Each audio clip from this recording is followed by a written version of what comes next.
Question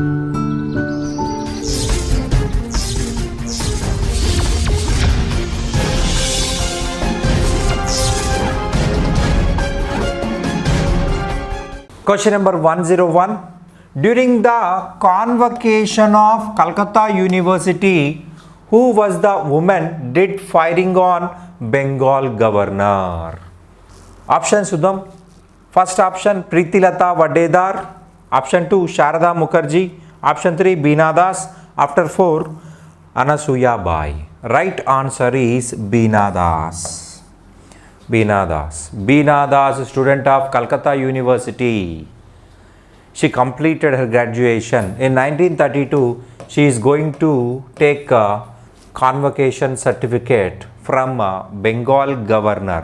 Bengal governor అంటే బెంగాల్ రాష్ట్రానికి మాత్రమే గుర్తుంచుకోవాలి ఈ పాయింట్. ఎందుకంటే బెంగాల్ నుంచే మొత్తం భారతదేశాన్ని బ్రిటిష్ వాళ్ళు పరిపాలించారు.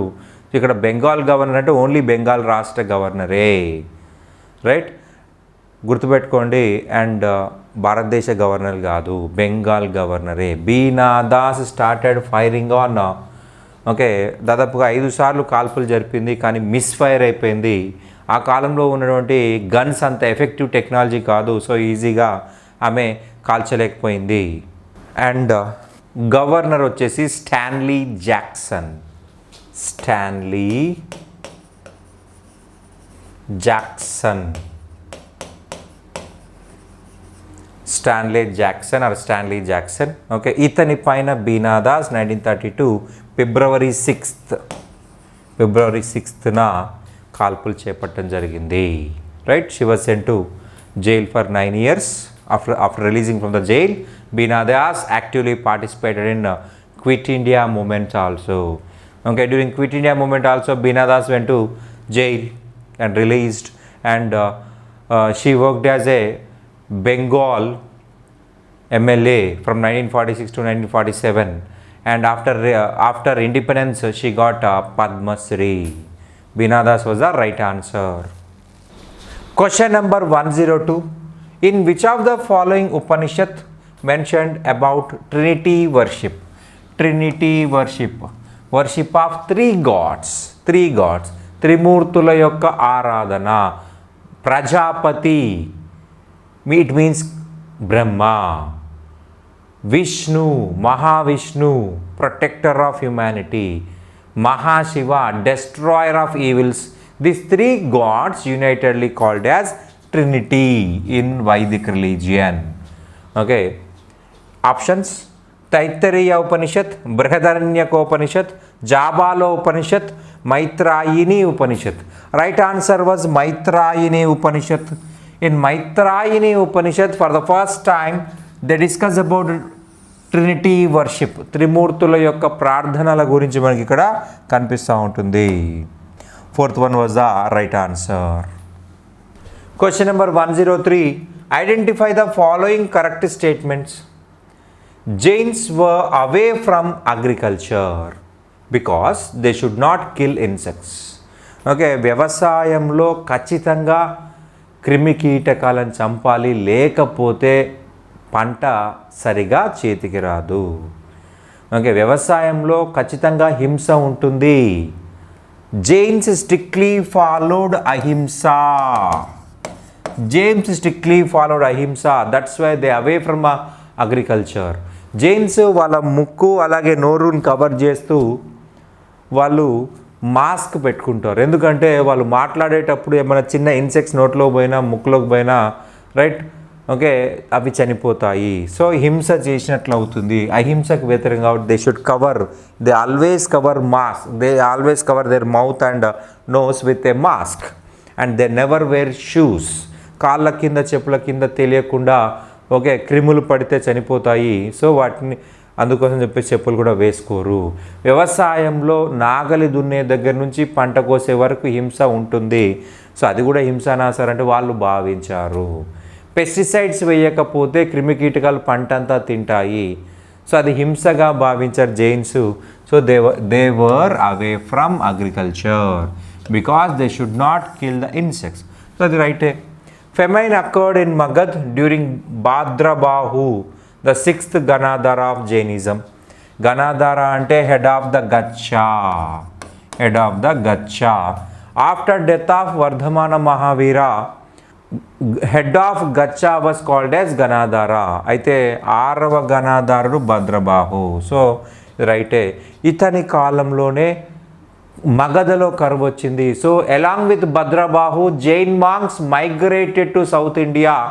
Even Chandragupta Maurya also migrate to south India along with Bhadrabahu. Chandragupta మౌర్యుడు కూడా జైన మతాన్ని తీసుకొని దక్షిణ భారతదేశానికి వెళ్ళిపోయాడు ఇక కరువు వలన, ఫెమైన్ వలన. సో ఈ ఆప్షన్ కూడా కరెక్టే. In third option women had nirvana or salvation Digambara Jainism. Wrong option. In Digambara Jainism everyone should follow nudity. నగ్నంగా ఉండాలి, నగ్నంగా ఉండాలి. ఈ యొక్క జైన మతము ఇక్కడ మగధలో కరువు వచ్చిన తర్వాత భద్రబాహు నాయకత్వంలో అందరూ కూడా సౌత్ ఇండియాకి వెళ్ళారు.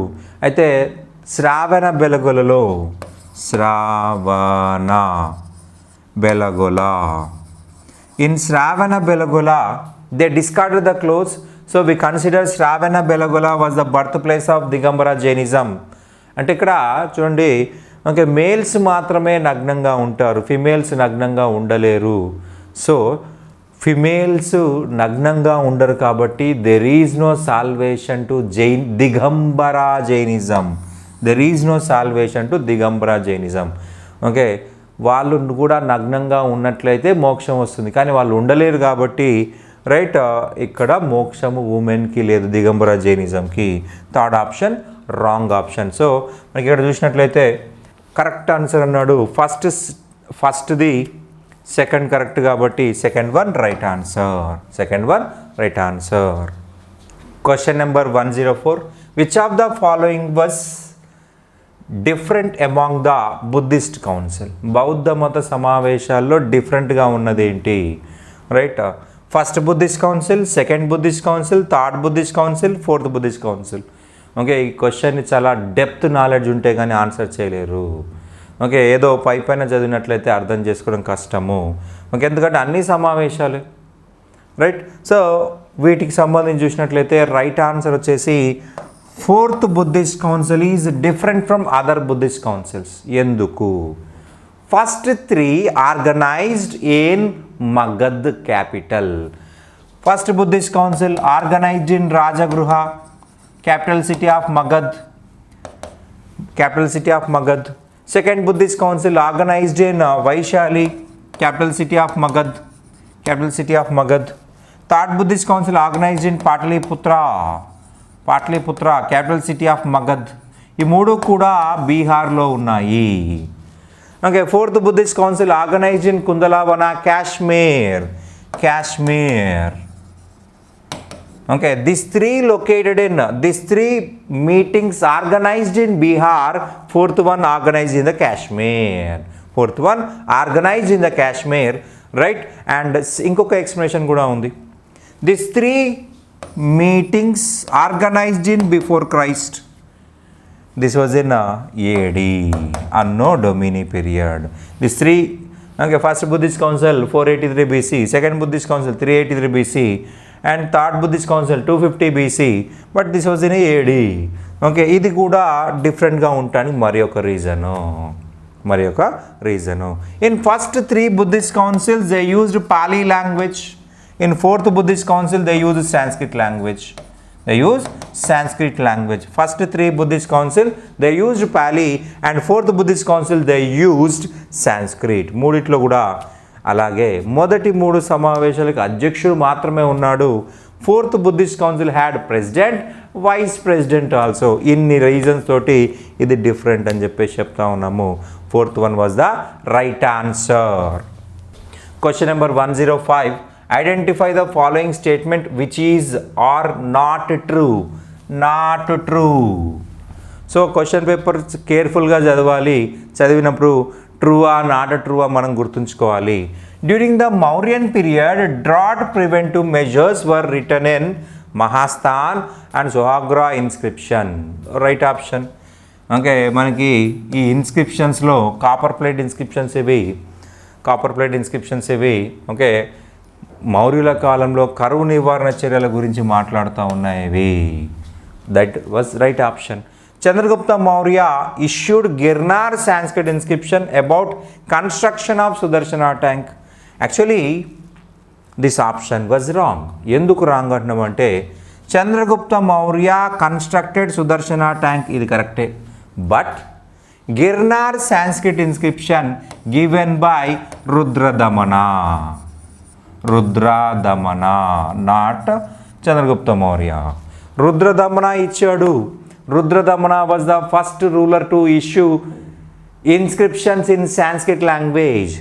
Okay first Sanskrit inscription in India Girnar Sanskrit inscription. Right, Chandragupta ఇయ్యలేదు, రుద్రదమన ఇచ్చాడు. So second option wrong.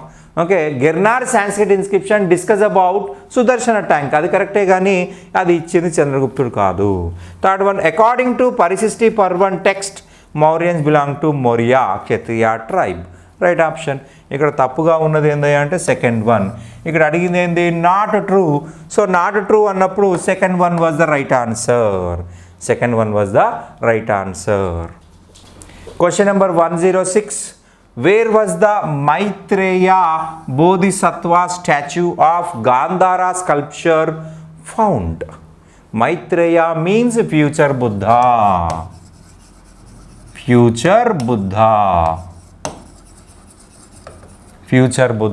Maitreya means future Buddha.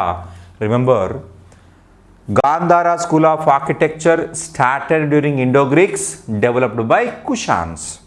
Gandhara school of architecture started by Indo-Greeks, developed by Kushans. Maitreya means future Buddha.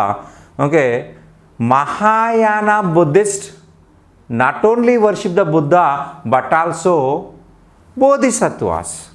జాతక కథల్లో చెప్పినటువంటి దాదాపుగా 550 అప్రాక్సిమేట్లీ 550 జాతక కథలు ఉన్నాయి. వాటిలో చెప్పిన ప్రతి వ్యక్తిని మహాయాన బౌద్ధ మతస్థులు పూజించారు. చివరి వ్యక్తి Maitreya, future Buddha, yet to born, ఇంకా పుట్టలేదు ఆయన పుట్టాడంటే మనం చచ్చామే. ఓకేనా, భూమి మీదకి వస్తాడు, తెల్లని గుర్రం మీద వస్తాడు, తెల్లని కత్తి పట్టుకొని వస్తాడు, అందరినీ చంపేసి సృష్టిని నాశనం చేసి వెళ్ళిపోతాడు. Future Buddha, destroyer of creation, future Buddha అన్నమాట. ఇతని యొక్క స్కల్ప్చర్ ఎక్కడ బయటపడింది అంటున్నాడు. తఖ్త్ ఈ బాహి, మథురా, బరూకచ, గోలీ. ఈ గోలీ అనేది సౌత్ ఇండియా, ఆంధ్రప్రదేశ్ సో కాదు. బరూకచ గుజరాత్కి గాంధారా స్కూల్కి ఎటువంటి సంబంధం లేదు. మథురకు ఒక మథురా స్కూల్ ఉంది. సో అక్కడ డెవలప్ కాలేదు. Takht i Bahi, this area located in present Khyber region of Pakistan. Khyber region of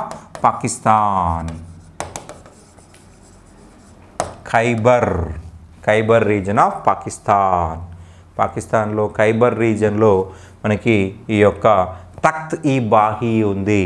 okay, Maitreya Bodhisattva future Buddha statue was found. Right, Bamiyan was the ఎపీ centre of Gandhara school of architecture. ఇక్కడ మనము గ్రానైట్ స్టోన్, బ్లాక్ గ్రానైట్ స్టోన్ని వాడినట్టుగా గుర్తుంచుకోవాలి. First one was the right answer. Question number 107. Identify the correct statements regarding the Gol Gumbaj. Okay, Gol Gumbaj. First option, Gol Gumbaj had the second biggest tomb in the world. Right option. మనకి రోమ్లో ఉన్నటువంటి okay Vatican మనకి pope ఉండేటువంటి ప్రాంతాన్ని వాటికన్లో church అంటాం, saint basilica church. అందులో world biggest, ప్రపంచంలో biggest dome ఉంది. దాని తర్వాత రెండో బిగ్గెస్ట్ గోల్ గుంబజే. Second option, Yakut an engineer from Dabol build this structure. Right, ఇది కూడా కరెక్టే. యాకుత్ అనే ఇంజనీరు, దబోల్ అనే ప్రాంతం చెందిన ఇంజనీరు దీన్ని నిర్మించాడు. Third option, red sand stone was used in the construction of the Gol Gumbaz. Okay, ఇది wrong option. Red sand stone వాడలేదు. Dark grey basalt stone was used. Dark grey basalt stone was used in the construction of Gol Gumbaz. Right, ఈ option wrong అనమాట. Mohammed Adil Shah of Bijapur constructed his own tomb. అతని కాలంలోనే అతనే తన యొక్క సమాధి నిర్మాణం స్టార్ట్ చేసుకున్నాడు 1626లో. అది 1656 కంప్లీట్ అయిపోయింది. 30 ఇయర్స్ పట్టింది కంప్లీట్ కావడానికి. Mohammed Adil Shah wants to construct a strongest and largest tomb for himself. తన సమాధిని తానే నిర్మించుకున్నాడు. రాజులు వారి యొక్క కళా హృదయానికి సింబల్గా వాళ్ళ సమాధులు నిర్మించుకునేవాళ్ళు. అనేక మంది రాజులు వారి సమాధులు వాళ్ళే నిర్మించుకున్నారు. ఓకే, అండ్ 6 అడుగుల నేలలో కాదు, అనేక ఎకరాలలో. Right, Mohammed Adil Shah of Bijapur constructed Gol Gumbaz. He started the construction of Gol Gumbaz. Okay, 30 years పట్టింది ఈ యొక్క మాన్యుమెంట్ కంప్లీట్ చేయడానికి. This Gol Gumbaz had second largest or second biggest dome in the world. Okay, వాటికన్లో ఓకే పోప్ ఉండేటువంటి దాంట్లో అతి పెద్దది ఉంది, తర్వాత ఇదే. రైట్, మనకి first 2 correct, third 1 wrong. So 1 and 2, fourth one was the right answer. Question number 108. Match the following Bhakti saints and books. Nimbarka, Surdas, Tulasidas, Rupa Goswami. Opposite sides Vinaya Patrika, Sahitya Ratna, Vedanta Parijata, Saurabha and Bhakta Vasanta Sindhu. Nimbarka was the famous Bhakti saints. Okay, Nimbarka gave importance to Dvaita Advaita philosophy. Dvaita Advaita రెండింటిని కలిపి చెప్పాడు. He was the author of Vedanta Parijata Saurabha. Surdas by birth blind, పుట్టుకతో గుడ్డి వ్యక్తితను, కానీ వల్లభాచార్య దగ్గర చదువుకున్నాడు. And he promoted Krishna భక్తి, బాలకృష్ణ భక్తి. కృష్ణుడు చిన్నపిల్లవాడిగా ఉన్న దశలో అతను చేసే లీలలను చాలా రమ్యంగా ఎక్స్ప్లెయిన్ చేశాడు. సూర్దాస్ ఈయన రాసిన పుస్తకము Sahitya Ratna. Tulsidas was contemporary to Akbar and he was the first person to translate Ramayana into Hindi from Sanskrit language, and he wrote Vinaya Patrika. Ramacharita-manas, Vinaya Patrika, Kavitavali ఈ బుక్స్ అన్ని రాసింది తులసీదాస్. రూప Goswami wrote Bhakta Vasanta Sindhu in Bengali language. Right, Nimbarka A3, we have 2, right, and Surdas only B2, right. Tulasidas C1 and D4. So third one was the right answer. A3, B2, C1, D4. So third one was the right answer. Question number 109. Who was the first Indian king issued the pattas to farmers by identifying the ownership rights? రైతులకి ownership rights ఇస్తూ పట్టాలు ఇచ్చిన మొదటి చక్రవర్తి. Options Akbar, Harshavardhan, Ashoka, Shershah. Right answer was Shershah. Remember this point. Sher Shah was the first Indian ruler to issue pattas.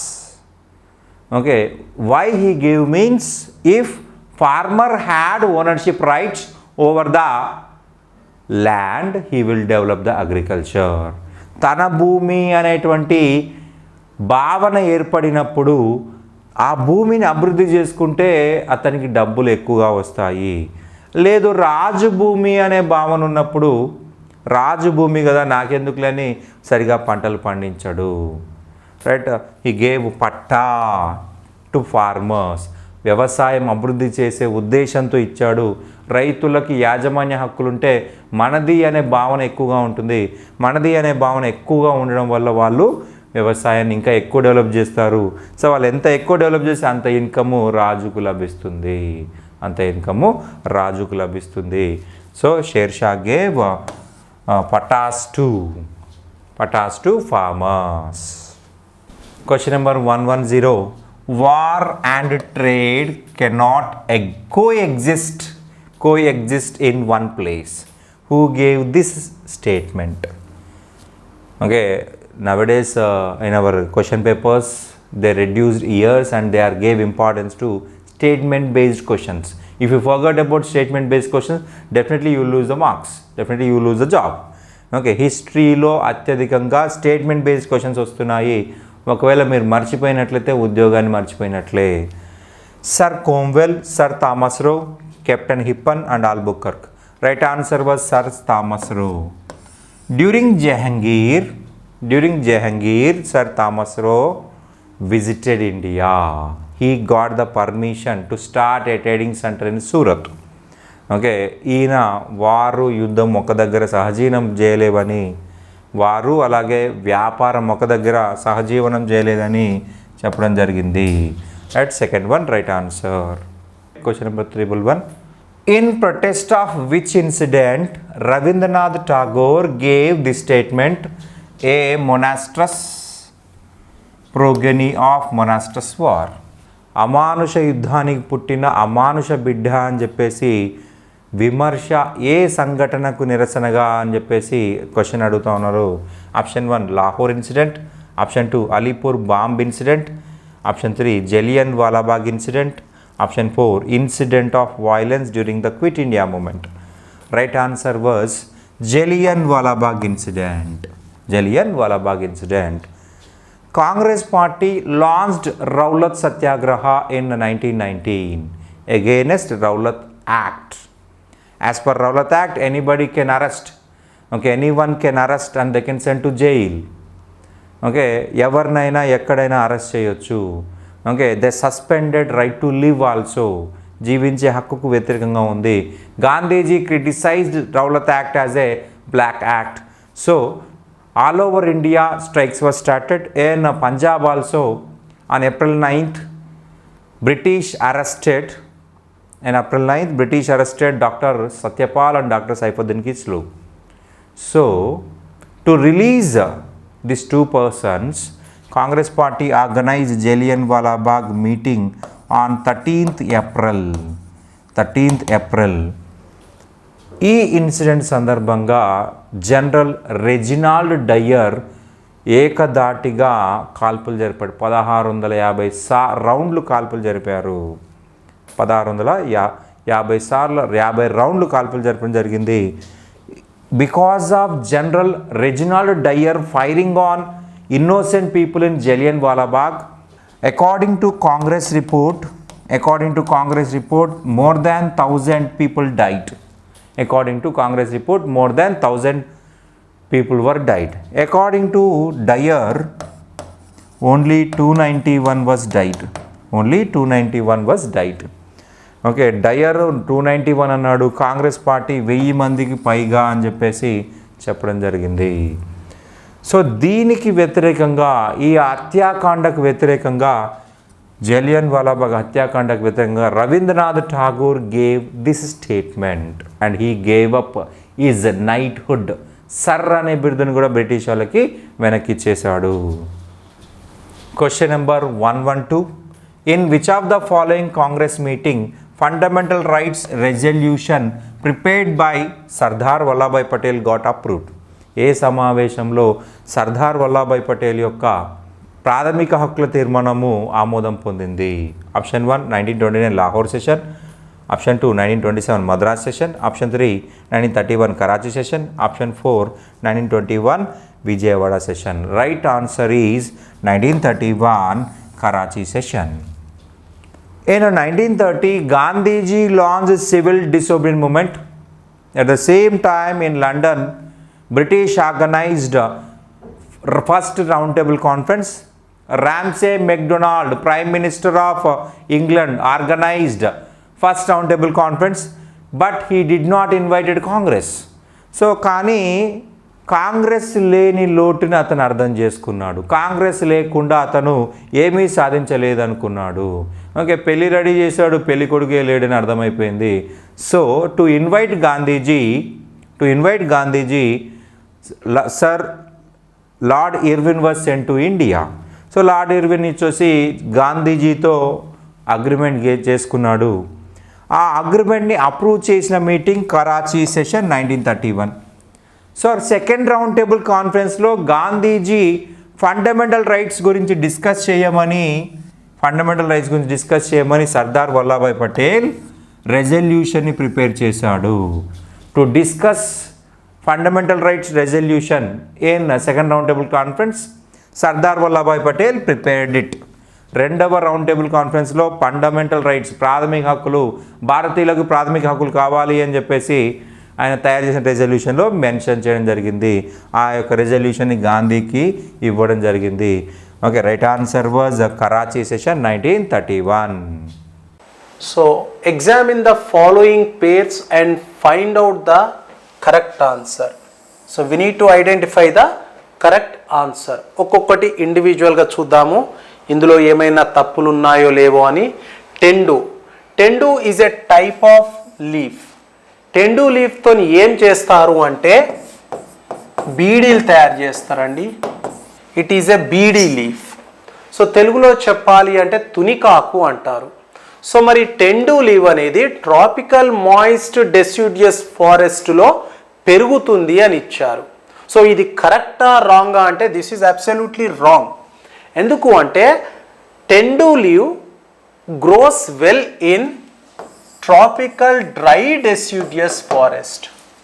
Tendu leaves అనేటివి లేదా tendu tree అనేది tropical dry deciduous ఫారెస్ట్లో పెరుగుతుంది, కానీ ట్రాపికల్ మాయిస్ట్ డెసిడ్యూయస్ ఫారెస్ట్లో కాదు. So this is incorrect. And next mulberry.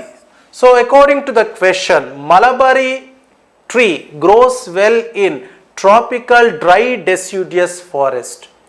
Tropical dry deciduous ఫారెస్ట్లో ఇది చాలా బాగా పెరుగుతుంది అన్నారు, కానీ దిస్ ఈజ్ ఆల్సో ఇన్కరెక్ట్.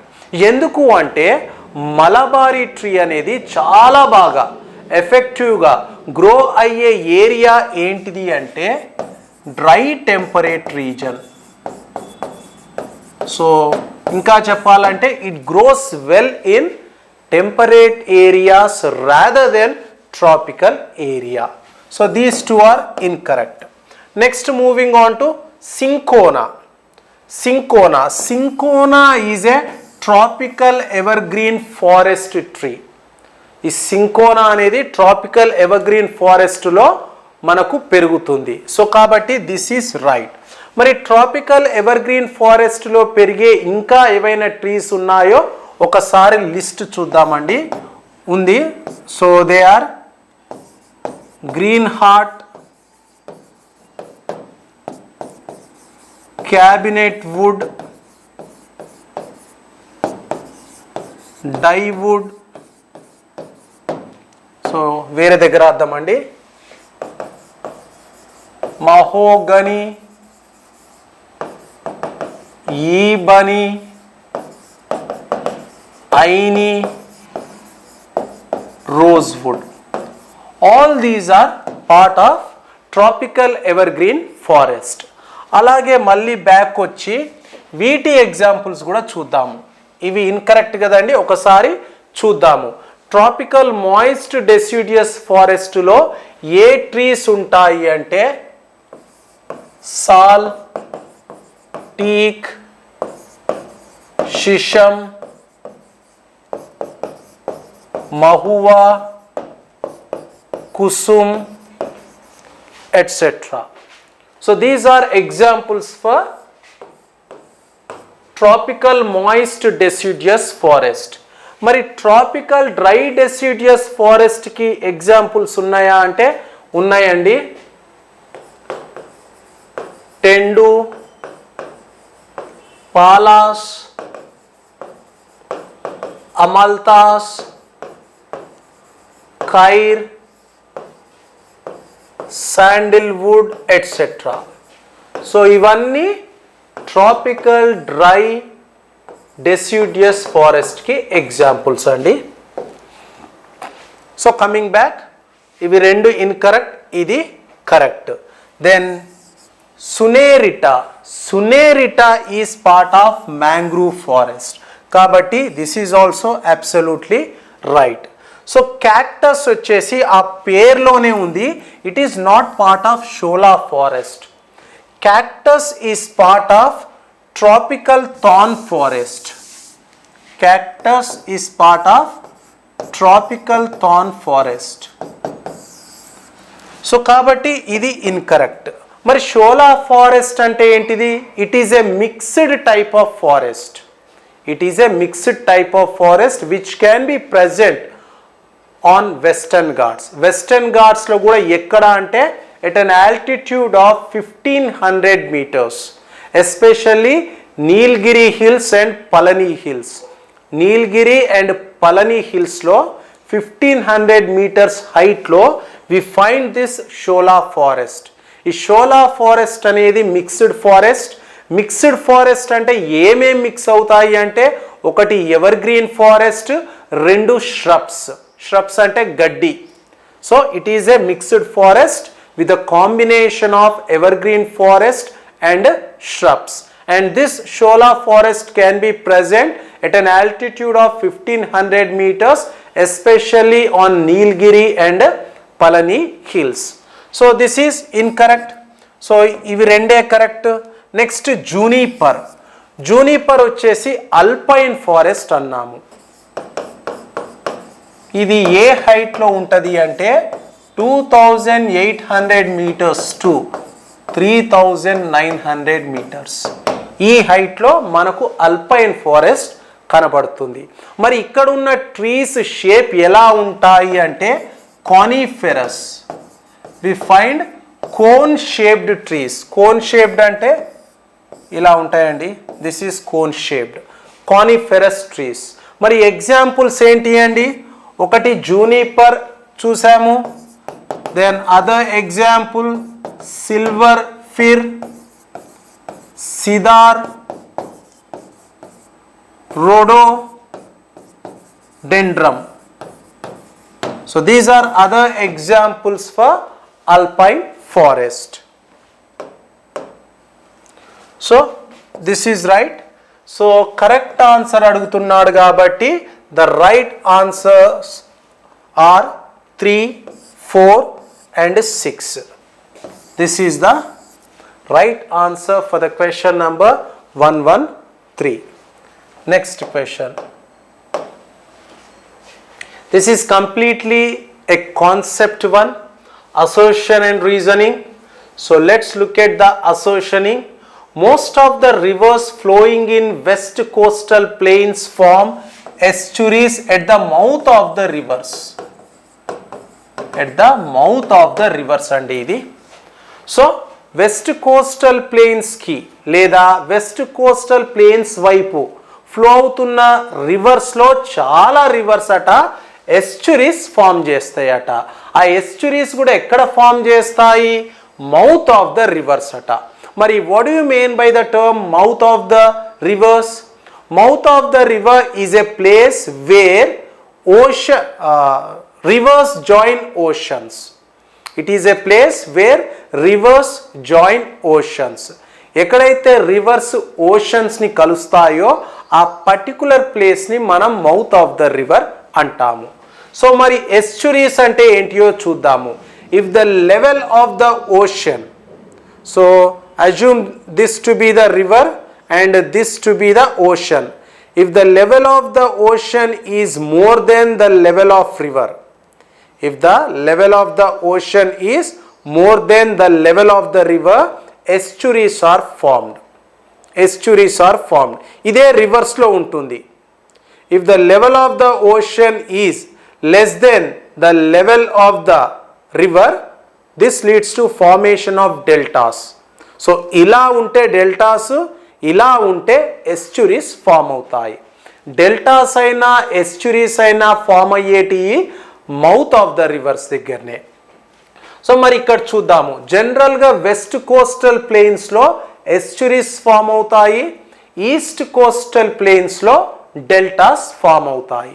మరి వెస్ట్ కోస్టల్ ప్లెయిన్స్లో స్పెసిఫిక్గా ఎస్చురీసే ఎందుకు ఫామ్ అవుతాయి అంటే 2 మెయిన్ రీజన్స్ ఉన్నాయండి. ఒకటి సెడిమెంట్స్, రెండోది స్లోప్ అండి. సో వెస్ట్ కోస్టల్ ప్లెయిన్స్ వైపు మనకు వెస్టర్న్ ఘాట్స్ ఉన్నాయి, western slopes of western Ghats. So this is the location of western Ghats. So western slopes of western Ghats ఎప్పుడైనా చాలా స్టీప్గా ఉంటాయి. చాలా స్టీప్ అంటే, so this is steep slope and this is moderate slope. So ఈ steep slope అనేది western parts of లేదా western slopes of western ఘాట్స్లో ఉంటుంది. ఇలా స్టీప్ స్లోప్ ఉండడం వల్ల రివర్ యొక్క స్పీడ్ చాలా ఎక్కువ ఉంటుందండి. సో ఇటువైపు ఫ్లో అయ్యే రివర్స్ స్లోప్ ఎక్కువ ఉంటుంది, ఫస్ట్ పాయింట్. ఇంకొకటి ఏంటిదండి, సెడిమెంట్స్ అన్నాం కదా. ఈ వెస్ట్ ఫ్లోయింగ్ రివర్స్ ఎప్పుడైనా షార్ట్ డిస్టెన్స్ రివర్స్ అండి. వెస్ట్ వైపు ఫ్లో అయ్యే రివర్స్ యొక్క లెంత్ చాలా తక్కువ ఉంటుంది. సో చాలా తక్కువ ఉండడం వల్ల ఇక్కడ ఉన్న రాక్స్ నేచర్ వల్ల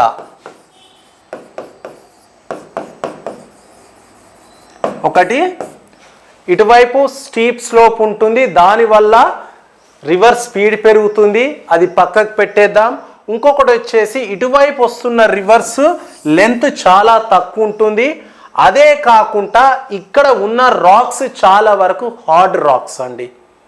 సో అవి ఈజీగా ఎరోడ్ అవ్వవు. So short distance and hard rocks, ఇవి రెండింటి వల్ల వెస్ట్ సైడ్ ఫ్లో అవుతున్న రివర్స్లో సెడిమెంట్స్ చాలా తక్కువ ఉంటాయండి.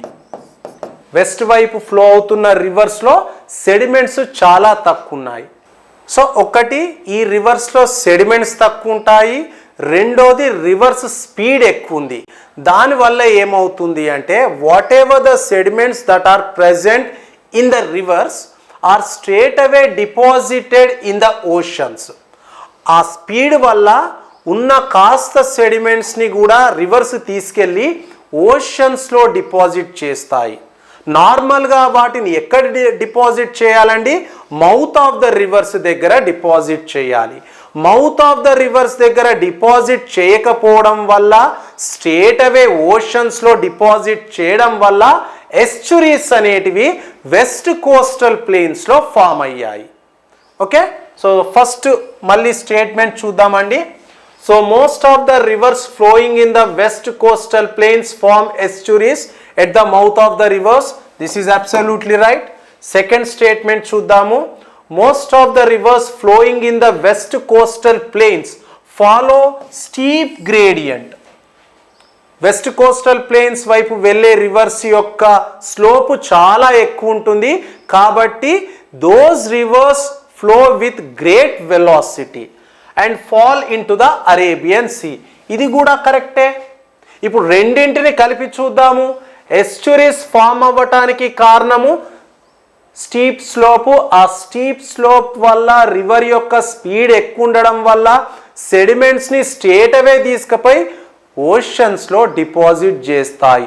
అలా ఓషన్స్లో డిపాజిట్ చేయడం వల్ల estuaries are formed. So both are individually correct and both are collectively correct. కాబట్టి this is the right answer. R is the correct explanation of A.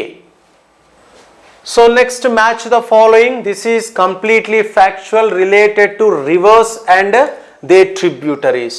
So rivers icharu, sorry, this is tributaries and this is rivers. First one, Suvarnavati.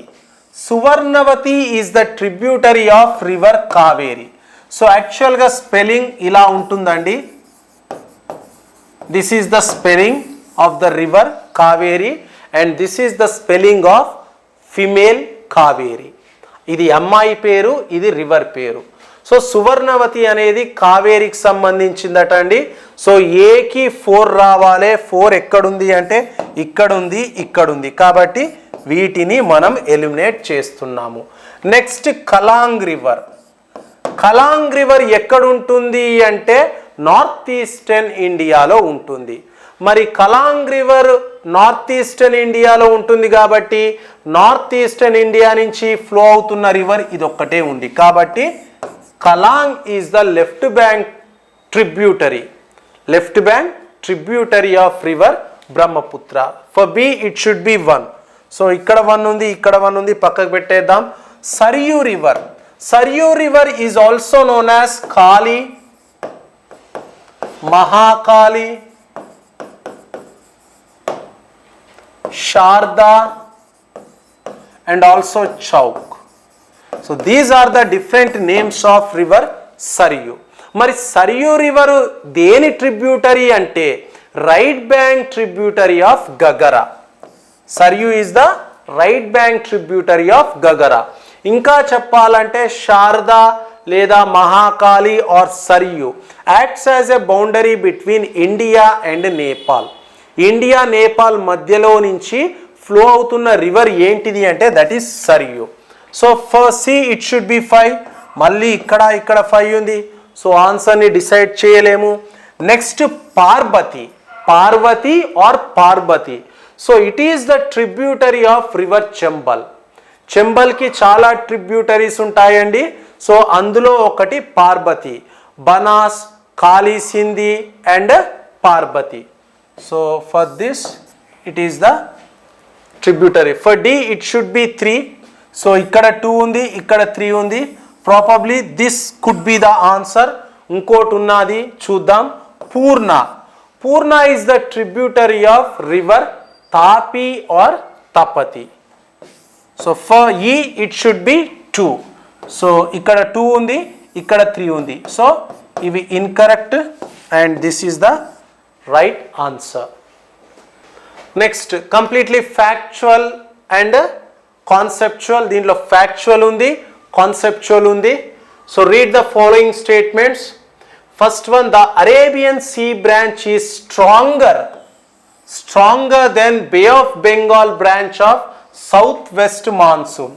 So మనకు తెలుసు south west monsoon is divided into 2 branches. One is Arabian Sea branch and the other is Bay of Bengal branch.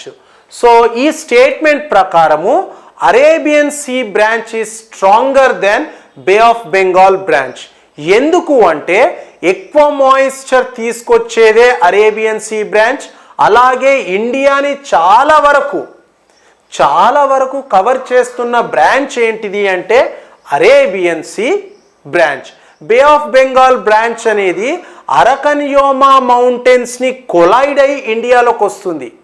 ఆ అరకన్యోమా mountains కనుక లేకపోతే ఇండియాలో ఎక్కువ ఉండే chance లేదు. So ఏ విధంగా చూసుకున్నా Arabian Sea branch is stronger than the Bay of Bengal branch of south west monsoon. So that is right. Next, 49% of the humidity brought by the Bay of Bengal branch comes from the Bay of Bengal. So already ఇప్పుడు మనం చెప్పుకున్నాము ఎక్కువ moisture తీసుకొచ్చేది Arabian Sea branch అన్నాము, Bay of Bengal branch అనలేదు.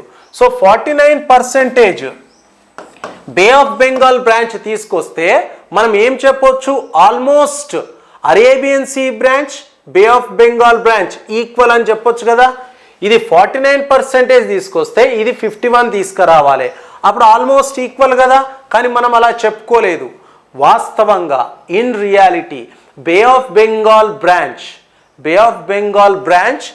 brings only 35% of the moisture but not the 49%. So this is incorrect. Next, Masinram is located on the northern part of Khasi Hills ata. Chudam, Masinram at the moment it is the wettest place on the planet. Previously Chirapunji was the wettest place. మరి ఈ మాసిన్రామ్ అనేది మేఘాలయలో ఉంటుంది. ఏ 2 hills మధ్యలో ఉంటుంది అంటే Kashi and Jaintia hills. So ఇది కాశీ అనుకుందాము, ఇది జైంతియా అనుకుందాము, ఇది గారో అనుకుందాం. This is east to west direction. East నుంచి వెస్ట్ డైరెక్షన్లో చూద్దాము. Jaintia, Kashi and Garo, Garo, Kashi and Jaintia. ఈ మాసిన్రామ్ చిరపుంజి ఎక్కడుంటాయి అంటే between Kashi and Jaintia. So దీన్ని బట్టి చూస్తే కాశీ హిల్స్కి ఈస్టర్న్ సైడ్లో మాసిన్రామ్ ఉంటుంది కదా, కానీ క్వశ్చన్లో నార్దర్న్ సైడ్ అన్నాడు. So eastern side of Kashi hills or western side of Jaintia hills. కాబట్టి నార్దర్న్ అన్న కాన్సెప్టే లేదు కాబట్టి this is also incorrect. And statement 4, completely factual. Mango showers in South India is useful for the early ripening of mangoes. So initial rainfall in India, especially parts of Karnataka and Kerala, is known as mango showers. ఈ mango showers ఎందుకు use అవుతాయంటే మామిడి పండ్లు mangoes చాలా ఫాస్ట్గా పక్వానికి రావటానికి use అవుతుంది కాబట్టి this is absolutely right. Next, this is completely conceptual one. During the winter season in India the southern part experiences least temperature అండి. So this is absolutely right, absolutely wrong. ఎందుకు అంటే చూడండి, so this is Arabian sea, bay of Bengal and Indian ocean. ఈ southern పార్ట్లో temperature చాలా తక్కువ ఉంటుంది అని క్వశ్చన్లో ఉంది. ఎప్పుడు తక్కువ ఉంటుంది? వింటర్ సీజన్లోనట. సో ఎప్పుడైనా ఈ సౌత్ ఇండియాలో ఎస్పెషల్లీ ద కోస్టల్ ఏరియాస్లో టెంపరేచర్ అనేది మోడరేట్గా ఉంటుంది. In the coastal states of India, the temperature remains moderate throughout the year due to presence of land and water, or due to distribution of land and water. As we move away from the coastal area నుంచి లోపలికి వెళ్తుంటే ఎప్పుడైనా temperature ఎక్స్ట్రీమ్గా ఉంటుంది. Coastal area నుంచి మనం లోపలికి వెళ్తుంటే temperature ఎప్పుడైనా ఎక్స్ట్రీమ్గా ఉంటుంది. Extreme temperature means high temperature during summer season and లో టెంపరేచర్ డ్యూరింగ్ వింటర్ సీజన్. కాబట్టి మనం ఇక్కడి నుంచి నార్త్ ఇండియాకి వెళ్తుంటే ఎక్స్ట్రీమ్ టెంపరేచర్ చూస్తాము.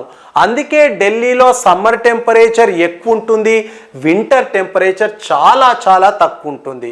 సో యాక్చువల్లీ చాలా తక్కువ టెంపరేచర్ ఉండాల్సింది నార్త్ ఇండియాలో కానీ సౌత్ ఇండియాలో కాదు. కాబట్టి దిస్ ఈజ్ ఇన్కరెక్ట్. మరి క్వశ్చన్లో ఏమడిగాడు? Which of the following statements are not correct? ఇన్కరెక్ట్ని ఐడెంటిఫై చేయాలి. 3, 5 and 2. 2, 3, 5. 2, 3, 5. So this is the answer. 2, 3 and 5. Next, match the following. So ఇటు ట్రైబ్స్ ఇచ్చారు, అటు వాళ్ళ లొకేషన్ ఇచ్చారు. Pygmies, actually this is why. Pygmies ఎక్కడ ఉంటారు అంటే కాంగో బేసిన్లో ఉంటారటండి. సో సెమాంగ్ అనే వాళ్ళు ఎక్కడ ఉంటారట అండి? మలేషియాలో ఉంటారట. So for A it should be 1. So 1 ఇక్కడ ఉంది, వీటిని ఎలిమినేట్ చేద్దాము. For B it should be 3. So ఇక్కడ 3a ఉంది, ఇక్కడ 3a ఉంది. సో ఫర్ సి బోరో ఎక్కడ ఉంటారండి? బోరో వచ్చేసి అమెజాన్ బేసిన్లోనండి. Amazon basin. For C it should be 4. So ఇక్కడ 4 ఉంది, ఇక్కడ 2 ఉంది. సో చూద్దాం. మసాయి ట్రైబ్ అనే వాళ్ళు టాంజానియా, కెన్యాలో ఉంటారండి. టాంజానియా అండ్ కెన్యా ఇవి ఎక్కడున్నాయి అంటే south eastern part of African continent. So for D it should be 2. So D వచ్చేసి 2 ఉండాలి, ఇక్కడ 4 ఉంది. This is incorrect and this is the correct answer. Conceptual question, assertion and reasoning. First statement చూద్దాము. Laterite soils are found or formed due to leaching process. So laterite soils ఎలా form అవుతాయండి? Leaching process ద్వారా.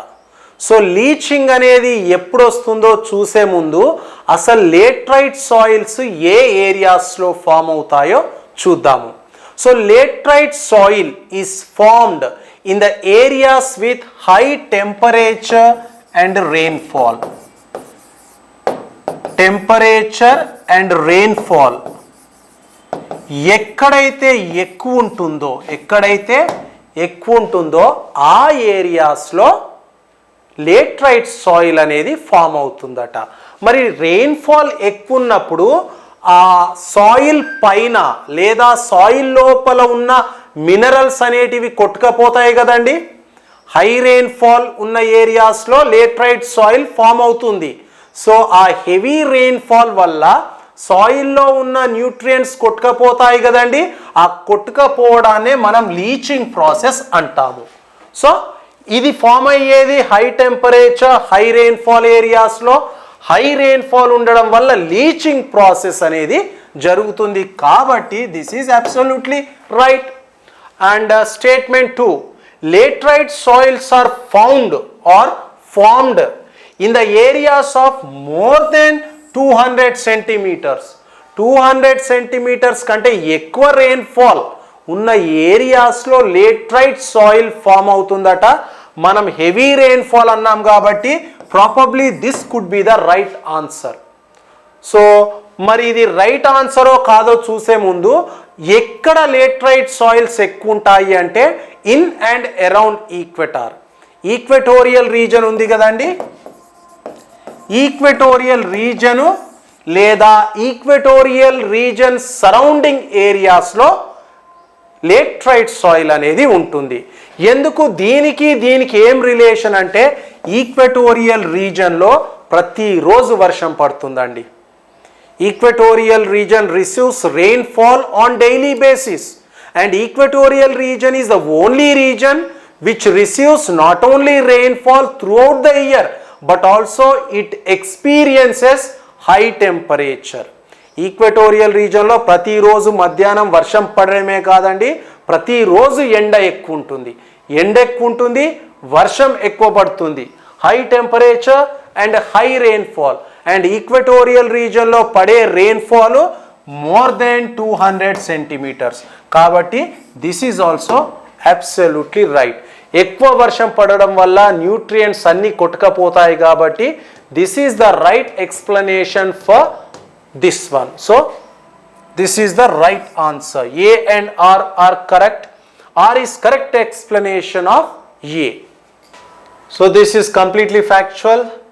The Makarana area of Nagaur district in Rajasthan is famous for marble andi. It is famous for marble. So on the basis of the 17th ISFR 2021 report, so arrange the following union territories in correct sequence with respect to descending order of their forest area. So వీటి forest ఏరియాని base చేసుకొని వీటిని highest to lowest, descending order అన్నాడు కాబట్టి highest to lowest మనం arrange చెయ్యాలి. So Andaman and Nicobar islands, Jammu and Kashmir, Chandigarh, New Delhi and Lakshadweep islands. First is Jammu and Kashmir, then it is followed by Andaman and Nicobar islands, then it is Delhi తర్వాత వచ్చేసి లక్షద్వీప్ తర్వాత వచ్చేసి చండీగఢ్. 2, 1, 4, 5 అండ్ 3. సో ఎక్కడుందండి? So this is the right answer. So this is completely a factual one. Next, consider the following rivers in India flowing towards west Coast from north to south and identify the correct sequence. ఏం లేదండి, ఇవన్నీ west flowing reverse అండి. ఈ west flowing రివర్స్ని మనం north నుంచి south వరకు ఒక proper ఆర్డర్లో అరేంజ్ చేయాలి. సో ఫస్ట్ అలా అరేంజ్ చేసే ముందు ఇవి ఏ స్టేట్స్లో ఉన్నాయో తెలుసుకుంటే మనకు పని ఈజీ అవుతుంది. చూద్దాము. పంబా రివర్ వచ్చేసి మనకి ఎక్కడ అండి? కేరళలో ఉంది. దెన్ కాళీ నది వచ్చేసి కర్ణాటక. భరతపుజ రివర్ వచ్చేసి కూడా కేరళలో ఉంటుంది. దెన్ శత్రునిజి, దిస్ ఈజ్ గుజరాత్, ఇది వచ్చేసి గుజరాత్. పెరియార్ వచ్చేసి మనకు కేరళలో ఉంటుంది. అలాగే సబర్మతి వచ్చేసి మనకి ఎక్కడ ఉంటుంది? గుజరాత్లో ఉంటుంది. సో కాబట్టి ఇప్పుడు నార్త్ టు సౌత్ అంటే వీటిలలో నార్త్కు వచ్చే స్టేట్ గుజరాత్, సౌత్లో ఉండే స్టేట్ కేరళ. కాబట్టి ఫస్ట్ మనకి ఏమేమి వచ్చే ఛాన్స్ ఉంది? శత్రునిజి లేదా సబర్మతి వచ్చే ఛాన్స్ ఉంది.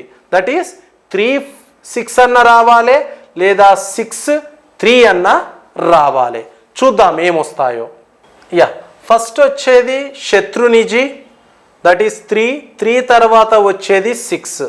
సో మనకు ఫస్ట్ ఇక్కడ ఉంది అండ్ ఇక్కడ ఉంది. సో వీటి తర్వాత వచ్చేది మన కర్ణాటక రివర్స్. కర్ణాటక రివర్స్ ఏమేమి ఉన్నాయండి? ఓన్లీ కాళీ నది ఉందండి. ఇంకేమన్నా ఉందా? ఇంకా ఏం లేదు. కాబట్టి 2, ఇక్కడ 2A ఉంది అండి, ఇక్కడ కూడా 2A ఉంది. సో ఇప్పుడు ఇంకా క్రిటికల్ అయ్యేటట్టుంది. నెక్స్ట్ వచ్చేసి భరతపుజన, దెన్ పెరియారా, పంబా అంటే నెక్స్ట్ వచ్చేది ఖచ్చితంగా భరతపుజ అండి. So after 2 it should be 4 అంటే ఇక్కడ 1 ఉంది, ఇక్కడ 4 ఉంది. Probably this could be the answer. మరి భరతపుజ తర్వాత వచ్చే రివర్ ఏంటిది అంటే పెరియార్ రివర్ అండి. సో పెరియార్ అంటే ఇక్కడ 5A ఉంది, ఇక్కడ 5A ఉంది, అండ్ లాస్ట్కి వచ్చేది Pamba river. So this is the right answer and this is the extreme southern most river. ఈ రివర్స్లో ఎక్స్ట్రీమ్ సదరన్ మోస్ట్ రివర్ వచ్చేసి Pamba, extreme northern most river వచ్చేసి Shetrunji of Gujarat. Again a factual. Bandar, Umrar and Kamti related to coal mines are located in the state of, ఇవి ఎక్కడ ఉన్నాయి అంటే మహారాష్ట్రలో ఉన్నాయి. మహారాష్ట్రలో కూడా ఎగ్జాక్ట్ ఎక్కడ ఉన్నాయి అంటే విదర్భ రీజన్. విదర్భ రీజన్, ఈ విదర్భ రీజన్లో కూడా ఎగ్జాక్ట్ ఎక్కడున్నాయి అంటే నాగ్పూర్ డిస్ట్రిక్ట్ అండి. ఎక్కడున్నాయి? నాగపూర్ డిస్ట్రిక్టులో ఈ కోల్ మైన్స్ అనేటివి ఉన్నాయి. కాబట్టి the right answer is Maharashtra, that is option 3. So again factual 1, list 1 oil fields and states. So ఒకసారి చూద్దాం. Nigru oil field, then Borholla oil field, then Vasundhara oil field, Neelam oil field, Kovilappal oil field. So first ఒక్కొక్క దాన్ని మనం link up చేద్దాము. Nigru oil field, so it is part of Arunachal Pradesh. So for A it should be 3 వచ్చేసి ఇక్కడే ఉన్నాయి కాబట్టి వీటిని ఎలిమినేట్ చేద్దాము. అండ్ బోర్హోలా ఆయిల్ ఫీల్డ్, ఈ బోర్హోలా ఆయిల్ ఫీల్డ్ అనేది ఎగ్జాక్ట్ చెప్పాలంటే ధన్సరి వ్యాలీలో ఉంటుంది. ధన్సరి అనేది ఒక రివర్ అండి, ఈ రివర్ వ్యాలీలో ఉంటుంది. మరి ధన్సరి అనేది ఏ స్టేట్లో పుడుతుంది అంటే నాగాల్యాండ్లో పుట్టి నాగాల్యాండ్ నుంచి అస్సాంలోకి వచ్చేసి లెఫ్ట్ సైడ్ నుంచి బ్రహ్మపుత్ర రివర్ని కలుస్తుంది. సో ఇప్పుడు ఈ ధన్సరి అనేది నాగాల్యాండ్ అస్సాంలో ఉంది కాబట్టి మనకు నాగాల్యాండ్ ఆప్షన్ ఉందా అండి? లేదు. కాబట్టి అస్సాం ఉంది కాబట్టి అస్సాంని మనం సెలెక్ట్ చేద్దాం. సో బి వచ్చేసి 1. సో ఇక్కడ 1 ఉంది, ఇక్కడ 1 ఉంది, సరిపోదు. Next Vasundhara oil field. Vasundhara oil field అనేది గుజరాత్లో ఉందండి. So for C it should be 5. So ఇక్కడ 2 ఉంది, ఇక్కడ 5 ఉంది కాబట్టి 4 ఆన్సర్ అయ్యే ఛాన్స్ ఎక్కువ ఉందండి. దెన్ చూద్దాం నీలం oil field. Neelam oil field అనేది ఎక్కడుంది? మహారాష్ట్రలో ఉంది. కాబట్టి డి అనే దానికి ఆన్సర్ వచ్చేసి 2. అండ్ మిగిలింది ఏంటండి? కోవిలప్పల్ ఆయిల్ ఫీల్డ్. ఆ పేరుని బట్టి మనం చెప్పొచ్చు it is part of Tamil Nadu. So for E it should be 4 and this is the right answer. Next, so it is not Varshan, it is Varasanadu.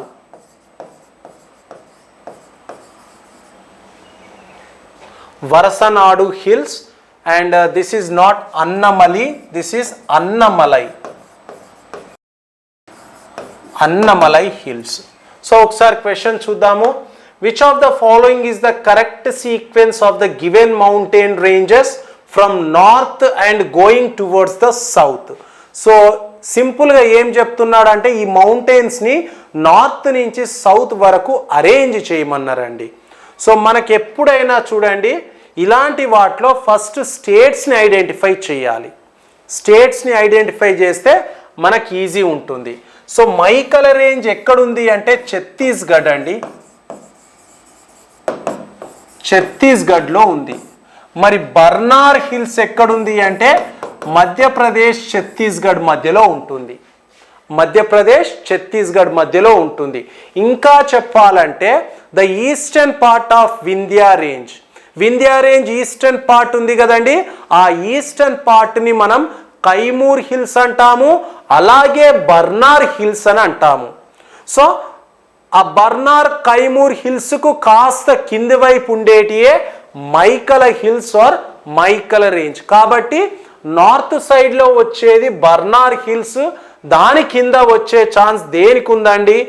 మైకల range లేదా మైకల హిల్స్కు ఉంది.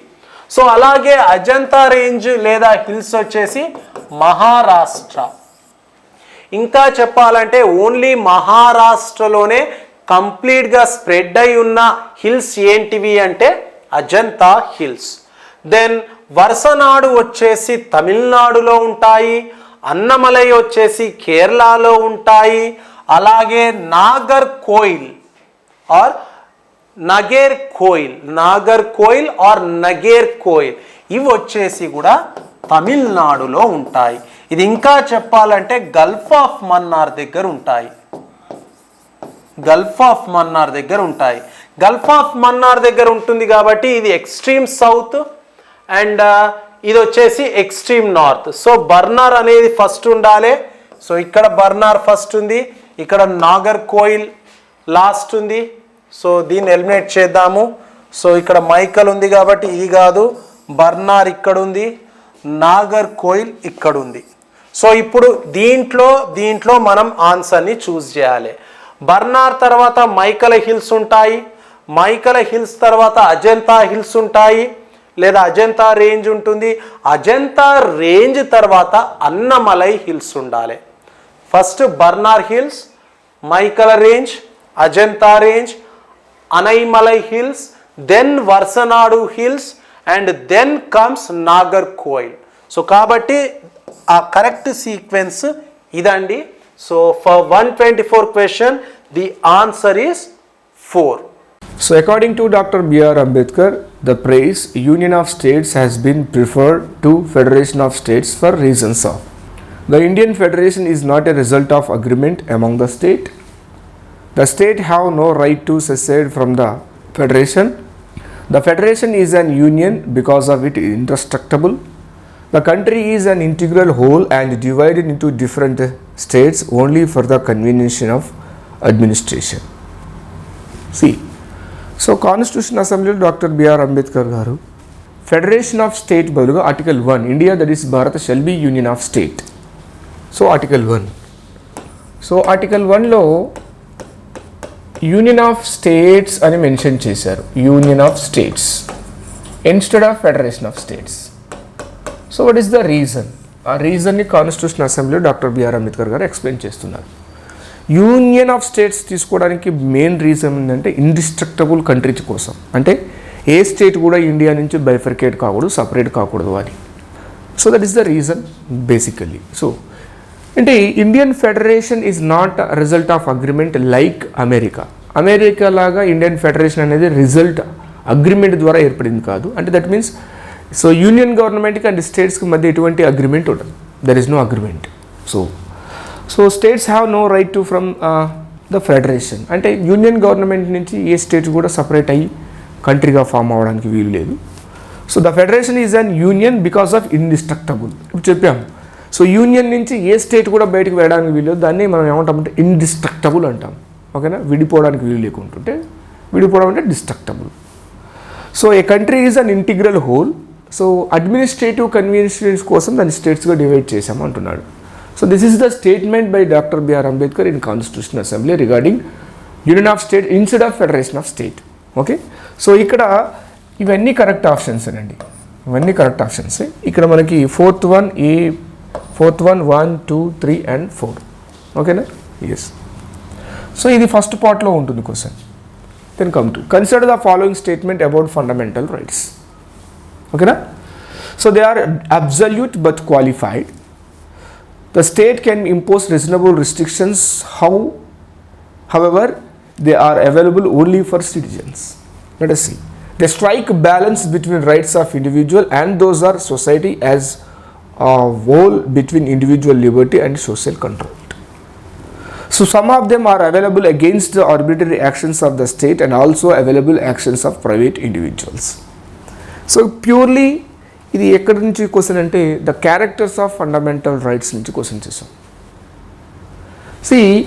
So our fundamental rights are not absolute. First చెప్పండి, they are not absolute, they are not limited, they are not unlimited, sorry, it's a limited. They are not absolute means so the state can impose reasonable restrictions on fundamental rights. State reasonable restrictions impose చేయవచ్చు. వెరాజ్ in article 19(1)(a) చూడండి, 6 types of freedoms ఉంటాయి, 8 grounds of restrictions ఉన్నాయి. చూడండి 19th class 2లో. So C in fundamental rights only conscience is the word is absolute. So where it is article 25. The conscience the term conscience is the absolute. So that is the internal right of an individual, that is the absolute. So nowhere in absolute is there. Okay, fundamental rights are not absolute. The fundamental rights are available for citizens and aliens. Some of the fundamental rights are available to aliens. Only citizens 9, 15, 16, 19, 29, 30. Only for citizens. So here first option is the wrong option. So absolute అన్నాడు, they are not absolute. So అయిపోయింది, కథం. ఇంకొక statement చూడాల్సిన అవసరం ఏంటి. So the strike balance between rights of individual and those society as whole between individual liberty and constitution. Fundamental rights అనేవి so individual లిబర్టీకి and social కంట్రోల్కి మధ్య బ్యాలెన్స్ ఉంటుందో అంటున్నాడు. అబ్సల్యూట్లీ బ్యాలెన్స్ చేస్తున్నాయి. Yes, obviously. So some of them are available against arbitrary actions of state and available against actions of private individual. Yes, so ఇక్కడ మనం చూస్తే fundamental rights nature negative and positive natures అంటాం with respect to state. So negative nature అంటే ఏంటి అంటే state యొక్క యాక్షన్స్ని fundamental rights ఏం చేయడము అంటే స్టాప్ చేయడం. మీరు చూడండి article 14 rule of law, all are equal before law. అంటే స్టేట్ ఏం చేయకూడదు, అన్ఈక్వల్గా చూడకూడదు. Article 15 prohibition of discrimination. States ఏం చేయకూడదు, డిస్క్రిమినేషన్స్ చేయకూడదు. 16 prohibition of discrimination in public employment. State ఏం చేయకూడదు, పబ్లిక్ ఎంప్లాయ్మెంట్ డిస్క్రిమినేషన్ చేయకూడదు. అంటే ఇది against the state.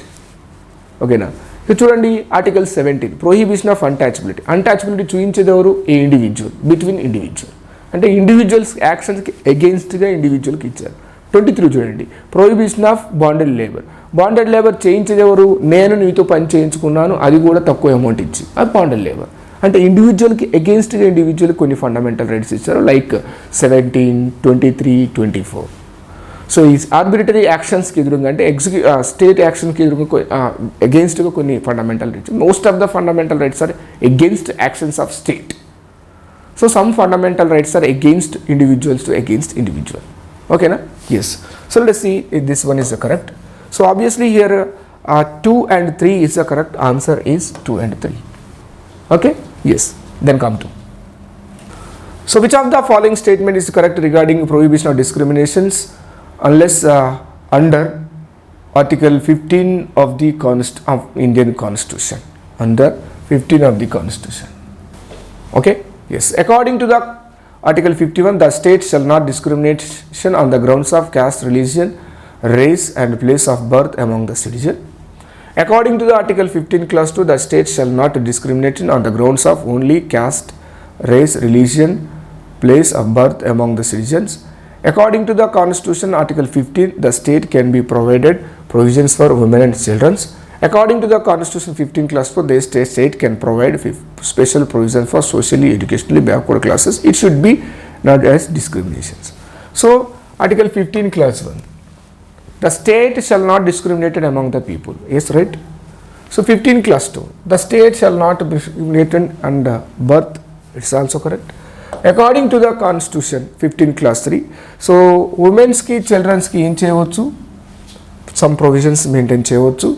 According to the 15th Constitution for socially, educationally backward classes ki em cheyochu ante special provisions and reservation. వాటిని మనం ఏంగా treat చేయకూడదు, డిస్క్రిమినేషన్గా ట్రీట్ చేయొచ్చు.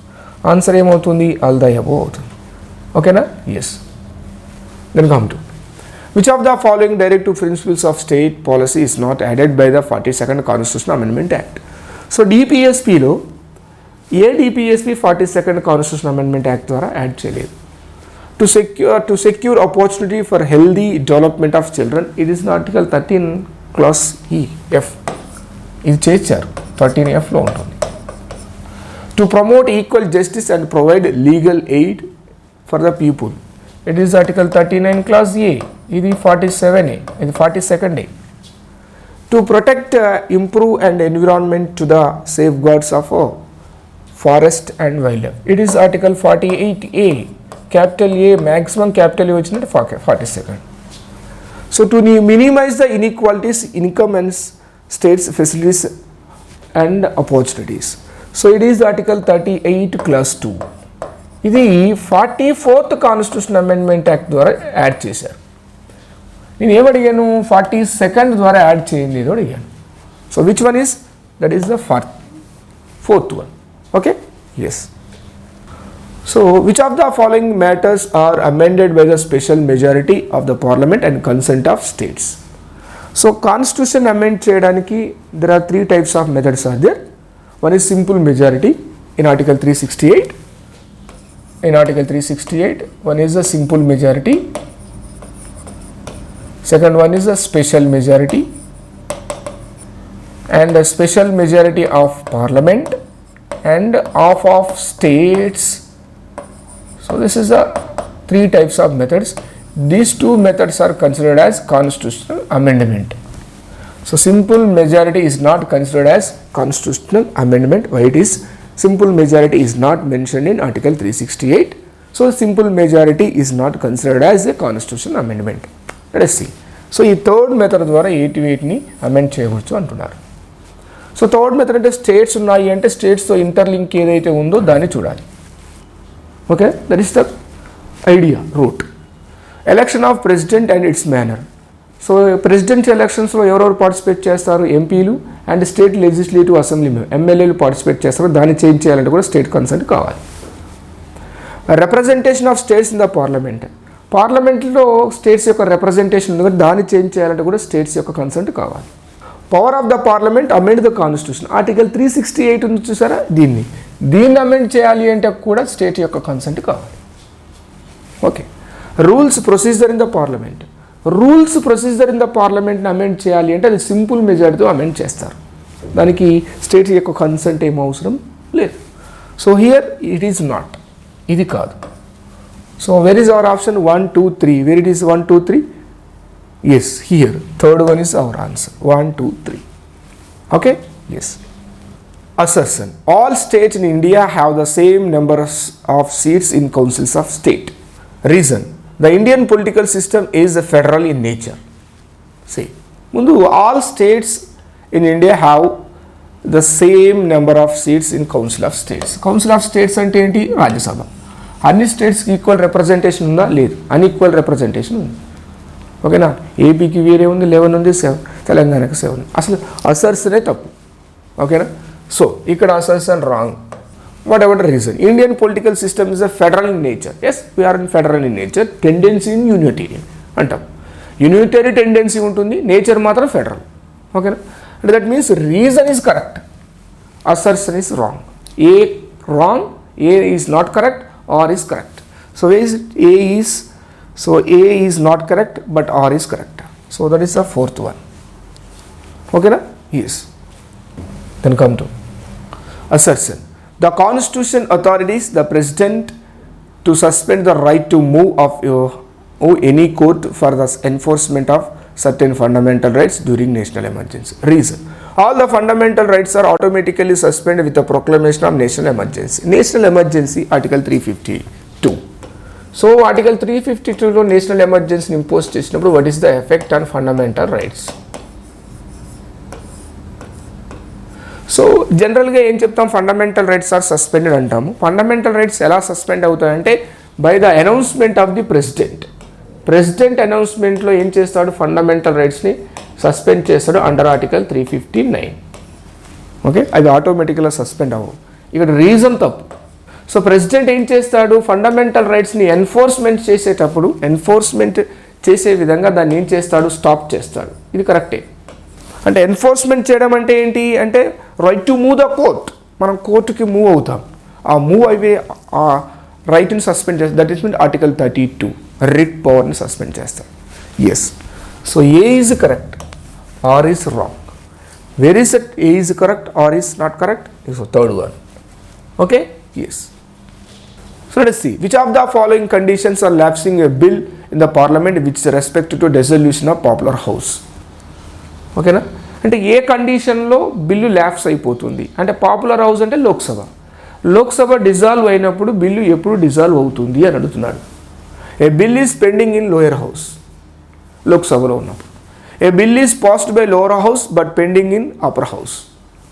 ఏ bill is pending in council of states but not passed by people's house. A bill is passed by both the houses but not pending in assent of president. ఇక్కడ lapsing conditions అంటే మీరు ఒకటే గుర్తుపెట్టుకోండి, lapsing conditions అంటే ఒక bill lower హౌస్లో ఉన్నప్పుడు అంటే లోక్సభలో ఉన్నప్పుడు లోక్సభ డిజాల్వ్ అయితే బిల్లు కూడా ఏమవుతుంది, ల్యాప్స్ అయిపోతుంది. ఓకే, ఒక బిల్లు లోక్సభలో పాస్ చేసి ఎక్కడి నుంచి వెళ్ళాము, రాజ్యసభలో పెండింగ్లో ఉన్నప్పుడు లోక్సభ డిజాల్వ్ అయితే బిల్లు కూడా ఏమవుతుంది, ల్యాప్స్ అయిపోతుంది. బిల్లు ఎక్కడి నుంచి ఇనిషియేట్ అయింది, లోక్సభ నుంచి ఇనిషియేట్ అయ్యి బిల్లు పార్లమెంటును ఓవర్కమ్ చేస్తే, పార్లమెంట్ నుంచి బయటకు వస్తే బిల్లు ఏం కాదు, ల్యాప్స్ కాదు. సో లోక్సభ నుంచి ఇనిషియేట్ అయ్యి బిల్లు పార్లమెంటు బయటికి రాకపోతే లోక్సభ ల్యాప్స్ అయిపోతే బిల్లు ల్యాప్స్ అయిపోద్ది. ఓకేనా, లోక్సభ నుంచి ఇనిషియేట్ అయ్యి రాజ్యసభ నుంచి ఇనిషియేట్ అయ్యి లోక్సభ ఏం జరిగినా కానీ బిల్లు ల్యాప్స్ కాదు. ఇక ల్యాప్సింగ్ కండిషన్ ఈ రెండే, ఇంకా ఏవి కాదు. ఓకేనా, yes. Here answer is third one, A and B. So which of the following is not original jurisdiction of Supreme Court? Is not original jurisdiction of Supreme Court. So a dispute arising out of any pre constitutional treaty agreement, matters referred to the finance commission, recovery of damage by the state against the center, dispute between the center and states, one or more than. So original jurisdiction antunnadu, not antunnadu. What is the original jurisdiction of a Supreme Court? So we can approach the Supreme Court by directly, that is called original jurisdiction of a Supreme Court, and that means any court cannot solve this disputes. So that is called original jurisdiction of a Supreme Court. Let us see. So here dispute, federal disputes are original jurisdiction of the Supreme Court. Okay, not అని అడుగుతున్నాను ఇది. Okay, అంటే ఈ విషయం ఏంటి, this is the federal, ఇది original జ్యూరిడిక్షనే. So ఇవన్నీ original jurisdiction కావు. సో నేను ఏమడుగుతున్నాను, నాట్ అడుగుతున్నాను. 1 2 3 ఎక్కడ ఉంది, 1 2 3 ఎక్కడ ఉంది, దిస్ ఇస్ అవర్ ఆప్షన్. ఓకేనా, yes. Then come to, so match the following. Article 31 clause B, article 31 clause F, article 31 I, 31 G. Mizoram, Sikkim, Goa, Assam. చూడండి, ఇది ఈజీగా గుర్తుకోవచ్చు. ఐ అంటే గోవా, సో ఎఫ్ అంటే సిక్కిం, ఓకేనా. మిజోరాం అంటే జి, బి అంటే అసోం, A3 ఎక్కడ ఉంది, A3 ఇక్కడ ఉంది. సో బిఎఫ్ అంటే సిక్కిం, B4 ఎక్కడ ఉంది, 4, B4 ఇక్కడ ఉంది. సిఐ అంటే గోవా, గో అంటే C2 ఎక్కడ ఉంది, C2 ఇక్కడ అయిపోయింది. Okay, that's all for. So this question asking regarding the MSME Act 2006 amendment. MSME Act full form Micro, Small, Medium Enterprises. Micro, Small, Medium Enterprises.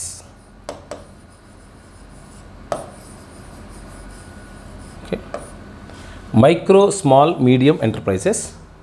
So this act is especially designed for small, medium and micro industries. So that act is recently amended in 2020. So here micro industries means industries less than 1 crore investment. So recentగా చేసినటువంటి సవరణ ప్రకారం micro industry means industries less than 1 crore investment is right statement. Okay, so small industry means industries less than 5 crore investment. So here this is not 5 crores, it is 10 crores.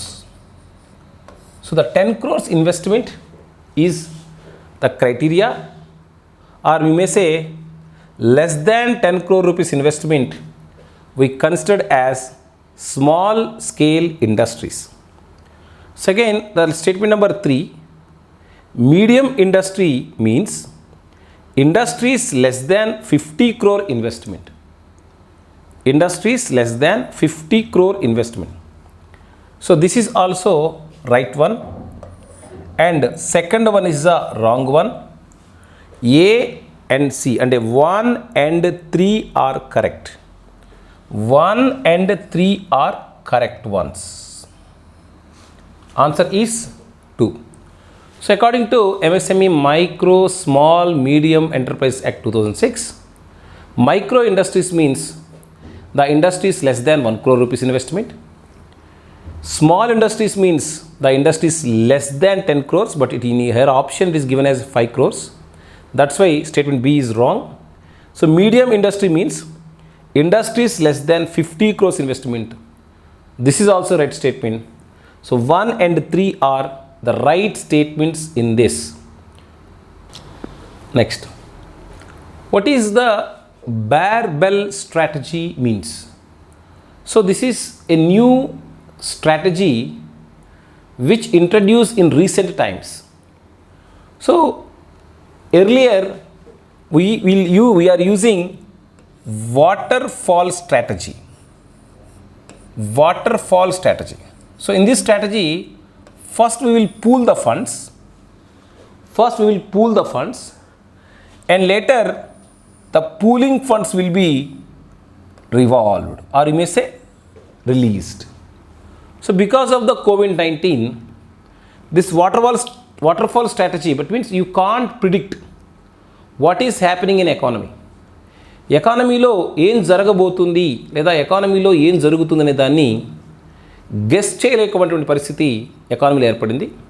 So that's why in this economy or in this 2 years, last 2 years when the COVID arised, the barbell strategy started using in our economy.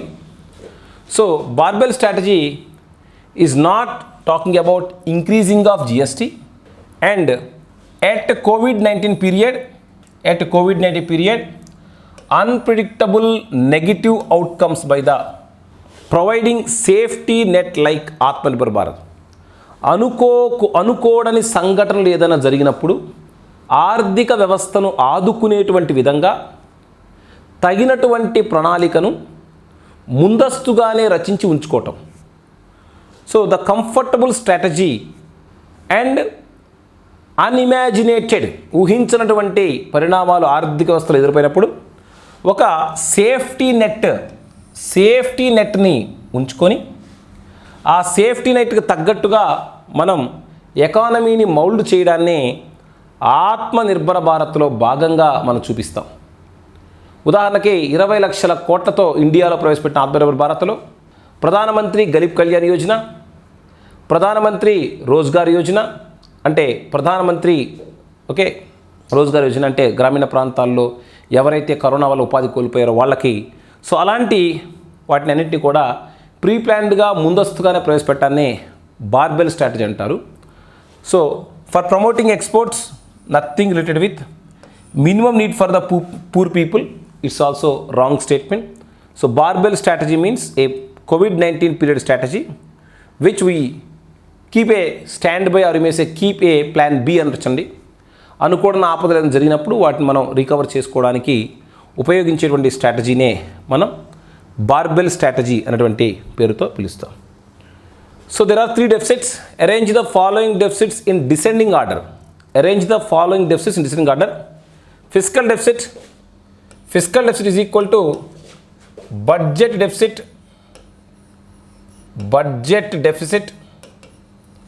plus total borrowings.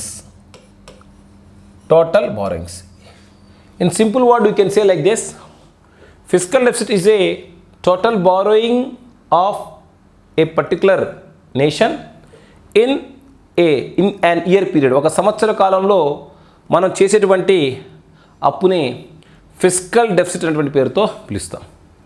So అన్నిటికన్నా fiscal deficit ఎక్కువ ఉంటుందండి. First highest అన్నిటికన్నా fiscal deficit ఎక్కువ ఉంటుంది. తర్వాత budget deficit is equal to total income minus total expenditure. So తర్వాత budget deficit ఎక్కువ ఉంటుంది, అరిమేసే తర్వాత రెవెన్యూ డెఫిసిట్ ఎక్కువ ఉంటుంది, దాని తర్వాత బడ్జెట్ డెఫిసిట్ ఎక్కువ ఉంటుంది. Revenue deficit formula revenue income minus revenue expenditure. So generally budget deficit is 0 in India because Indian budget is a balanced budget. Budget deficit is 0 in India. So Indian budget is a balanced budget. So that's why budget deficit is 0 in India. So last budget deficit, revenue deficit is equal to revenue income minus revenue expenditure. దాని తర్వాత స్థానంలో revenue deficit ఉంటుంది. దాంతోపాటుగా last ప్లేస్లో మనకు fiscal deficit ఉంటుంది. So fourth option number 4 is the right answer for question number 137.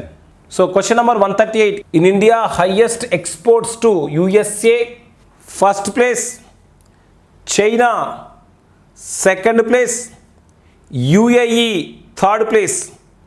So the right statement 1 is the wrong statement because USA first place, second place USA first place, second place UAE, third place China.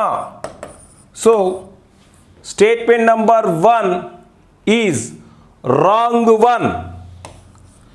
Statement number 2, in India highest imports from first place China, right, second place UAE, right, and third place USA is a right. Second is the right answer for question number 138. Under which rate bank provides loan to customer? Repo rate is a wrong answer. Why? Because repo rate, the rate at which bank provide money to RBI, the rate at which RBI provide money to bank is called repo rate. So repo rate RBI బ్యాంక్కి మధ్య ఉన్న సంబంధం తెలుపుతుంది కానీ కస్టమర్కి బ్యాంక్కి ఉన్న సంబంధం తెలుపదు. సో కాబట్టి ఫస్ట్ స్టేట్మెంట్ అనేది రాంగ్ అండి. రివర్స్ రెపో రేట్ అనేది ఇట్ ఎక్స్ప్లెయిన్స్ బ్యాంకు దగ్గర ఉన్నటువంటి సర్ప్లస్ ఫండ్స్ ఏవైతే ఉన్నాయో బ్యాంక్ దగ్గర ఉన్న సర్ప్లస్ ఫండ్స్ని ఆర్బీఐ దగ్గర ఉంచడాన్ని రివర్స్ రెపో రేట్ అనేటువంటి పేరుతో పిలుస్తాం. సో ఇది కూడా బ్యాంక్కి ఆర్బీఐకి మధ్యన సంబంధం తెలుస్తుంది కాబట్టి ఇది కూడా రాంగ్ అండి. Marginal cost of lending rate. So బ్యాంక్కి కస్టమర్కి మధ్య ఉన్న రిలేషన్ తెలియజేసేది MCLR. So answer MCLR. MCLR full form marginal cost of lending rate. ఏ కాస్ట్నైతే బ్యాంక్ కస్టమర్కి లోన్ ఇస్తుందో ఆ కాస్ట్ని డిసైడ్ చేసే రేటే ఎంసీఎల్ఆర్. ఏ కాస్ట్నైతే బ్యాంక్ కస్టమర్కి డబ్బులు ఇస్తుందో ఆ కాస్ట్నే marginal cost of lending rate అనేటువంటి పేరుతో పిలుస్తాం. ఎన్డిటిఎల్ అంటే నెట్ డిమాండ్ టైమ్ లయబిలిటీస్. దీనికి అసలు ఎటువంటి సంబంధం లేదు. బ్యాంక్ దగ్గర ఉండే డిపాజిట్స్ని మనం ఎన్డిటిఎల్ అనే పేరుతో సూచిస్తాం. ఎన్డిటిఎల్ యొక్క full form net demand time liabilities. So question number 139 answer is 3. So జీడిపికి ఎన్డిపికి మధ్య ఉన్న తేడా ఏమిటి అని అడిగారండి. జీడిపికి ఎన్డిపిలో ఇక్కడ గ్రాస్ ఉంది,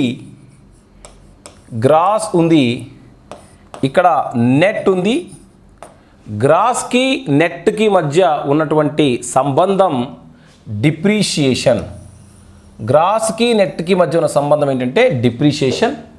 సో కాబట్టి GDP is equal to NDP plus depreciation is A correct one. GNP is equal to GDP plus NFIA. GNP is equal to GDP plus NFIA. ఇక్కడ గ్రాస్ నేషనల్ ప్రోడక్ట్కి ప్రొడక్షన్కి, అదేవిధంగా గ్రాస్ డొమెస్టిక్ ప్రొడక్షన్కి తేడా ఎన్ఎఫ్ఐఏ. నేషనల్కి డొమెస్టిక్కి. Domestic means inside. దేశము లోపల జరిగే ఉత్పత్తిని డొమెస్టిక్ అనేటువంటి పేరుతో పిలుస్తాం. డొమెస్టిక్ మీన్స్ ఇన్సైడ్తో పాటుగా అవుట్ సైడ్ని కూడా, అంటే దేశం బయట నుంచి వచ్చేటువంటి దాన్ని మనం ఎన్ఎఫ్ఐఏతో సూచిస్తాము. those elements are those which is coming out of the nation. అంటే దేశం బయట నుంచి మనకు లభించేటువంటి, అంటే దేశంలో ఉన్నటువంటి ప్రజలు దేశం బయటకు వెళ్ళి సంపాదించే దాన్ని ఎన్ఎఫ్ఐఏ అంటాం. So GNP is equal to GDP plus NFIA, right one. ఎందుకంటే డొమెస్టిక్కి నేషనల్కి తేడా ఎన్ఎఫ్ఐఏ. సో ఇది కూడా right statement. Factor cost market ప్రైస్కి మధ్య తేడా NIT, net indirect taxes. So ఇది కూడా right statement. So all are the correct statements for question number 140. Next, find out the right statement regarding the FRBM. FRBM full form very important, fiscal responsible budget management. FRBM full form fiscal responsible budget management. FRBM is such an element which restrict the government to control its fiscal deficit. దేశము లేదా రాష్ట్రాలలో వాటి యొక్క fiscal deficit నియంత్రించడానికి ఏర్పాటు చేసిన చట్టమే FRBM. FRBM చట్టం లేదా ఎఫ్ఆర్బిఎం యాక్ట్ ఏ సంవత్సరం 2004. ఓకే, 2004. సో ఈ చట్టం ఫిస్కల్ డెఫిసిట్ టార్గెట్ని 3% 2012 కల్లా కాదు 2009 కల్లా తగ్గించాలని సూచించింది. 2012 కల్లా కాదు 2009 కల్లా తగ్గించాలని సూచించింది. కాబట్టి A is A wrong one. So FRBM review committee headed by NK Singh, it was formed in 2016. FRBM review committee headed by NK Singh, it was formed in 2006 is a right one. So after 12 years 2004లో దాన్ని form చేశాం. 12 అంటే 12 years తర్వాత in 2016 we formed a review committee on, or you may say, by NK Singh. NK Singh committee recommended to decrease fiscal deficit 2.5% by 2022-23. 2022-23. So actually these two targets are most important for examination. So 3% and 2.5% are the targets are okay, but the time period is wrong over here. Ika time period aithe undo that is showing wrong. So here C is a wrong statement. FRBM Act recommended to decrease fiscal and revenue deficit in prescribed time. FRBM Act recommended to decrease fiscal and revenue deficit in prescribed time. This is very clear. FRBM recommend చేస్తుంది ఏమని fiscal deficit and revenue deficit decrease in prescribed time. Fourth statement is right. So our answer is 2 and 4. Our answer is 2 and 4. 2 and 4 are right statement. 1 and 3 are wrong statement. So find out the right statement in the following. So this is 2 and 4. Next, main object of PM Swanidhi. This program is for loan for street vendors. So corona పీరియడ్లో వీధి వ్యాపారులు అంటే street vendors ఆర్థికంగా ఎకనామికల్గా వాళ్ళు కొంచెం వెనకబడటం లేదా వాళ్ళు వాళ్ళ వ్యాపారాలను సరిదిద్దుకోవడానికి the central government started a program. The name of the program is PM Svanidhi. So PM Svanidhi scheme ప్రకారం the 10,000 rupees will be given to the street vendors as a loan. So by that way the main object of PM Svanidhi scheme is loan for street vendors. Find out right statement. Industrial production is calculated by IIP. IIP full form Index of Industrial Production. Index of Industrial Production. Find out right statement. Index of Industrial Production అనేది industrial production calculate చేస్తుంది. 100% right is a frequent question. So IIP full form Index of Industrial Production, that will calculating industrial production is a right statement. The total core industries. So A industry అయితే అనేక ఇండస్ట్రీస్కి life ఇస్తుందో that is we call it as core industries. So steel is a core industry, cement is a core industry, fertilizer is a core industry, oil, petrol is the core industry. A industry అయితే మిగిలిన అనేక పరిశ్రమలకు ఒక resource అంటే ఒక బాండింగ్గా ఉపయోగపడుతుందో దాన్నే కోర్ ఇండస్ట్రీ అంటాం. The total core industries are 8 is a right statement. According to IIP, lowest weightage is fertilizer is right statement. Highest weightage is for petroleum. So but here it is given only lowest weightage. So the lowest weightage fertilizers, that's why it is the right statement. So all are the correct statements in question number 143. Question number 101. Calcutta విశ్వవిద్యాలయ స్నాతకోత్సవ సమయంలో బెంగాల్ గవర్నర్పై కాల్పులు జరిపిన మహిళ ఎవరు అని అడిగాడు. ఆ కాలంలో బ్రిటిష్ అధికారులకు వ్యతిరేకంగా మన విప్లవకారులు చాలామంది కాల్పులు జరిపి నిరసనను తెలియజేసేవారు. అదేవిధంగా చాలామంది బ్రిటిష్ అధికారులను మన వాళ్ళ ఆ కాలంలో చంపేయటం కూడా జరిగింది. అలాంటి విప్లవకారిణులలో ఒక వ్యక్తి ఎవరు అంటే బీనా దాస్ గారండి. బీనా దాస్ అనేటటువంటి మహిళా విప్లవకారిణి. ఈవిడ కమలా దాస్తో కలిసి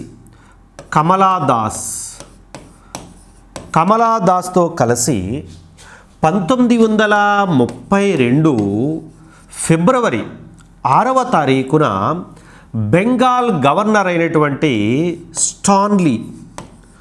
స్టాన్లీ జాన్సన్ అనేటటువంటి ఆయన మీద కాల్పులు జరిపింది. ఈ స్టాన్లీ జాన్సన్ బెంగాల్ గవర్నర్. ఈ యొక్క గ్రాడ్యుయేషన్ డేకి వీటిని పట్టభద్రులకు పట్టాలను ఇచ్చేటటువంటి సందర్భంగా ఆ కళాశాలలోనే చదువుకుంటున్నటువంటి బీనాదాస్ ఎవరైతే ఉన్నారో ఈవిడ తన యొక్క కోట్ ఏదైతే ఉందో డిగ్రీలు ప్రజెంట్ చేసేటప్పుడు డిగ్రీ హోల్డర్స్ అందరూ కూడా కోట్లు వేసుకుంటారు. అలా కోట్ ఏదైతే ఉందో ఆ కోట్లోంచి తుపాకీ తీసి ఈ స్టాన్లీ జాన్సన్ ఎవరైతే ఉన్నారో స్టాన్లీ జాన్సన్ మీద 5 రౌండ్లు కాల్పులు జరిపింది. అయితే ఈ స్టాన్లీ జాన్సన్ ఆ కాల్పుల నుంచి తప్పించుకోవడం జరిగింది. ఈ కేసులో బినాదాస్ని అరెస్ట్ చేయడం జరిగిందండి. అరెస్ట్ చేసి ఈమెకు 9 సంవత్సరాలు జైలు శిక్షని విధించటము అనేది జరిగిందండి. 9 years జైలు శిక్షను విధించారు. ఓకే, 102వ క్వశ్చన్. త్రిమూర్తుల యొక్క పూజల గురించి వివరణ ఉన్న ఉపనిషత్తు ఏది? త్రిమూర్తుల యొక్క పూజలు అంటే బ్రహ్మ, విష్ణు, మహేశ్వర వీటిని ఆరాధించటం కోసం ప్రస్తావించబడినటువంటి ఉపనిషత్తు ఏది అంటే మైత్రేయని ఉపనిషత్. బ్రహ్మ, విష్ణు, మహేశ్వర అంటే ప్రజాపతి, అదేవిధంగా విష్ణు, మహేశ్వరునికి సంబంధించి ప్రస్తావన మనకి ఇక్కడ కనిపించడం జరుగుతుందండి. చెడుల్ని నాశనం చేసే దేవుడిగా ఈశ్వరుణ్ణి, అదేవిధంగా సృష్టికర్తగా బ్రహ్మను, ఇలా బ్రహ్మ, విష్ణు, మహేశ్వరుల యొక్క ప్రస్తావన ఇక్కడ మనకు కనిపిస్తుంది. మనకి ఉపనిషత్తుల పేరు వచ్చిన వెంటనే మండుకోపనిషత్, సత్యమేవ జయతే శ్లోకం ఉందని, బృహదరణ్యకోపనిషత్ తమసోమ జ్యోతిర్గమయ శ్లోకం ఉందని మనం చదువుకుంటాం. దీనికి ఆన్సర్ వచ్చి 4 అండి. 103వ క్వశ్చన్. ఈ క్రింది వానిలో సరైన వాక్యములను గుర్తించండి అన్నాడు. ఇది జైన మతానికి సంబంధించండి. మొదటి పాయింట్ ఏమిటి అంటే జైన మతస్థులు క్రిమికీటకాలను చంపకూడదు, కావున వ్యవసాయానికి దూరంగా ఉన్నారు. ఇది వాస్తవం. ఎందుకంటే జైన మత సిద్ధాంతాలలో ఒక సిద్ధాంతం ఏమిటి అంటే అహింసా సిద్ధాంతం. ఏ విధమైనటువంటి హింసకు కూడా పాల్పడకూడదు, ఏ జీవిని కూడా మనం ఇబ్బంది పెట్టకూడదు. అందువలనే వ్యవసాయం చేసేటప్పుడు దున్నితే కిందన చాలా జీవులు చనిపోతాయి. వ్యవసాయం నుంచి రక్షించుకోవడానికి పంట పండిన తర్వాత క్రిమికీటకాలను చంపడానికి వివిధ రకాల మార్గాల్ని అనుసరిస్తాం మనం. అందువలన వ్యవసాయం ఏదైతే ఉందో వ్యవసాయం జోలికి వెళ్ళకూడదు అని జైన మతం చెప్పింది. అందువలనే జైన మతానికి వ్యవసాయదారులు దూరమయ్యారు. జైన మతాన్ని అనుసరించేవారు ఎక్కువగా వ్యాపారస్తులు, చేతి వృత్తుల వాళ్ళు ఎక్కువగా జైన మతాన్ని అనుసరించడం జరిగింది. గతంలో కూడా ఈ క్వశ్చన్ రావడం జరిగిందండి. సో జైన మతాన్ని ఎక్కువగా ఎవరు ఆదరించారు అంటే వ్యాపారస్తులు మరియు చేతి వృత్తుల వారు ఆదరించారు. వ్యవసాయదారులు ఎవరైతే ఉన్నారో వాళ్ళు దూరం అయ్యారు. నెక్స్ట్, జైన మతంలో 6వ గణదారుడు భద్రబాహు కాలములో మగధలో కరువు ఏర్పడింది. ఇది కూడా వాస్తవమే. జైన మతంలో వర్ధమాన మహావీరుడు చనిపోయిన తరువాత ఈ జైన మతానికి వర్ధమాన మహావీరుడు తరువాత ఇమీడియట్గా జైన మత సంఘానికి, జైన గచ్చకు నాయకత్వం వహించిన వాడు ఎవరు అంటే సుదర్శనుడు అండి. జైన సంఘానికి వర్ధమానుడి అనంతరము ఇమీడియట్గా నాయకత్వం వహించిన వాడు, తక్షణమే నాయకత్వం వహించింది సుదర్శనుడు. 2012 ఎస్ఐ ఎగ్జామ్ బిట్టండి అది. ఓకే, రెండవ వ్యక్తి తరువాత నాయకత్వం వహించిన వాడు ఎవరు అని చెప్పేసి అంటే రెండవ వ్యక్తి శంభు లేదా జంబు అనేటటువంటి వ్యక్తి నాయకత్వం వహించాడు. ఈ పరంపరలో 6వ వ్యక్తి ఎవరు అని చెప్పేసి అంటే భద్రబాహు కాలంలో ఉత్తర భారతదేశంలో కరువు రావడంతో ఈ యొక్క భద్రబాహు దక్షిణ భారతదేశానికి కర్ణాటకలోని శ్రావణబెళగొళకి రావడం జరిగింది. చంద్రగుప్త మౌర్యుడితో సహా రావడం జరుగుతుంది. కాబట్టి రెండవ ఆప్షన్ ఏదైతే ఉందో రెండవ ఆప్షన్ కూడా సరైందే. ఇక 3వ ఆప్షన్, దిగంబర జైన మతంలో మహిళలకు మోక్షం ఉంది. యాక్చువల్గా దిగంబర జైన మతంలో మనకి మహిళల యొక్క ప్రస్తావన ఎక్కడా కూడా కనిపించదండి. ఎందుకంటే పురుషుడు దిగంబరంగా ఉండేటటువంటి విగ్రహాలు మనకి దర్శనమిస్తాయి. జైన మతంలో మోక్షం, దిగంబర జైన మతంలో మోక్షం ఏదైతే ఉందో మోక్షము, స్త్రీల యొక్క ప్రస్తావనకు సంబంధించినటువంటివి పెద్దగా ప్రస్తావించబడలేదు. సో కాబట్టి ఆప్షన్ 3 ఏదైతే ఉందో ఇది తప్పు. కాబట్టి 1, 2 కరెక్ట్ అండి. ఆన్సర్ వచ్చి ఏమిటి అంటే 2 అండి. ఓకే, ఈ క్రింది బౌద్ధ సమావేశాలలో భిన్నమైనది ఏమిటి? యాక్చువల్గా ఇది పుస్తకాల్లో దొరకదు. కాస్త లాజికల్గా మనం ఆలోచించి ఆన్సర్ చేయాల్సిన క్వశ్చన్ ఇది. మొదటి బౌద్ధ సమావేశం, రెండవ బౌద్ధ సమావేశం, మూడవ బౌద్ధ సమావేశం, 4వ బౌద్ధ సమావేశం. మీరు సింపుల్ లాజిక్, జనరల్గా ఇమీడియట్ లాజిక్ ఏంటంటే డిఫరెంట్, 4వది డిఫరెంట్ అని చెప్పి మీరు సింపుల్గా ఐడెంటిఫై చేయొచ్చు. ఎందుకని? మొదట 3 సమావేశాలకి అధ్యక్షుడు ఒక్కడే ఉంటాడు, కానీ నాలుగవ సమావేశానికి అధ్యక్షుడు ఉపాధ్యక్షుడు ఇద్దరు కూడా ఉండడం అనేటువంటిది జరుగుతుందండి. ఓకే, సో అది మొదటిది. రెండవది ఏమిటి ఏం చెప్పేసి అంటే, మొదటి సమావేశం రాజగృహ, 2 వైశాలి, 3 పాటలీపుత్రంలో జరిగాయి. ఈ 3 ప్రాంతాలు కూడా మగధకు రాజధానులుగా చేసినటువంటి ప్రాంతాలే, అంటే మగధ యొక్క సామ్రాజ్యంలో ఉన్నటువంటివే. కానీ ఇది కాశ్మీర్లో జరిగిందండి 4వ సమావేశం, అంటే ఇది మగధకు బయట జరిగినటువంటి సమావేశం. నెక్స్ట్, మొదటి 3 సమావేశాలలో కూడా పాళీ భాష ఏదైతే ఉందో పాళీ భాష యొక్క ప్రాధాన్యత చాలా బలంగా ఉండేది. అయితే 4వ సమావేశంలో సంస్కృత భాష యొక్క ప్రాధాన్యత బాగా పెరిగింది. కాబట్టి భిన్నమైనది ఏమిటి అంటే 4వ సమావేశం అని చెప్పి మనం చెప్పవచ్చండి. ఓకే, నెక్స్ట్, ఈ క్రింది వానిలో సరైన వాక్యము కాని దానిని గుర్తించండి. ఈ క్రింది వాటిలో ఏ వాక్యం సరైంది కాదు అని చెప్తున్నాడు వాడు. మొదటి పాయింట్ చూడండి, మౌర్యుల కాలంలో కరువు నివారణ చర్యలను మహాస్థాన్ మరియు సహ్గౌర్ శాసనాలలో వ్రాసి ఉంది. ఇవి కాపర్ ప్లేట్ శాసనాలు ఇవి. వీటిల్లో ఈ యొక్క మౌర్యులు కరువు వచ్చినప్పుడు తీసుకునేటటువంటి చర్యలు ఏవైతే ఉన్నాయో ఆ చర్యల్ని వివరించడం జరిగింది. కాబట్టి అది మొదటిది కరెక్టే. నెక్స్ట్, సుదర్శన తటాకము గురించి తెలిపే గిన్నార్ సంస్కృత శాసనమును చంద్రగుప్త మౌర్యుడు వేయించాడు. యాక్చువల్గా సుదర్శన తటాకం ఏదైతే ఉందో గుజరాత్లోని సుదర్శన తటాకాన్ని చంద్రగుప్త మౌర్యుడు నిర్మించిన మాట వాస్తవమే. అయితే గిన్నార్ సంస్కృత శాసనం భారతదేశంలో తొలి సంస్కృత శాసనం ఇది. దీనిని రుద్రదాముడు వేయించాడండి. మొదటి చంద్రగుప్త మౌర్యుడు వేయించలేదు, కాబట్టి ఇది తప్పు.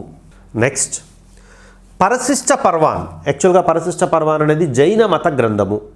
దీనిని హేమచంద్రుడు రాశాడు. పరశిష్ట పర్వాన్ గ్రంథము ప్రకారము మౌర్యులు మౌర్య అనే క్షత్రియ తెగకు చెందినవారు.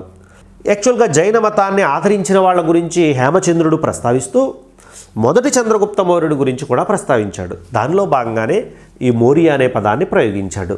సో కాబట్టి ఇది కూడా కరెక్ట్ అండి, అంటే 1, 3 కరెక్ట్ అండి, 1, 3 కరెక్ట్. ఓకే, ఆన్సర్ వచ్చి 3. గాంధార శిల్పకళకు చెందిన మైత్రేయ బోధిసత్వ విగ్రహము ఎక్కడ లభించింది? భారతీయ బౌద్ధ శిల్పకళ, ఈ యొక్క ఐరోపా గ్రీక్ రోమన్ శిల్పకళ సాంప్రదాయాలు కలవటం వల్ల గాంధార శిల్పకళ అనేటటువంటిది ఆవిర్భవించింది. దీనిలో మైత్రేయ బోధిసత్వ, బుద్ధుడికి వివిధ రూపాలు ఉన్నాయి. ఫ్యూచర్ బుద్ధ అంటే భవిష్యత్తు బుద్ధుడిని మనం ఏమంటాము అంటే భవిష్యత్తు బుద్ధుడిని మనం మైత్రేయ బోధిసత్వ అంటాం. మైత్రేయ బోధిసత్వకు సంబంధించినటువంటి శిల్పాలు ఏవైతే ఉన్నాయో గాంధార శైలిలో ఉన్న శిల్పాలు ఎక్కడున్నాయంటే తఖ్తా-ఈ-బాహి, ఇది పాకిస్తాన్లో ఉందండి. తఖ్తా-ఈ-బాహి అనేటటువంటి ప్రాంతంలో మనకి లభ్యం కావటం అనేటువంటిది జరిగిందండి. క్రింది వానిలో గోల్ గుంబజ్ గురించి సరైన వాక్యమును గుర్తించండి. ఈ గోల్ గుంబజ్ అనేటటువంటిది కర్ణాటకలో ఉంది. ఇది మహమ్మద్ ఆదిల్ షా సమాధి. అతడు తన సమాధిని, బీజాపూర్ వర్గానికి చెందిన ఇతడు తన సమాధిని తానే నిర్మించుకోవటం అనేటటువంటిది జరిగింది. దీనికి సంబంధించి సరైన వాక్యాల్ని గుర్తించమంటున్నాడు. మొదటిది చూడండి, ప్రపంచంలో 2వ అతిపెద్ద గుమ్మటం గోల్ గుంబజ్. ఎస్, ఇది కరెక్టు. మొదటిది వాటికన్ సిటీలో ఉంటే ప్రపంచంలో 2వ అతిపెద్దది ఏది అంటే గోల్ గుంబజ్ అండి. దోబోల్కి చెందిన యాకూత్ అనే ఇంజనీర్ ఈ కట్టడాన్ని నిర్మించాడు. ఇది కూడా కరెక్ట్ అండి. ఈ గోల్ గుంబజ్ నిర్మాణంలో ఎర్ర ఇసుక రాయిని వాడారు. ఇది ఎర్ర ఇసుక రాయిని వాడలేదు, ఈ యొక్క గ్రే కలర్ రాయిని వాడటము అనేటటువంటిది జరిగిందండి. ఓకే, సో కాబట్టి ఈ యొక్క 3వ ఆప్షన్ ఏదైతే ఉందో ఇది తప్పు. 1, 2 కరెక్ట్ అండి. సో కీ వచ్చి 4 కీ అండి. ఈ క్రింది వాటిని జతపరచండి అని చెప్పి భక్తి ఉద్యమానికి సంబంధించినటువంటి భక్తి ఉద్యమకారుల్ని ఇవ్వడం జరిగింది. అదేవిధంగా వారు రాసినటువంటి గ్రంథాలు ఏవైతే ఉన్నాయో ఆ గ్రంథాలను ఇవ్వడం జరిగిందండి. దానిలో మొదటిది నింబార్కుడు, ద్వైతాద్వైత విధానాలను తీసుకొచ్చినటువంటి తత్వాన్ని ప్రచారం చేసినటువంటి నింబార్కుడు రాసినటువంటి గ్రంథం వేదాంత పారిజాత సౌరభం. వేదాంత పారిజాత సౌరభం. సూర్దాస్ అందకవి, ఈయన సూర్ సాగర్ మరియు సాహిత్య రత్న అనే గ్రంథాలను రాశాడు. తులసీదాస్ అక్బర్కి సమకాలీనుడైనటువంటి కవి. ఈయన రామాయణాన్ని మొట్టమొదటిసారిగా హిందీలోకి అనువదించడం జరిగింది. హనుమాన్ చాలీసాని రచించడం జరిగింది. రామచరిత మానస్ని అనే పేరుతో ఆయన రచించాడు. దానితో పాటుగా ఆయన ఈ యొక్క వినయ పత్రిక అనే గ్రంథాన్ని కూడా వ్రాశాడు. నెక్స్ట్ రూపా గోస్వామి, బెంగాల్కి చెందినటువంటి ఈ భక్తి ఉద్యమకారుడు భక్త వసంత సింధు అనే గ్రంథాన్ని వ్రాశాడండి. అంటే 1కి 3, 2కి 2, 3కి 1, 4కి 4. సో ఆన్సర్ వచ్చి 3. రైతులకు భూ యాజమాన్య హక్కులను గుర్తిస్తూ పట్టాలను ఇచ్చిన తొలి భారతీయ రాజు ఎవరు? రైతులకు పట్టాలు ఇచ్చినటువంటి తొలి భారతీయ రాజు ఎవరు అంటే షేర్షా. సూర్ వంశానికి చెందినటువంటి ఆఫ్ఘన్ రాజు అయినటువంటి షేర్షా రైతులకు బీగా అనేటటువంటి కొలమానంతో భూమిని కొలిపించి, ఈ బీగా ద్వారా భూమిని కొలిపించి, లాస్ట్ టైం మనకి బిట్టండిది షేర్షా వాడినటువంటి భూ కొలమానం ఏమిటి అంటే బీగా కొలిపించి రైతులకు పట్టాలు ఇచ్చాడు. ఈ 4 ఎకరాలు నువ్వు చేస్తున్నావు కదా వ్యవసాయం, ఈ 4 ఎకరాలు నీదే. పట్టాలు ఇచ్చి సొంత భూమిగా ఎప్పుడైతే అయిన తర్వాత ఆ చివరన కబూలియాత్ అనేటటువంటి ఒక ప్రామాణిక పత్రం మీద, ప్రమాణ పత్రం మీద సంతకం చేయించుకున్నాడు. ఈ భూమి నీదే అని చెప్పి పట్టా ఇచ్చాడు. చివరన ఒక పేపర్ పెట్టాడు, దాని పేరు కబూలియాత్. ఏమంటాడంటే ఈ భూమి నీదే, ఒకవేళ పన్ను చెల్లించకపోతే ఈ భూమిని స్వాధీనం పరుచుకునే హక్కు నాకు ఉంది అని చెప్పి రైతు చేత సంతకం పెట్టించాడు. ఇలా రైతులకు పట్టాలిచ్చినటువంటి మొట్టమొదటి భారతీయ రాజు అయిన షేర్షా. ఈ క్రింది వారిలో యుద్ధం, వ్యాపారం ఒకే చోట సహజీవనము చేయలేవు అని ఎవరన్నారంటే థామస్ రో అన్నాడండి. ఇంగ్లాండ్ రాజు అయినటువంటి మొదటి జేమ్స్ తన తొలి ప్రతినిధిగా హకిన్స్ని పంపిస్తాడు. భారతదేశానికి బ్రిటిష్ వారి యొక్క తొలి ప్రతినిధిగా ఎవరు వచ్చారంటే హకిన్స్ వచ్చాడు. హకిన్స్ తర్వాత 2వ ప్రతినిధిగా మొదటి జేమ్స్ ఎవరిని పంపించాడు అంటే థామస్ రోని పంపిస్తాడు. థామస్ రో యుద్ధము, వ్యాపారము ఒకే చోట ఉండలేవు అంటాడు. అంతేకాకుండా మనం ఒక చేతిలో రాజదండాన్ని, మరో చేతిలో కత్తిని పట్టుకుని భారతదేశంలో అడుగుపెట్టాం. భారతీయులను భయం అనేటటువంటి ఆయుధాన్ని చూపించి మనం పరిపాలించాలి అని చెప్పిన వాడు కూడా ఎవరు అంటే థామస్ రోనే. సో థామస్ రో యుద్ధము, వ్యాపారము ఒకే చోట ఉండలేవు అని చెప్పేసి చెప్పడం జరిగింది. ఏ సంఘటనకు నిరసనగా రవీంద్రనాథ్ ఠాగూర్ అమానుష యుద్ధానికి పుట్టిన అమానుష బిడ్డ అని పేర్కొన్నాడు. రవీంద్రనాథ్ ఠాగూర్ గారు 1919 ఏప్రిల్ 13వ తారీఖున జరిగినటువంటి జలియన్ వాలాబాగ్ సంఘటనకు నిరసనగా ఈ మాట అంటాడు. ఆయన తన యొక్క సర్ లేదా నైట్హుడ్ బిరుదును వదులుకుని ఇది అమానుష యుద్ధానికి పుట్టినటువంటి అమానుష బిడ్డ అని చెప్పేసి, ఈ సంఘటన ఎందుకు జరిగింది అంటే మీరు చేసినటువంటి ఘోరమైనటువంటి పరిపాలన, ఘోరమైనటువంటి యుద్ధం, మా మీద ప్రకటించినటువంటి దారుణమైన రౌలత్ చట్టం ఏదైతే ఉందో దానికి వ్యతిరేకంగా పుట్టినటువంటి బిడ్డ ఇది అని చెప్పేసి చెప్పడం జరుగుతుందండి. సో ఈ విధంగా జలియన్ వాలాబాగ్ సంఘటన ఏదైతే ఉందో దానికి నిరసనగా ఆయన చెప్పడం అనేటువంటిది జరిగింది. ఏ కాంగ్రెస్ సమావేశంలో సర్దార్ వల్లభాయ్ పటేల్ తయారు చేసిన ప్రాథమిక హక్కుల తీర్మానం ఆమోదించబడింది? 1931 కరాచీ సమావేశంలో ఆమోదించబడిందండి. కరాచీ సమావేశంలో 4 తీర్మానాలు ఆమోదించారు. దానిలో మొట్టమొదటిది ఏమిటి అని చెప్పేసి అంటే ఈ యొక్క సర్దార్ వల్లభాయ్ పటేల్ యొక్క ప్రాథమిక హక్కుల తీర్మానం. రెండవది ఏమిటి అని చెప్పేసి అంటే జవహర్లాల్ నెహ్రూ ప్రవేశపెట్టినటువంటి జాతీయ ఆర్థిక ప్రణాళిక జాతీయ ఆర్థిక విధాన తీర్మానం, భారతదేశ ఆర్థిక విధానం ఎలా ఉండాలని చెప్పి జాతీయ ఆర్థిక విధాన తీర్మానం ఏదైతే ఉందో అది. మూడవది ఏమిటి అంటే అప్పటికే భగత్ సింగ్, సుఖ్దేవ్, రాజ్గురులు మరణించారు 1931 మార్చి 23వ తారీఖున. సో భగత్ సింగ్, సుఖ్దేవ్, రాజ్గురులు అమరవీరులకు నివాళులు అర్పిస్తూ తీర్మానాన్ని ఆమోదించారు. నెక్స్ట్ నాలుగవది ఏమిటి అంటే అప్పటికే గాంధీ ఇర్విన్ ఒడంబడిక జరిగిపోయింది 1931 మార్చి 5. గాంధీ ఇర్విన్ ఒడంబడిక జరిగిన తర్వాత గాంధీ గారు ఇప్పుడు రెండో రౌండ్ టేబుల్ సమావేశానికి వెళ్ళాలి. గాంధీని కాంగ్రెస్ పార్టీ తరపున ఏకైక ప్రతినిధిగా పంపించాలని కూడా తీర్మానం చేయడం జరిగింది. గాంధీని రెండవ రౌండ్ టేబుల్ కాన్ఫరెన్స్కి కాంగ్రెస్ తరపున ఏకైక ప్రతినిధిగా ఇంగ్లాండ్ పంపించడానికి కూడా తీర్మానం చేయడం జరిగింది. ఇవి ఈ కరాచీ సమావేశంలో జరిగిన ముఖ్యమైనటువంటి తీర్మానాలు అన్నమాట. ఓకే, క్వశ్చన్ నెంబర్ 113 ఏమంటున్నారంటే ఈ క్రింది జతల నుండి సరైన సమాధానాన్ని కనుగొనండి. Consider the following the statement అంటున్నారు.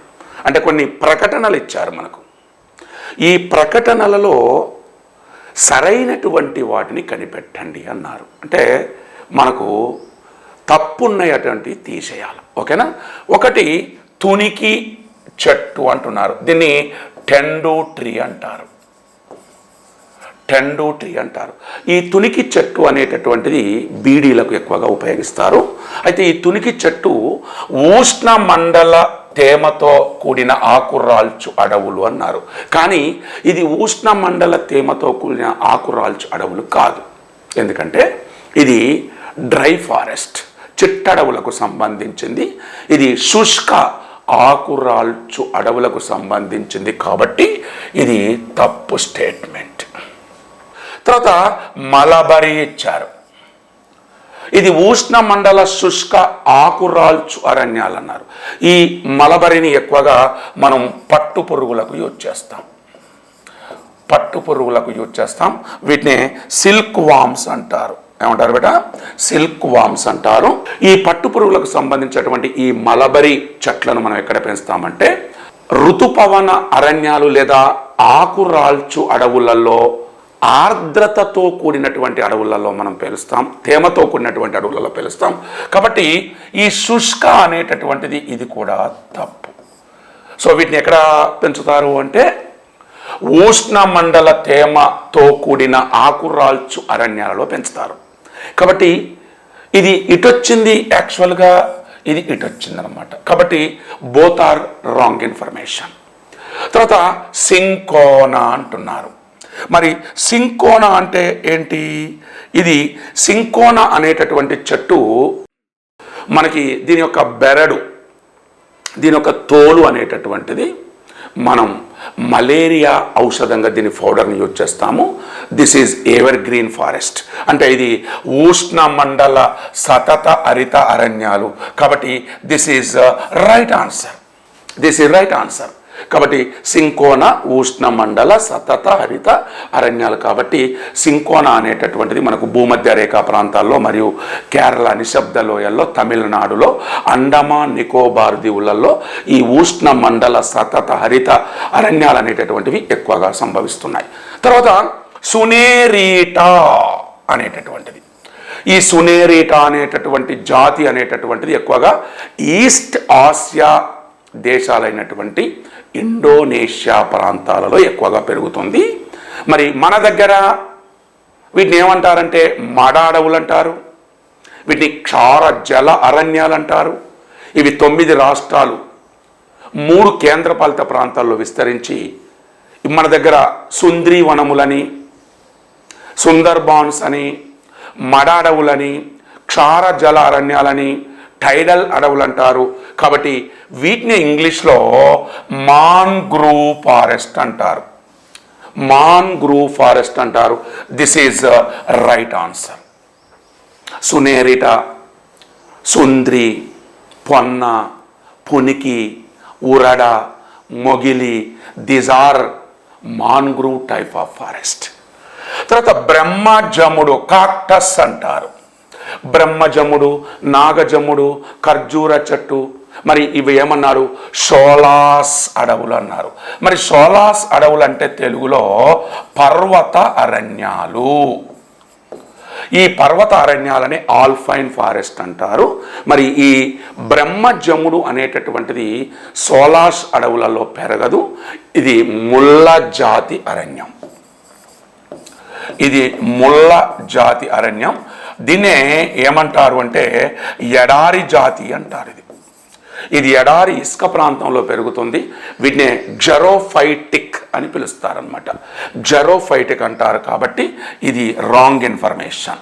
ఇది ఎక్కడ పెరుగుతుంది? ఇది థ్రోనీ ఫారెస్ట్. తర్వాత జానీఫర్, సిల్వర్ ఫర్, ఇవన్నీ కూడా హిమాలయ పర్వత ప్రాంతాల్లో పెరిగేటటువంటి దేవదారు వృక్షము. జానీఫర్, silver for, chir, kheer, fine, బీర్చ్, లార్చ్ ఇవన్నీ కూడా మనకు పర్వతారణ్యాలలో పెరుగుతుంటాయి. ఆ పర్వతారణ్యాల్లో పెరిగేటటువంటి వాటిని ఆల్పైన్ అడవులు అంటారు. This is right answer. So ఇక్కడ మనకు రైట్ ఆన్సర్లు కావాలన్నారు. ఏమన్నారంటే సరైనటువంటి సమాధానాన్ని తెలుసుకోండి. మనకి ఇక్కడ సరైనటువంటి సమాధానాలు ఎన్ని కనిపిస్తున్నాయి అంటే 1, 2, 3 మాత్రమే కనిపిస్తున్నాయి. వాటిని మనం కింద వెతకాలి. 1, 3, 4, 5. మరి ఇక్కడ కనిపిస్తున్నాయి 3, 4, 5. కాబట్టి right answer goes to second one. ప్రతిపాదన, కారణాలు, అజర్షన్స్ అండ్ రీజన్స్ అంటారు. మై డియర్ ఫ్రెండ్స్, దీంట్లో మీరు స్టేట్మెంట్లను కనిపెట్టండి. స్టేట్మెంట్లలో ఫ్యాక్ట్ని కనిపెట్టండి. ఫ్యాక్ట్లో ఉండేటటువంటి రీజన్ కనిపెట్టండి. ఎప్పుడైతే మీరు ఈ రెండింటి రీజన్ కనిపెడతారో అప్పుడు ఏమవుతుంది అంటే వాటి మధ్య రిలేషన్స్ మీరు కనిపెట్టండి. అది పాజిటివ్ ఉంటేనేమో మొదటి ఆన్సర్ అవుతుంది, నెగిటివ్ ఉంటేనేమో రెండో ఆన్సర్ అవుతుంది. ఒకవేళ రెండో తప్పు అయితేనేమో మనకు మూడో ఆన్సర్ అవుతుంది. మిగిలింది అయితే ఫస్ట్ అయితే 4వ answer. It is easy process of this question 114. Yes, right. ఏమంటున్నాడో చూద్దాం. మరి దీంట్లో ఏమంటున్నాడు మనకి అంటే మనకి ఇక్కడ ఏమిస్తున్నాడో చూడండి. మరి పశ్చిమ తీర మైదానాలలో ప్రవహించేటటువంటి ఎక్కువ నదులు ఎస్టూరి ముఖద్వార కయ్యలను ఏర్పరుస్తాయి. ఎస్, మనకి ఇక్కడ చూడండి, ఇది భారతదేశం అండి. ఇవి హిమాలయ వింధ్యా పర్వతాలు, ఇవి సాత్పురా పర్వతాలు, ఇవి అజంతా పర్వతాలు. మనకి ఇట్లా నదులు ప్రయాణిస్తుంటాయి పశ్చిమానికి. ఈ నర్మదా నది అయితేనేమి, ఈ తపతి నది అయితేనేమి, ఇవన్నీ కూడా పశ్చిమానికి ప్రవహిస్తున్నటువంటి నదులు.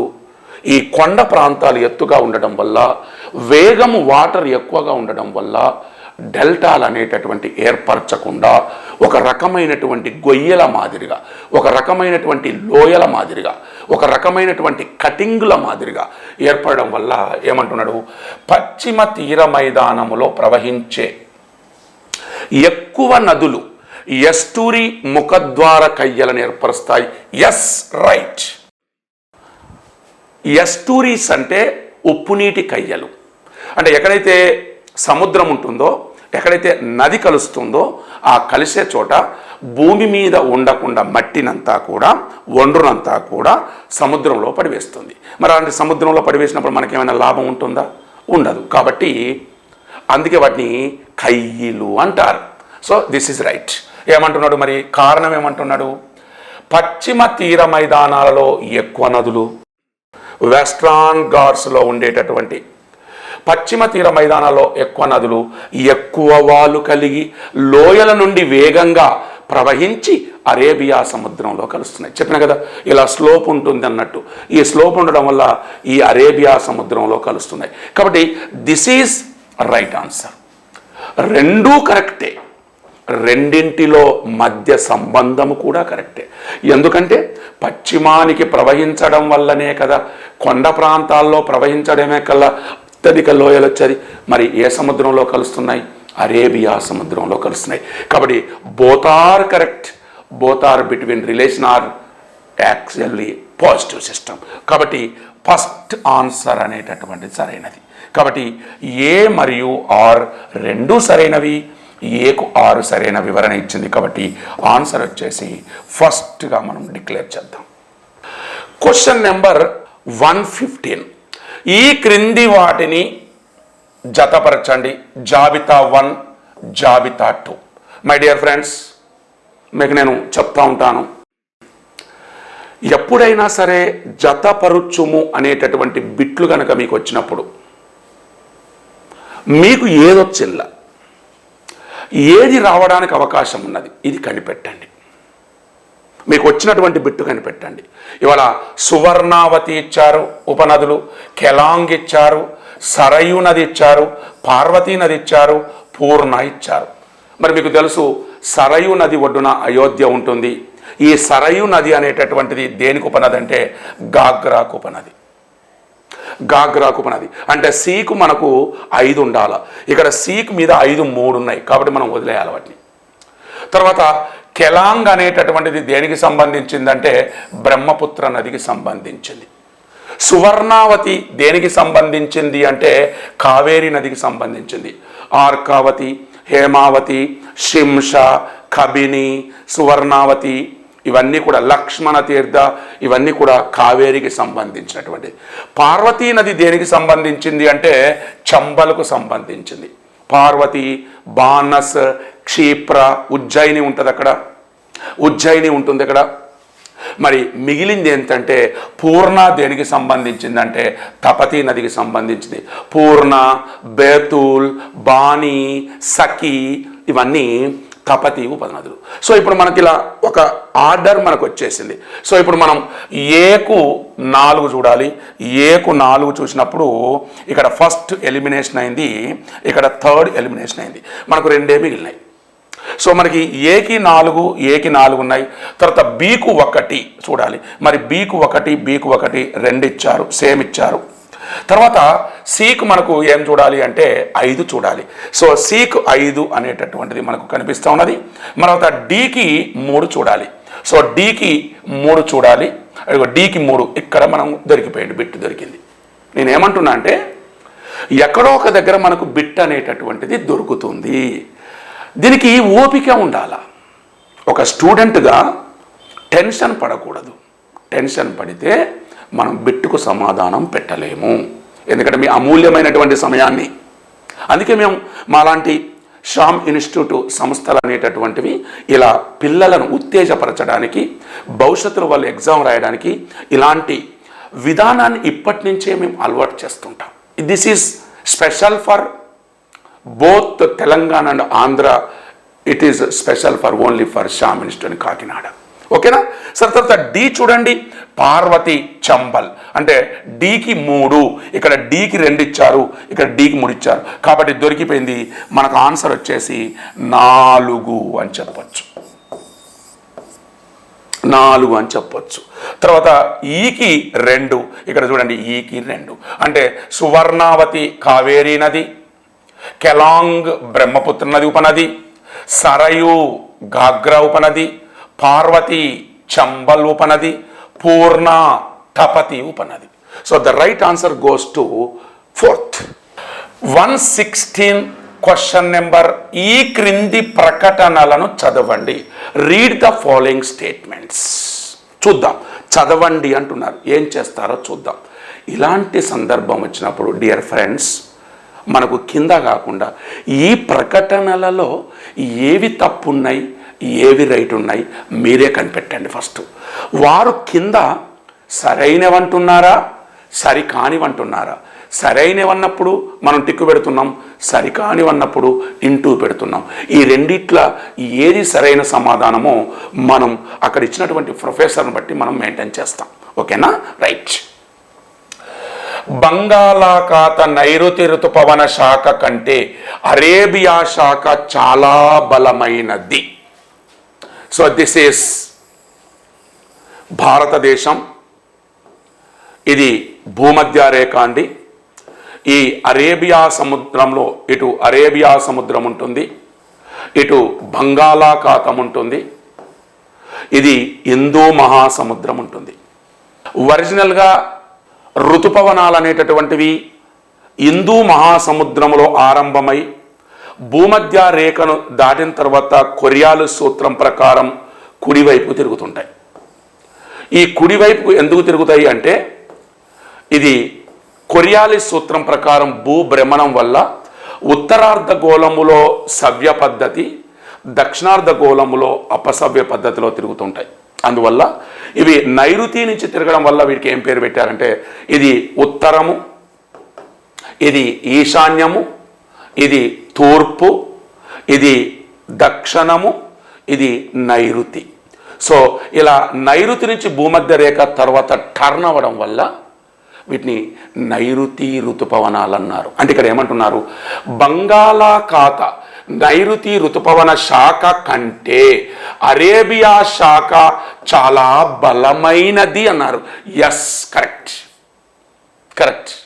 ఈ బంగాళాఖాతంలో కేవలం ఒక అండమాన్ మాత్రమే ఉంటుంది, కానీ ఈ అరేబియా శాఖ నుండి భారతదేశంలో సుమారు 12-13 రాష్ట్రాలు దీన్ని స్వీకరిస్తాయి. కాబట్టి it is highly forcible winds, that is south west winds.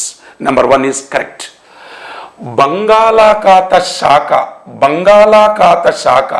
బంగాళాఖాతము నుండి 49% తేమను గ్రహిస్తారు. మై డియర్ ఫ్రెండ్స్, మీరు ఇక్కడ గమనించండి ఎంత ఈజీగా ఉంది ఈ క్వశ్చన్ అంటే. మనం ఫస్ట్ దాంట్లో ఏమనుకున్నాం, బంగాళాఖాత నైరుతి ఋతుపవన శాఖ కంటే అరేబియా శాఖ బలమైనదనం. మరి అరేబియా శాఖ బలవంతుడైనప్పుడు మరి బంగాళాఖాత శాఖ బలహీనుడే కదా. మరి బలహీనుడైనప్పుడు మరి 49% తేమ ఎట్లా గుంజుకుంటుంది, 50%. కాబట్టి 80% ఆఫ్ మీకు అరేబియా సముద్రంలో ఉంటే 20% ఆఫ్ మీకు బంగాళాఖాతంలో ఉంటుంది. కాబట్టి దిస్ ఈజ్ రాంగ్ ఇన్ఫర్మేషన్. తర్వాత మాసిన్ రామ్ కాశీ కొండల యొక్క ఉత్తర వాలు ప్రాంతంలో ఉన్నది అంటున్నారు. ఇగో this is north east states. ఇగో ఇక్కడ ఉంటాయి మీకు మేఘాలయ రాష్ట్రం, ఇక్కడ ఉంటుంది. ఇక్కడ నేను చూపించిన అక్కడ మేఘాలయ రాష్ట్రం. ఈ మేఘాలయ రాష్ట్రంలో ఇక్కడ కాశీ కొండలు ఉంటాయి. వారు ఏమంటున్నారు అంటే మాసిన్ రామ్ కాశీ కొండల యొక్క ఉత్తర వాలు ప్రాంతంలో ఉన్నదన్నారు. కానీ కాశీ కొండలులో షిల్లాంగ్ ఉంటుంది. ఈ షిల్లాంగుకు ఈస్ట్ దక్షిణంలో ఉంటుంది, అంటే తూర్పుకు దక్షిణంలో ఇగో ఈ ప్రాంతంలో ఉంటుంది మాసిన్ రామ్. గుర్తుపెట్టుకోండి, ఇది ప్రపంచంలోనే అత్యధిక వర్షాన్ని ఇస్తున్నటువంటి ప్రాంతం. 1221 సెంటీమీటర్ల వర్షపాతం ఉన్నట్టుగా మనకు ఐఎండి ప్రకటించింది. ఇండియన్ మెటీరియాలజికల్ డిపార్ట్మెంట్ వాళ్ళు ప్రకటించారు. కాబట్టి మరి మాసిన్ రామ్ కాశీ కొండల యొక్క ఉత్తర వాలు ప్రాంతంలో ఉన్నది అంటే ఇది ఉత్తర వాలు ప్రాంతంలో లేదు బేటా, ఇది తూర్పు దక్షిణ వాల్లో ఉన్నది. కాబట్టి ఇది రాంగ్ ఇన్ఫర్మేషన్. దక్షిణ భారతదేశ వేసవిలో కురిసే మామిడి జల్లులు మామిడి కాయలు త్వరగా పక్వాని రావడానికి ఉపయోగపడతాయి. ఇవి వేసవి కాలంలో ఏప్రిల్ మే మాసంలో సంవాహన వర్షం వల్ల క్యుములో నింబస్ అనేటటువంటి మేఘాల ద్వారా మనకు ఉరుముల మెరుపులతో కూడినటువంటి వర్షాలు వస్తుంటాయి. ఇట్టి వర్షాలను మనం తెలంగాణలో తొలకరి జల్లులు అంటారు, ఆంధ్రప్రదేశ్లో ఏరువాక జల్లులు అంటారు, కర్ణాటకలో చెర్రీ బ్లౌసమ్ అంటారు, కేరళలో ఫ్లవర్ రెయిన్స్ అంటారు, బెంగాల్లో కాలా బైశాఖీలు అంటారు, అస్సాంలో బర్దియా చెర్రా అంటారు. మరి దక్షిణ భారతదేశంలోనే అతిపెద్ద చిగురు జల్లులు మ్యాంగో షవర్స్. ఈ మ్యాంగో షవర్స్ వల్ల కేరళ, తమిళనాడు, ఆంధ్ర, తెలంగాణలో మామిడికాయలు అత్యధికంగా పండించడం వల్ల పక్వానికి వచ్చి తొందరగా పళ్ళు పడడానికి ఉపయోగపడుతున్నందున ఇది రైట్ ఆన్సర్గా ప్రకటించాలి. మరి భారతదేశంలో శీతాకాలంలో అత్యల్ప ఉష్ణోగ్రతలు దక్షిణ భారతదేశంలో నమోదవుతాయి అన్నారు. మరి ఇక్కడ చూడండి బొమ్మను ఒకసారి. ఇది ఉత్తర భారతదేశం, జమ్మూ కాశ్మీరు, ఇది లడ్డాఖ్, మరి ఇది కేరళ, మరి ఇది భూమధ్య రేఖ దగ్గర ఉన్నది కదా. డిసెంబర్, మరి శీతాకాలం ఎప్పుడు స్టార్ట్ అవుతుంది మన దేశంలో? డిసెంబర్లో స్టార్ట్ అవుతుంది. మరి డిసెంబర్లోనే ఎందుకు స్టార్ట్ అవుతుంది? కర్కట రేఖ మీద మనం ఉంటున్నాం, మకర రేఖ మీద దక్షిణార్ధగోళం ఉంటుంది. ఈ మకర రేఖ మీద సూర్యుడు ప్రయాణిస్తున్నప్పుడు ఆస్ట్రేలియా మరియు సౌత్ ఆఫ్రికా మీద ఎండ తీవ్రత ఎక్కువగా ఉన్నప్పుడు మనకు చలికాలం ఉంటుంది. ఈ మకర రేఖ యొక్క కిరణాలు భూమధ్య రేఖ మీద పడ్డప్పుడు త్రివేంద్రములో సుమారు 22 డిగ్రీల సెల్సియస్ ఉంటే, అదే పైన ఉన్నటువంటి లడాక్ ద్రాస్ సెక్టార్లో -45 డిగ్రీల సెల్సియస్ ఉంటుంది. ఇప్పుడు చెప్పండి మీరు ఎక్కడ ఉంటుందో. కానీ వారు ఏమన్నారు? భారతదేశము శీతాకాలం అత్యల్ప ఉష్ణోగ్రతలు దక్షిణ భారతదేశంలో నమోదవుతాయి అన్నారు, కానీ ఉత్తర భారతదేశంలో నమోదవుతాయి. This is wrong information. So ఇప్పుడు ఏమన్నారు? ఈ క్రింది వానిలో సరికాని ప్రకటనలు అన్నారు. సరికాని ప్రకటనలు 2, 3, 5. 2, 3, 5. సో సరైనటువంటి సమాధానం first one.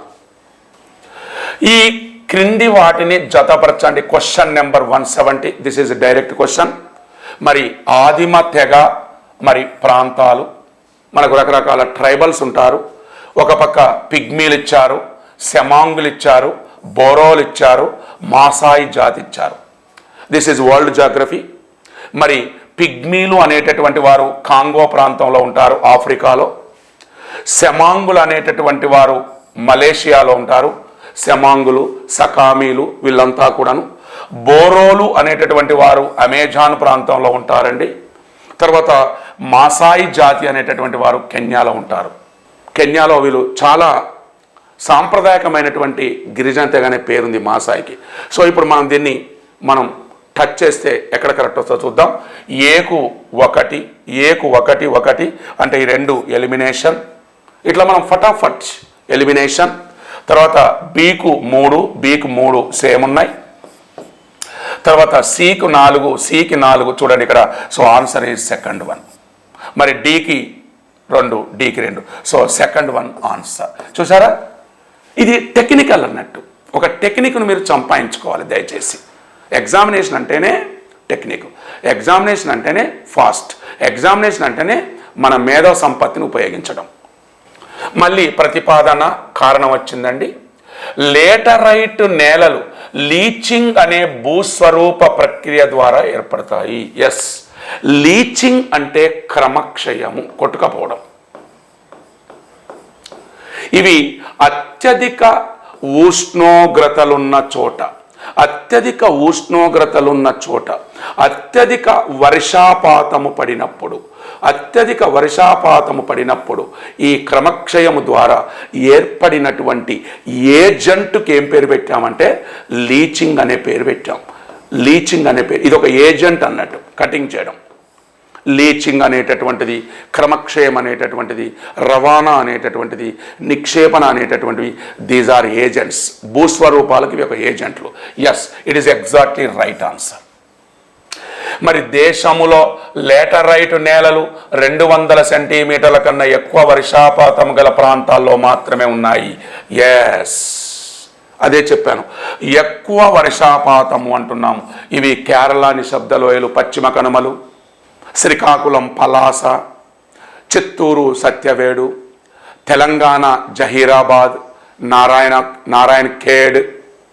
So Tamil Nadu.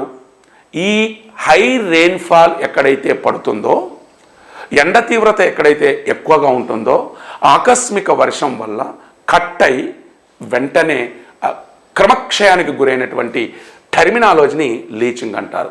So 2 correct, రెండింటి మధ్య సంబంధం కరెక్ట్. కాబట్టి ఆన్సర్ వచ్చేసి మనకి 1 సరైన సమాధానం.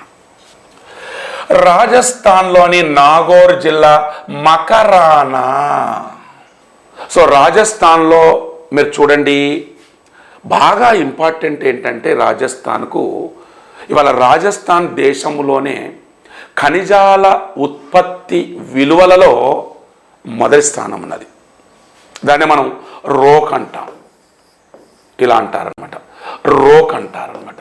అంటే ఖనిజాలలో విలువలో, ప్రొడక్షన్లో కాకుండా విలువలో అంటే పైసలలో Rajasthan first place, Odisha second place, Andhra Pradesh third place, Chhattisgarh fourth place.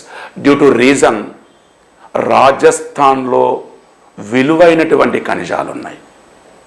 ఈ రాజస్థాన్ నాగోర్ జిల్లా మకరానా దేనికి ప్రసిద్ధి అంటే వైట్ మార్బుల్కు ప్రసిద్ధి, బాగా ఫేమస్. వైట్ మార్బుల్కు బాగా ఫేమస్ అండి. ఇక్కడ మార్బుల్ని మనం ఏమంటున్నామంటే పాలరాయి అనాలి, గుర్తుపెట్టుకోండి, పాలరాయి. ఈ పాలరాయి దేని నుండి మారుతుంది అంటే సున్నపు రాయి నుండి మారుతుంది, గుర్తుపెట్టుకోండి. సున్నపు రాయి చేంజ్ అయితేనే పాలరాయిగా మారుతుంది, దీనికి కాస్ట్ ఎక్కువ. So the right answer to marble. ఈ మార్బుల్ని మనం ఏమంటున్నాం అంటే పాలరాయి అని పిలవచ్చు. చలువరాయి అంటారు, చలువరాయి కూడా అంటారు, చలువరాయి అంటారు. తాజ్మహల్ కట్టినటువంటి చలువరాయి, ఇది అడిగిన క్వశ్చన్. తాజ్మహల్కు కట్టినటువంటి చలువరాయి ఏ రకమైన రాయి అంటే మార్బుల్, పాలరాయి. ఇది ఇంగ్లీష్ పదం, తెలుగులో పాలరాయి అంటారు. నెక్స్ట్ 17వ ISFR 2021 కేంద్రపాలిత ప్రాంతాలను అటవీ విస్తీర్ణ పరంగా అవరోహణ క్రమంలో అమర్చండి అన్నాడు. సో ఇటీవల 17th ISFR అనేటటువంటిది మనకు 2022 జనవరి 14వ తారీఖు నాడు న్యూఢిల్లీలో దీన్ని విడుదల చేయడం జరిగింది. ఈ 17వ ISFR ప్రకారం కనుక మనం పరిశీలిస్తే వారు ఏమన్నారు అంటే అవరోహణ అన్నారు. ఇక్కడ అవరోహణ అంటే ఎక్కువ నుంచి తక్కువ, ఎక్కువ నుంచి తక్కువ. ఇక్కడ అవరోహణ అంటున్నారు. అవరోహణ మీన్స్ డెసెండింగ్ ఆర్డర్. మరి ఎక్కువ నుంచి మనం తక్కువ తీసుకోవాలి, తక్కువ నుంచి కాదు, ఎక్కువ నుంచి మనం తక్కువ తీసుకోవాలి. అంటే ఇక్కడ అడిగేటటువంటిది ఆర్డర్లో ఎలా పెట్టమంటున్నారంటే ఎక్కువ నుంచి తక్కువ పెట్టమంటున్నారు. సో ఇక్కడ జమ్మూ కాశ్మీర్ ఇచ్చారు, అండమాన్ నికోబార్ ఇచ్చారు, చండీగఢ్ ఇచ్చారు, న్యూఢిల్లీ ఇచ్చారు, మరి లక్షద్వీపులు ఇచ్చారు. దీనికి మేము ఒక కోడ్ పెడుతున్నాం, జాన్ ఎల్సి అంటారు. వీటిని జాన్ ఎల్సి అంటారు. మేము ఇట్లా పెడతాం, జాన్ ఎల్సి అనేటటువంటిది అటాక్ అన్నమమ్మి అనేటటువంటిది, మా.com అనేటటువంటి, ఇలా మనం విద్యార్థులకు ఈజీగా అవగాహన చేసుకోవడానికి ఇవాళ అడవులు పెరిగినటువంటిది అటాక్ ఆంధ్రప్రదేశ్, తెలంగాణ, ఒడిస్సా, కర్ణాటక, అట్లా మా.com అత్యధికంగా అడవులు ఉన్నటువంటిది. మా ఎం అంటే మధ్యప్రదేశ్, ఏ అంటే అరుణాచల్ ప్రదేశ్, సి అంటే ఛత్తీస్గఢ్, ఓ అంటే ఒడిస్సా, ఇట్లా ఎం అంటే మహారాష్ట్ర. సో ఇక్కడ మనం జాన్ ఎల్సి, దిస్ ఈజ్ అవరోహణ క్రమం. ఒకవేళ ఆరోహణ అంటే మనం ఏమంటామంటే సిఎల్ నాజ్ అంటాం, సిఎల్ నాజ్ అంటాం అనమాట. కాబట్టి ఇక్కడ మనకు ఫస్ట్ ఏం రావాలి, జే రావాలి. జే ఎక్కడున్నది 2. తర్వాత ఏం రావాలి, ఏ రావాలి. ఏ ఎక్కడున్నది 1. తర్వాత ఏమున్నది ఎన్ రావాలి. న్యూఢిల్లీ ఎక్కడున్నది, ఇక్కడ ఉన్నది. తర్వాత ఎల్ అంటే లక్షద్వీపులు. తర్వాత సి అంటే చండీగఢ్, ఇట్లా రావాలి. అంటే 2, 1, 4, 5, 3. అంటే ఇక్కడ 1 ఉన్నది, ఈ 2 వేస్ట్. 2, 1, 4, 3, 5 అట్లా వచ్చిందా. 2, 1, 4, 5, 3. ఇక్కడ ఏం రావాలి, 2, 1, 4, 5, 3. సో ఫస్ట్ 2 అంటే జమ్మూ కాశ్మీర్, 1 అంటే అండమాన్ నికోబార్ దీవులు, 4 అంటే న్యూఢిల్లీ, 5 అంటే లక్షద్వీప్, 3 అంటే Chandigarh. So right answer goes to 4th one. మరి క్వశ్చన్ నెంబర్ 121, పశ్చిమ తీరములో ప్రవహించే ఈ క్రింద పేర్కొన్న భారతదేశ నదులను ఉత్తరము నుండి దక్షిణానికి అమర్చండి. ఓన్లీ పశ్చిమ తీరములోనే అన్నారనమాట. ఇది గుజరాత్, ఇది మహారాష్ట్ర, ఇది గోవా, ఇది కర్ణాటక, ఇది కేరళ. మనకు పశ్చిమ తీరములో ప్రవహించేటటువంటి ఇది నార్త్, ఇది సౌత్. మనకు పశ్చిమ తీరంలో ప్రయాణించేటటువంటి గుజరాత్లో ఫస్ట్ నది ఏంటంటే శతుంజ్రి నది ఫస్ట్ నది. సెకండ్ నది ఏంటంటే సబర్మతి. మరి మనకు ఫస్ట్ ఏం రావాలి? శతుంజ్రి అన్నాడు. ఎక్కడున్నదో చూసుకోవాలి. ఇగో శతుంజ్రి నది ఉన్నది. అంటే ఏంటిది? 3వ నెంబర్. మరి 3వ నెంబర్ ఇక్కడ ఉందా? లేదు. మరి 3వ నెంబర్ ఉన్నది. ఇక్కడ ఉందా? లేదు. సో రెండు ఎలిమినేషన్ చేశాం. 2 ఎలిమినేషన్ చేసిన తర్వాత మీరు దొరకబట్టాలన్న 2 బిట్లతో దొరకబట్టవచ్చు. ఇది మేము ఇచ్చేటటువంటి టెక్నిక్. మీకు ఇది మేము ఇచ్చేటటువంటి ఒక టెక్నిక్ గుర్తుపెట్టుకోవాలి మీరు దయచేసి. క్వశ్చన్ ఎట్లుంటుందంటే డాడీ, ప్రొఫెసర్ని బట్టి మనం తయారు చేసుకోవాలి. మనం చెప్పేది ఓ రకంగా ఉంటుంది, కానీ ప్రొఫెసర్ వాళ్ళు ఇచ్చేటటువంటి టైప్ వేరే ఉంటుంది. అంటే ప్రొఫెసర్ ఇచ్చేటటువంటి క్వశ్చన్లో మనకి ఎక్కడ థీమ్ అవుతుందో చూడాలి, సెట్ అవుతుందో చూడాలి. ఓసారి అది పైకి ఉండవచ్చు, కిందికి ఉండవచ్చు, కానీ వారు ఇచ్చినటువంటి థీమ్లో మనం ఇక్కడ సెట్ చేసి పెట్టుకోవాలి బిట్లను. అక్కడ ఇచ్చినటువంటి వాళ్ళు ఒక్కోసారి, అందుకే ఇవాళ మనకు ఒక్కొక్క రిక్రూట్మెంట్ బోర్డు మీద అనేకమైనటువంటి కేసులు బుక్ చేస్తూ ఉన్నారు. మరి ఇప్పుడు ఇక్కడ 2 ఎలిమినేషన్ ఇచ్చాం మనం. ఓకేనా? 2 ఎలిమినేషన్లో మనకి ఇంకా 2 ఉన్నాయి. ఇంకేమున్నాయి? ఒకటి 3 సేమ్ ఉన్నది, 3 సేమ్ ఉన్నది. ఓకేనా? తర్వాత మనకి ఏమి ఇచ్చాం? మళ్ళీ సబర్మతి ఎక్కడుందో చూద్దాం. ఇగో 6వ నెంబర్లో ఉన్నది. మనకు సబర్మతి ఎక్కడ ఉండాలా? 3, 6. సో దొరికిపోయింది. Answer is second one. చూసారా ఎంత ఈజీగా ఇచ్చారో ప్రొఫెసర్? చాలా ఈజీగా అనమాట. సో మనకు ఫస్ట్ వన్ వచ్చేసి శతుంజ్రి నది, సెకండ్ వన్ వచ్చేసి మనకి సబర్మతి నది, తర్వాత రెండవది వచ్చేసి ఇగో కాళీనాడిది మహారాష్ట్రలో ఉంటుంది, తర్వాత 4వది వచ్చేసి మనకి భరత్ పూజ కేరళలో ఉంటుంది, తర్వాత 5వది వచ్చేసి మనకి పేరియార్ కేరళలో ఉంటుంది, తర్వాత ఫస్ట్ వన్ వచ్చేసి పంబా నది కేరళలో ఉంటుంది. ఇలా మొత్తం మనకి 3 రాష్ట్రాలు ఉన్నాయండి. ఒకటి గుజరాత్, 2 మహారాష్ట్ర, 3 కేరళ. ఈ శతుంజ్రి సబర్మతి ఇది గుజరాత్ జీవనది. సబర్మతి గరుడ పురాణాలలో దీన్ని డిస్కషన్ చేశారు. తర్వాత కాళీనాడి, సూర్య, కాళీ, వైతరణి ఇవన్నీ మహారాష్ట్ర. ఇక భరత్ పూజ, పేరియార్, పంబా ఇవన్నీ Kerala. So the right answer goes to second one. Question number 122. Coal మైన్స్కు సంబంధించిన బందేర్, ఉమ్రేర్, కామ్టి ఇది మనకు గుర్తుపెట్టుకోవాలా? మరి కోల్ అంటే బొగ్గు. భారతదేశంలో అత్యధికంగా 98% గోండువానాలో వచ్చింది.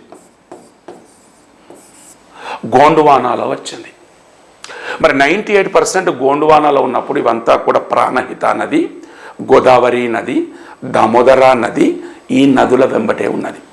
సో మనకి ఇక్కడ చూసినట్లయితే ఈ బందేర్, ఉమ్రేర్ అనేటటువంటిది ఇది మహారాష్ట్ర అండి, ఇది మధ్యప్రదేశ్ అండి, ఇది ఒడిస్సా అండి.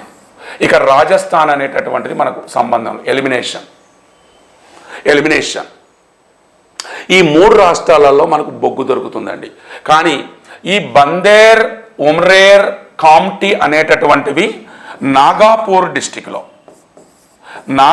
డిస్టిక్లో మధ్యప్రదేశ్కు సరిహద్దుల్లో ఈ బార్డర్లో విస్తరించి ఉన్నటువంటి బొగ్గు గనులు. కాబట్టి right answer goes to Maharashtra. Third one right. మళ్ళీ మనకి జతపరచు వచ్చింది. Dear friends, 123 question. ఈ క్రింది వాటిని జతపరచండి. జాబితా 1 చమురు క్షేత్రం, జాబితా 2 రాష్ట్రం. మనకు కొన్ని ఆయిల్ ఫీల్డ్స్ ఉంటాయి. ఇవాళ ఆయిల్ ఫీల్డ్స్ అన్నీ కూడా ఎక్కడ ఉన్నాయంటే మీకు ఒకటి అస్సాం. అస్సాంలోనే 850 బావులు ఉన్నాయి. బావులు అంటారు. వీటిని డ్రిల్లింగ్ చమురు బావులు అంటారు అనమాట. ఇవి ఎక్కువగా అస్సాం, గుజరాత్, తమిళనాడు, తర్వాత అరుణాచల్ ప్రదేశ్ వీటిలలో మాత్రమే ఎక్కువగా ఉన్నాయి.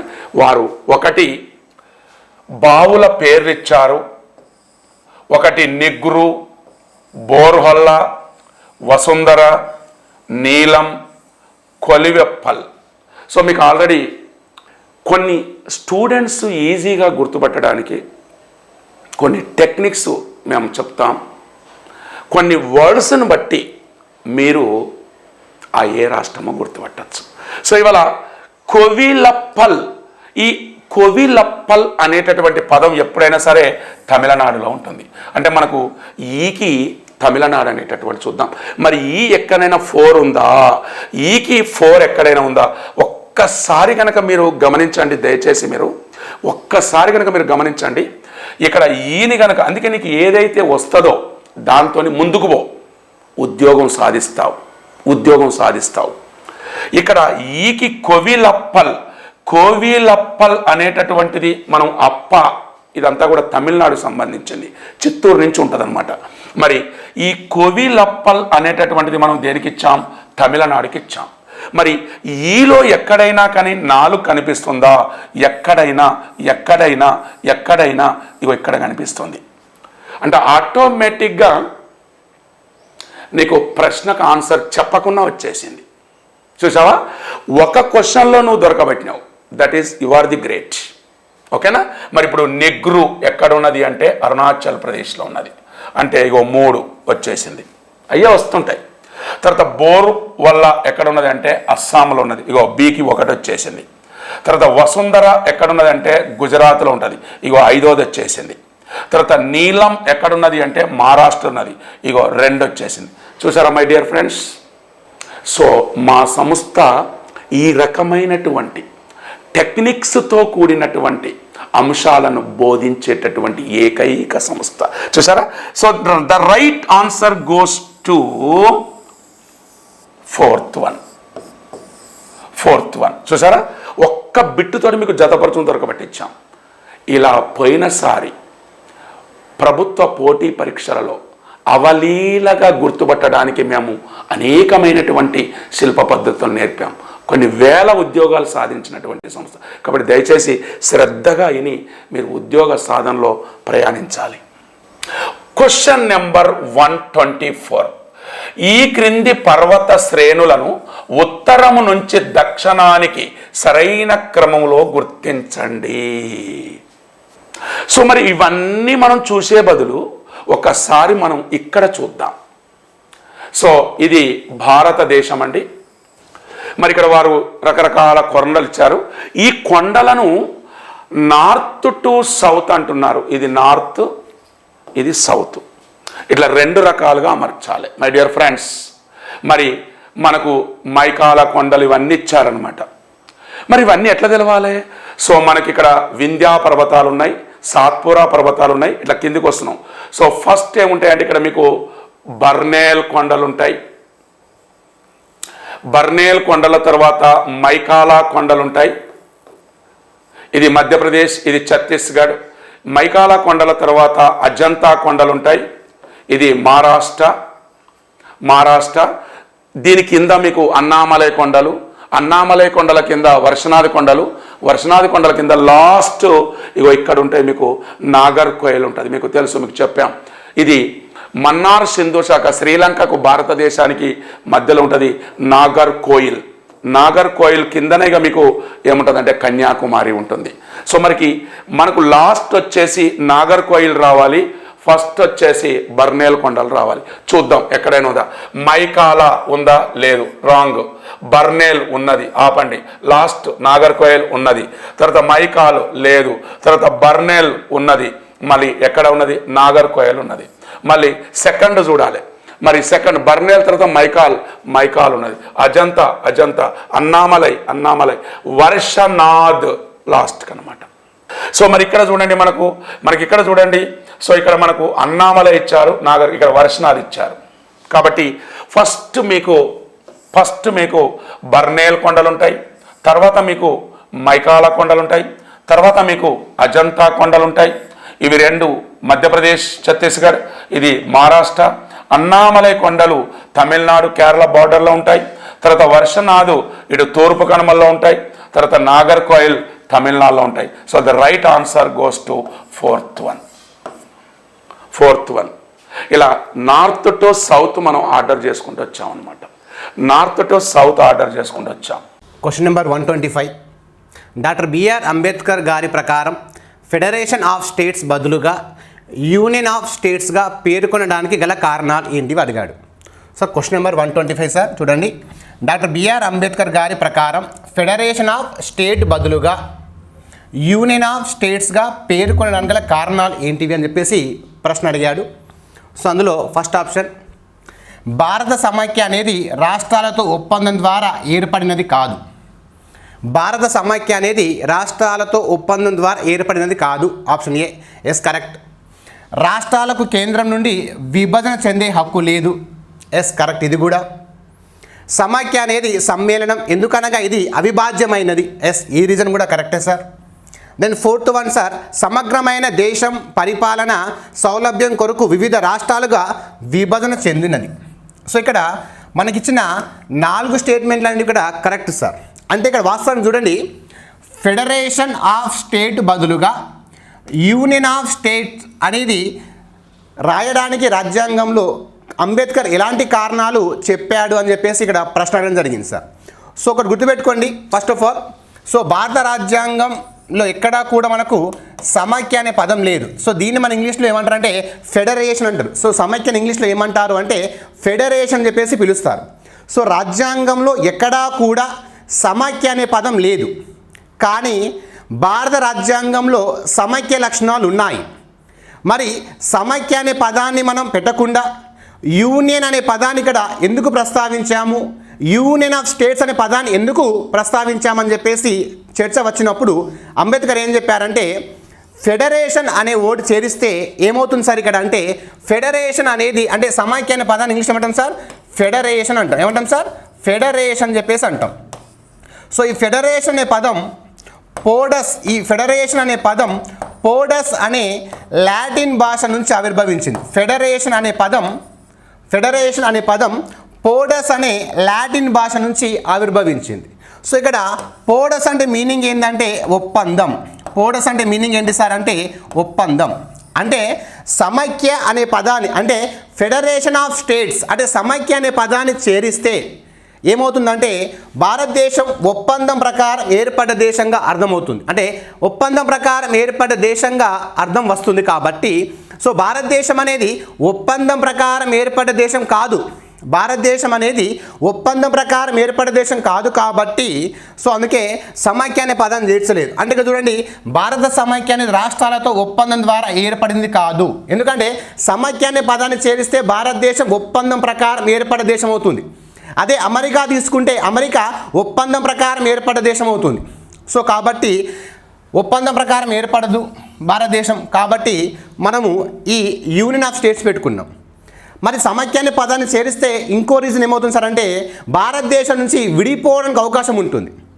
సమైక్య అంటే ఒప్పందం. సో ఒప్పందం ప్రకారం ఏర్పడుతున్నాం కాబట్టి రేపు భారతదేశం యొక్క భూభాగం నుంచి విడిపోవడానికి అవకాశం ఉంటుంది సమైక్య అనే పదాన్ని రాజ్యాంగంలో చేరిస్తే. కాబట్టి అంబేద్కర్ ఏమన్నారు ఇక్కడ, సమైక్య అనే పదాన్ని చేరిస్తే రేపు భారతదేశ భూభాగం నుండి ప్రాంతాలు విడిపోవడానికి అవకాశం ఉంటుంది. కాబట్టి సో అందుకే అలా విడిపోవద్దు, భారతదేశం యొక్క సమైక్యత కలిసి ఉండాలి, భారతదేశం యొక్క భూభాగం సమైక్యంగా కలిసి ఉండాలి అంటే సమైక్య అనే పదం ఉండద్దు, అంటే ఫెడరేషన్ అనే పదం ఉండద్దు.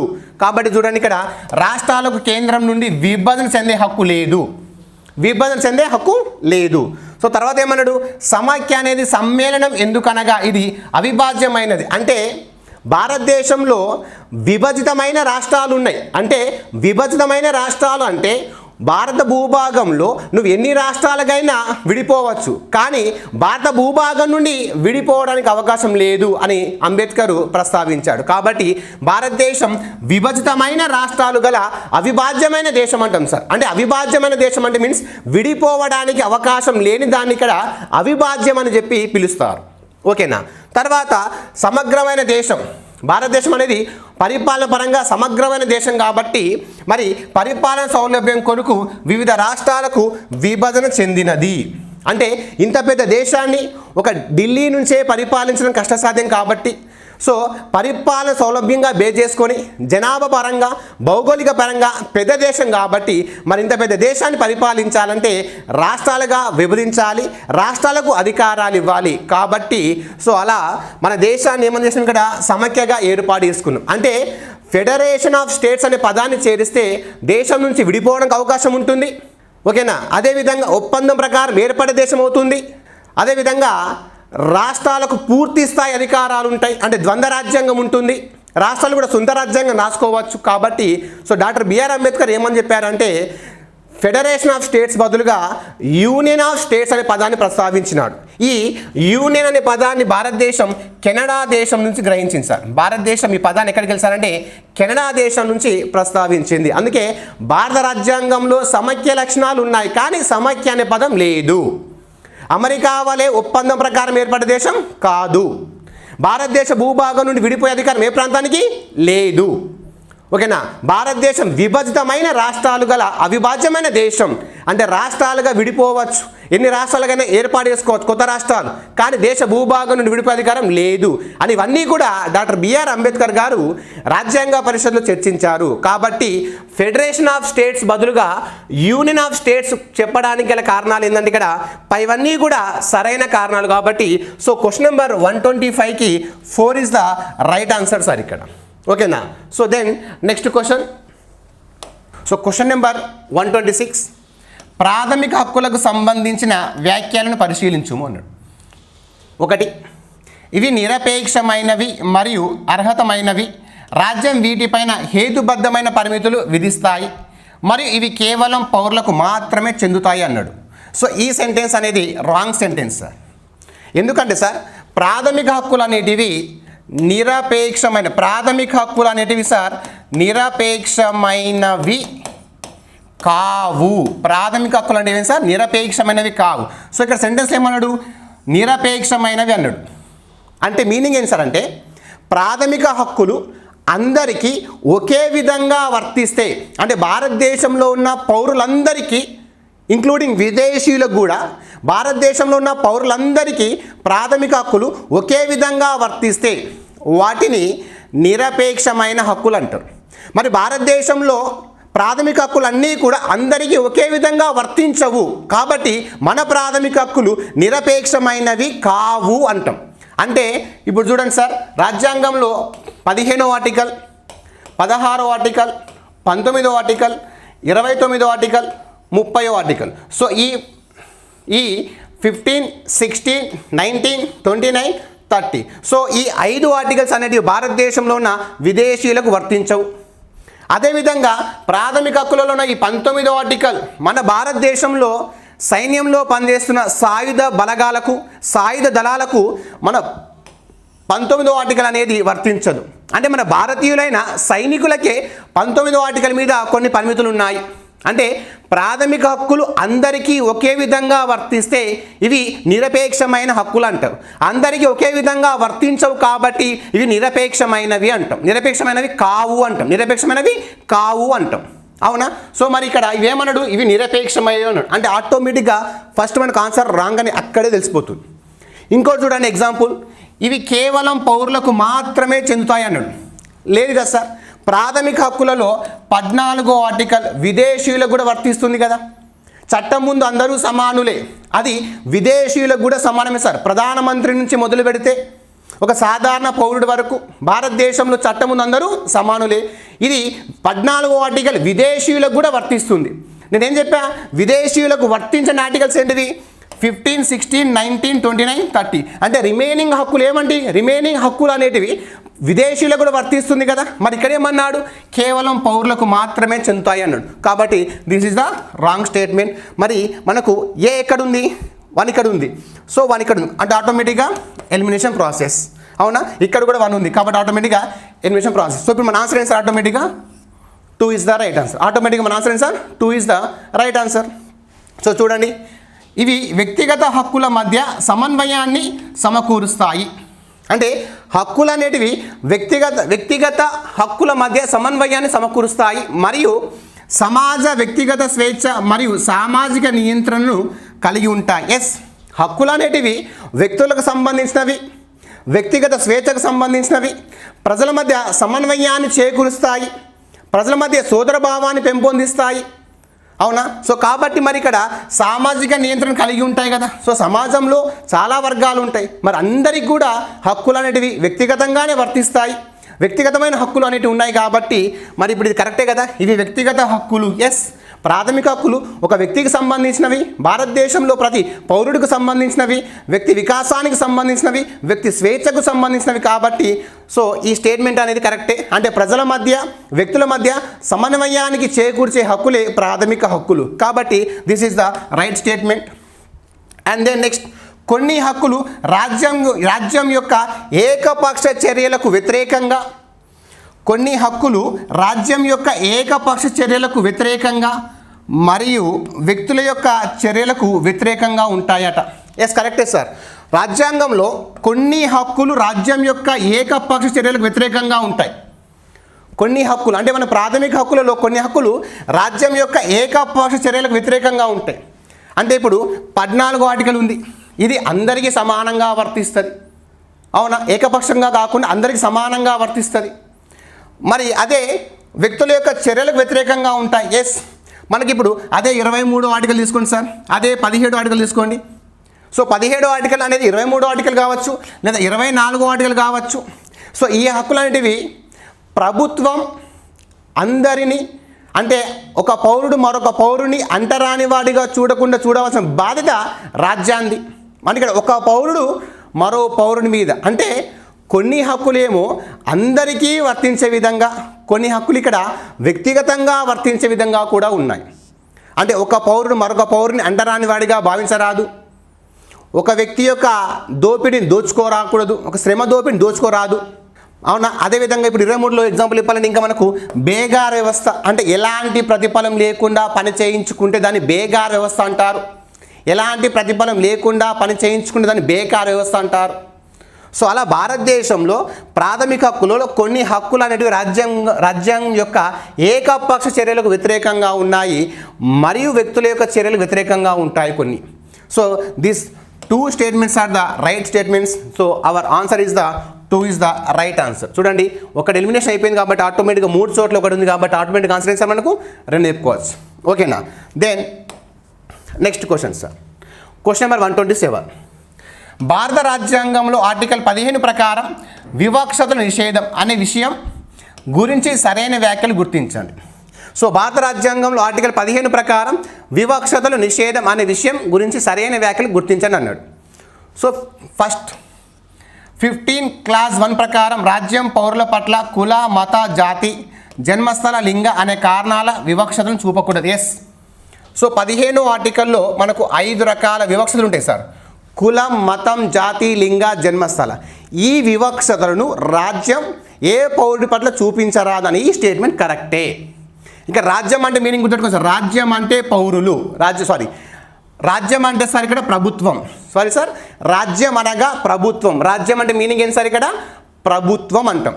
అంటే ప్రభుత్వం ఏ పౌరుడి పట్ల ఈ 5 రకాల, అంటే కులపరంగా కానీ, మతపరంగా కానీ, జాతిపరంగా కానీ, జన్మస్థల పరంగా కానీ, లింగపరంగా కానీ ఎలాంటి వివక్షతలు చూపరాదు అని చెప్పేది. రాజ్యం యొక్క డెఫినేషన్ గురించి చెప్పే మనకు ఆర్టికల్ ఏంటంటే 12 సార్. అంటే కేంద్ర ప్రభుత్వం కానీ, రాష్ట్ర ప్రభుత్వాలు కానీ, పార్లమెంటు కానీ, శాసనసభ కానీ, సో వీళ్ళెవరు కూడా ఈ 5 రకాల అంశాలను బేస్ చేసుకొని ఏ పౌరుడి పట్ల వివక్షతను చూపరాదు. సో అంటే 15వ ఆర్టికల్ ఎన్ని రకాల వివక్షతలు నిషేధిస్తుంది? 5 రకాల వివక్షతలు నిషేధిస్తుంది. So this is the right statement. అవునా? సో చూడండి, ఇక్కడ లేదు 1, మరి కరెక్టే కదా. So elimination. 2 15(2) ప్రకారం రాజ్యం కులం, మతం, జాతి, జన్మస్థల, లింగ ఆధారంగా ఏ ప్రాంతంలో కూడా వివక్ష చూపకూడదు. ఎస్. ప్రభుత్వము బహిరంగ ప్రదేశాలలో, ప్రైవేట్ స్థలాలలో, పబ్లిక్ స్థలాలలో ఎలాంటి వివక్షలు చూపకూడదు. ఎలాంటి వివక్షలు చూపకూడదు అంటే ఏ ప్రాంతంలో కూడా వివక్ష చూపకూడదు. అంటే ఇక్కడ సార్ సినిమా హాల్లో, రెస్టారెంట్లో, పుష్కరాల్లో, స్థానవాటికల కాడ, బావుల దగ్గర, చెరువుల దగ్గర, ఇలా ఏ ప్రాంతం దగ్గర కూడా రాజ్యము ఈ 5 రకాల వివక్షతలు ఏ పౌరుడి పట్ల చూపించకూడదని చెప్పి article 15 class 2. So statement 2 also కూడా రైట్ ఆన్సర్. దెన్ స్టేట్మెంట్ 3 చూస్తే ఆర్టికల్ 15(3) ప్రకారం రాజ్యం స్త్రీలకు బాలలకు రక్షణ కోసం ప్రత్యేక సదుపాయాలను కల్పించవచ్చు. ఎస్, మన రాజ్యం అంటే మీన్స్ మన ప్రభుత్వం మహిళలకు బాలబాలికలకు వాళ్ళ యొక్క సంరక్షణ కోసం వాళ్ళ యొక్క అభివృద్ధి కోసం కొన్ని ప్రత్యేక సదుపాయాలు కల్పించవచ్చు. ఇప్పుడు మన మహిళలకు చూసుకుంటే ఇక్కడ అంగన్వాడీలో ప్రత్యేకంగా మహిళలకు కేటాయిస్తున్నారు, అవునా? అదేవిధంగా పంచాయతీరాజ్లో మహిళలకు 33% రిజర్వేషన్ కల్పిస్తున్నారు, అవునా? సో అంగన్వాడీలో బాలబాలికల యొక్క సంరక్షణ కోసం ప్రత్యేక చర్యలు తీసుకుంటున్నారు. అంటే ప్రభుత్వం మహిళలకు ఎలాంటి సంరక్షణ చర్యలు తీసుకున్నా కానీ, మహిళలకు ప్రత్యేక సదుపాయాలు కల్పించినా కానీ దాన్ని ఎవరు కూడా వివక్షతగా భావించరాదు అని చెప్పేది 15 క్లాస్ 3. అంటే రాజ్యం ఏ విధంగానైనా సరే, ఏ రూపంలోనైనా సరే మహిళలకు ప్రత్యేక సదుపాయాలు కల్పించవచ్చు, అది దాన్ని వివక్షతగా భావించరాదని చెప్పేది 15 క్లాస్ 3. ఇది స్పెసిఫిక్గా మహిళలకు బాలబాలికల సంరక్షణ కోసం రాజ్యాంగంలో చేర్చిన article 15 class 3. So right statement. 15 class 4 ప్రకారం విద్యాపరంగా సామాజిక పరంగా వెనుకబడిన తరగతులకు కానీ షెడ్యూల్ కులాలకు షెడ్యూల్ తెగలకు కానీ రాజ్యం ప్రత్యేక రక్షణ కల్పిస్తే అది వివక్షతగా భావించరాదు. సార్ మనకు 15 క్లాస్ 4 అనేది 1వ రాజ్యాంగ సవరణ ద్వారా 1951లో చేర్చారు సార్. ఇది ఏం చెప్తుందంటే విద్యాపరంగా సామాజిక పరంగా వెనకబడిన తరగతులకు కానీ షెడ్యూల్ కులాలకు షెడ్యూల్ తెగలకు రాజ్యం ప్రత్యేక రక్షణ కల్పిస్తే అది వివక్షతగా భావించరాదు. అంటే ఎస్సీ ఎస్టీలకు విద్యా సంస్థలలో రిజర్వేషన్ కల్పిస్తే దాన్ని వివక్షతగా భావించరాదని దీని ఒక పరోక్ష మీనింగ్ సార్. సో ఎగ్జామ్లో చాలాసార్లు అడిగాడు ఏమని, ఎస్సీ ఎస్టీలకు ప్రభుత్వ విద్యా సంస్థలలో రిజర్వేషన్ కల్పించేది ఏ ఆర్టికల్ ప్రకారం సార్ అంటే 15 క్లాస్ 4 ప్రకారం సార్. అంటే దీన్ని బేస్ చేసుకొని మనము ఎస్సీ ఎస్టీలకు ప్రభుత్వ విద్యా సంస్థలలో రిజర్వేషన్ కల్పిస్తున్నాము. సో 15 క్లాస్ 4 అనేది 1వ రాజ్యాంగ సవరణ ద్వారా 1951లో చేర్చారు సార్. ఈ 15 క్లాస్ 4 అనే ఆర్టికల్ చేర్చడానికి మూల కారణమైన కేసు ఏంటి సార్ ఇక్కడ అంటే చంపకం దొరై Rajan case sir. Champakam Dorai Rajan versus state of Madras case sir. అంటే మద్రాస్ ప్రభుత్వము ఎస్సీ ఎస్టీలకు రిజర్వేషన్ను కల్పించింది విద్యా సంస్థల్లో. సో దాన్ని చంపకం దొరై రాజన్ అనే వ్యక్తి కోర్టుకి వెళ్ళడంతో కోర్టు దాన్ని మద్రాస్ గవర్నమెంట్ చేసిన జీవోని కొట్టేసింది. సో కాబట్టి ఈ తీర్పును అధిగమించడానికి ఇలా ఎవరైతే భారతదేశంలో విద్యాపరంగా సామాజిక పరంగా వెనుకబడి ఉంటారో వాళ్ళకు ప్రభుత్వం ప్రత్యేకంగా సదుపాయాలు కల్పించవచ్చు అని రాజ్యాంగంలో 15(4) చేర్చారు సార్. సో దీన్ని బేస్ చేసుకుని విద్యా సంస్థల్లో ఎస్సీ ఎస్టీలకు రిజర్వేషన్ కల్పిస్తున్నాము. సో అంటే రాజ్యాంగం అమలులోకి వచ్చినప్పుడు ఇది లేదు. సో ఇది 1వ రాజ్యాంగ సవరణ ద్వారా 1951 1వ రాజ్యాంగ సవరణ ద్వారా 1951లో చేర్చారు సార్. సో ఇక్కడ ఇచ్చిన అన్ని స్టేట్మెంట్లు సరైన స్టేట్మెంట్స్ కాబట్టి ఆన్సర్ పైవన్నీ కరెక్ట్ ఆన్సర్ సార్. సో 127కు 4 is the right answer sir. Next, ఈ క్రింది ఏ ఆదేశిక సూత్రం 42వ రాజ్యాంగ సవరణ ద్వారా చేర్చలేదు అన్నాడు. సో 42వ రాజ్యాంగ సవరణ ద్వారా చేర్చలేదు అన్నాడు. సో పిల్లల యొక్క ఆరోగ్య అభివృద్ధి అవకాశాలు రక్షించడం. సో ఇది మనకు ఆర్టికల్ 38(f) సార్. ఇది 42వ రాజ్యాంగ సవరణ ద్వారా చేర్చినారు. సమన్యాయాన్ని పెంపొందించి పేదలకు ఉచిత న్యాయ సలహాలు అందించడం సార్. ఇది మనకు 39(A) సార్. ఇది కూడా 42వ రాజ్యాంగ సవరణ ద్వారా చేర్చారు. పర్యావరణాన్ని అభివృద్ధి చేసి అడవి మరియు వన్యప్రాణాన్ని సంరక్షించాలి. ఇది మనకు 48 క్లాస్ A. సో ఇవి మూడు కూడా 42వ రాజ్యాంగ సవరణ ద్వారా 1976లో చేర్చారు సార్. సో రాజ్యం అసమానతలను తగ్గించి హోదా మరియు అవకాశం కల్పించాలి. ఇది 44వ రాజ్యాంగ సవరణ ద్వారా 1978లో చేర్చారు sir. Article 38 sir clause 2 sir. Article 38 clause 2. So మనకి ఏమన్నాడు 42వ రాజ్యాంగ సవరణ ద్వారా చేర్చని అంశం అన్నాడు సార్. సో క్వశ్చన్ నెంబర్ 128కు 4 is the right answer sir. Then next one, ఈ క్రింది ఏ అంశాలను పార్లమెంటు ప్రత్యేక మెజారిటీ మరియు కనీసం సగానికి కన్నా తక్కువ కాకుండా రాష్ట్రాల శాసనసభలు సాధారణ మెజారిటీతో సవరిస్తారు అన్నాడు. అంటే భారత రాజ్యాంగంలో, ఇది భారత రాజ్యాంగం అనుకుంటే సార్, మన భారత రాజ్యాంగంలో కొన్ని అంశాలను పార్లమెంటు ఆమోదించాలి 2/3 మెజారిటీ, ఆ ప్రత్యేక మెజారిటీని 2/3 మెజారిటీ అంటారు. అండ్ సగానికి తగ్గకుండా రాష్ట్రాలు సాధారణ మెజారిటీతో ఆమోదించాలి. అంటే 28 రాష్ట్రాలు అంటే సగానికి తగ్గకుండా అంటే 14+1 ఈ 15 రాష్ట్రాలు ఆమోదించాలి. అంటే భారత రాజ్యాంగంలో కొన్ని అంశాలను పార్లమెంటుతో పాటు రాష్ట్రాలు కూడా ఆమోదించాలి. అది ఏ మెజారిటీ సార్? సాధారణ మెజారిటీతో. అలా పార్లమెంటు ప్లస్ రాష్ట్రాలు ఆమోదించే అంశాలు ఏంటివి అని ఇక్కడ అడుగుతున్నాడు సార్. సో ఇక్కడ చూడండి, రాష్ట్రపతి ఎన్నికలు మరియు ఎన్నిక విధానం అంటే article 54 and article 55. So article 54లో కానీ ఆర్టికల్ 55లో కానీ ఏమైనా మార్పులు చేస్తే ఖచ్చితంగా పార్లమెంట్ ఆమోదించాలి, ప్లస్ భారతదేశంలో సగానికి తగ్గకుండా రాష్ట్రాలు కూడా ఆమోదించాలి. అంటే రాష్ట్రపతిని ఎలక్టరల్ కాలేజీలో ఏమైనా మార్పులు చేర్పులు చేయాలన్నా, రాష్ట్రపతి ఎన్నుకునే ప్రాసెస్లో అంటే నైష్పత్తిక ప్రాతినిధ్య పద్ధతిలో మనం రాష్ట్రపతి ఎన్నుకుంటాం సార్, అవునా? అలా 54 ఆర్టికల్లో కానీ 55 ఆర్టికల్లో కానీ ఏమైనా మార్పులు చేయాలంటే దీన్ని ఖచ్చితంగా ఇక్కడ పార్లమెంటు ప్లస్ స్టేట్స్ కూడా ఆమోదించాలి, సగానికి తగ్గకుండా స్టేట్స్. అంటే ఆప్షన్ ఏ కరెక్టే కదా. సో ఏ ఇక్కడ ఉంచుకోవాలి. సో ఇక్కడ ఏ లేదు కాబట్టి this is the wrong statement. Sorry, so మనకి ఏ కావాలి కదా sir. So this is the wrong statement, elimination. పార్లమెంట్లో రాష్ట్రాల యొక్క ప్రాతినిధ్యం అంటే మనకు రాజ్యసభలో అన్ని రాష్ట్రాలకు సమాన ప్రాతినిధ్యం లేదు సార్. రాజ్యసభలో అన్ని రాష్ట్రాలకు సమాన ప్రాతినిధ్యం లేదు. మరి రాజ్యసభలో అన్ని రాష్ట్రాలకు సమాన ప్రాతినిధ్యాన్ని తీసుకురావాలి అనుకుంటే ఖచ్చితంగా సెంట్రల్ ఆమోదించాలి, స్టేట్ ఆమోదించాలి. ఇప్పుడు రాజ్యసభలో ఉత్తరప్రదేశ్ నుంచి అయితే 31 మంది సార్, అదే ఏపీ నుంచి అయితే 11 మంది, తెలంగాణ నుంచి అయితే 7, అవునా? సో ఇలా ఉంది, అంటే అసమాన ప్రాతినిధ్యం ఉంది. సో ఇప్పుడు పార్లమెంట్లో ఈ రాజ్యసభలో అన్ని రాష్ట్రాలకు ఈక్వల్ ప్రయారిటీ ఇవ్వాలంటే పార్లమెంట్ ఆమోదించాలి అండ్ స్టేట్స్ ఆమోదించాలి. కాబట్టి second also right statement. Parliament రాజ్యాంగాన్ని సవరించే విధానం. ఎస్, ఇప్పుడు మన పార్లమెంటు రాజ్యాంగం సవరిస్తుంది. ఇందులో మన రాజ్యాంగాన్ని ఆర్టికల్ 368 ప్రకారం మన భారత రాజ్యాంగాన్ని సవరిస్తాం సార్. రాజ్యాంగంలో 20వ భాగంలో ఉంది. ఈ రాజ్యాంగాన్ని సవరించే పద్ధతి ఏదైతే ఉందో ఆ పద్ధతినే మార్చాలనుకుంటే ఇప్పుడు భారత రాజ్యాంగాన్ని సాధారణ మెజారిటీ సవరిస్తున్నాం, 2/3 మెజారిటీ సవరిస్తున్నాం, పార్లమెంటు ప్లస్ స్టేట్స్ అంటే 3 పద్ధతులు సవరిస్తున్నాం. అంటే ఇక్కడ ఏమంటున్నా నేను చూడండి. సో ఇది భారత రాజ్యాంగం. ఇందులో కొన్ని అంశాలను కేవలం పార్లమెంటే ఆమోదిస్తుంది సాధారణ మెజారిటీతోటి, మరికొన్ని అంశాలను పార్లమెంటే ఆమోదిస్తుంది 2/3 మెజారిటీతోటి, మరికొన్ని అంశాలను పార్లమెంట్ 2/3 మెజారిటీతో మరియు రాష్ట్రాలు సగానికి తగ్గకుండా ఆమోదించాలి. అంటే భారత రాజ్యాంగంలో అంశాలను ఇలా 3 పద్ధతులు సవరించవచ్చు. కొన్ని అంశాలను సాధారణ మెజారిటీ సవరిస్తాయి, కొన్ని పార్లమెంట్ 2/3 మెజారిటీ, కొన్ని పార్లమెంటు ప్లస్ స్టేట్స్ ఆమోదించాలి. ఇప్పుడు ఈ సవరించే పద్ధతి ఏదైతే ఉందో దీన్ని ఎవరు సవరిస్తారు? రాజ్యాంగాన్ని పార్లమెంట్. దీన్ని ఎవరు సవరిస్తారు సార్? పార్లమెంట్ సవరిస్తుంది. ఏ ఆర్టికల్ ప్రకారం? ఆర్టికల్ 368 ప్రకారం సవరిస్తుంది. ఈ పద్ధతి ఏదైతే ఉందో ఈ పద్ధతిని మార్చాలి అన్నా, ఇంకో విధంగా చేయాలనుకుంటే భవిష్యత్తులో ఎప్పుడన్నా దాన్ని పార్లమెంట్ ఆమోదించాలి, రాష్ట్రాలు ఆమోదించాలి. సో ఇది కూడా రైట్ స్టేట్మెంటే. తర్వాత పార్లమెంట్ నియమావళి మరియు పద్ధతులు, ఇది రాంగ్ స్టేట్మెంట్ సార్. అంటే పార్లమెంట్ రూల్స్ అండ్ ప్రొసీజర్ అంటే పార్లమెంట్ యొక్క సభా సమావేశాలు ఎలా నిర్వహించాలి, అవునా?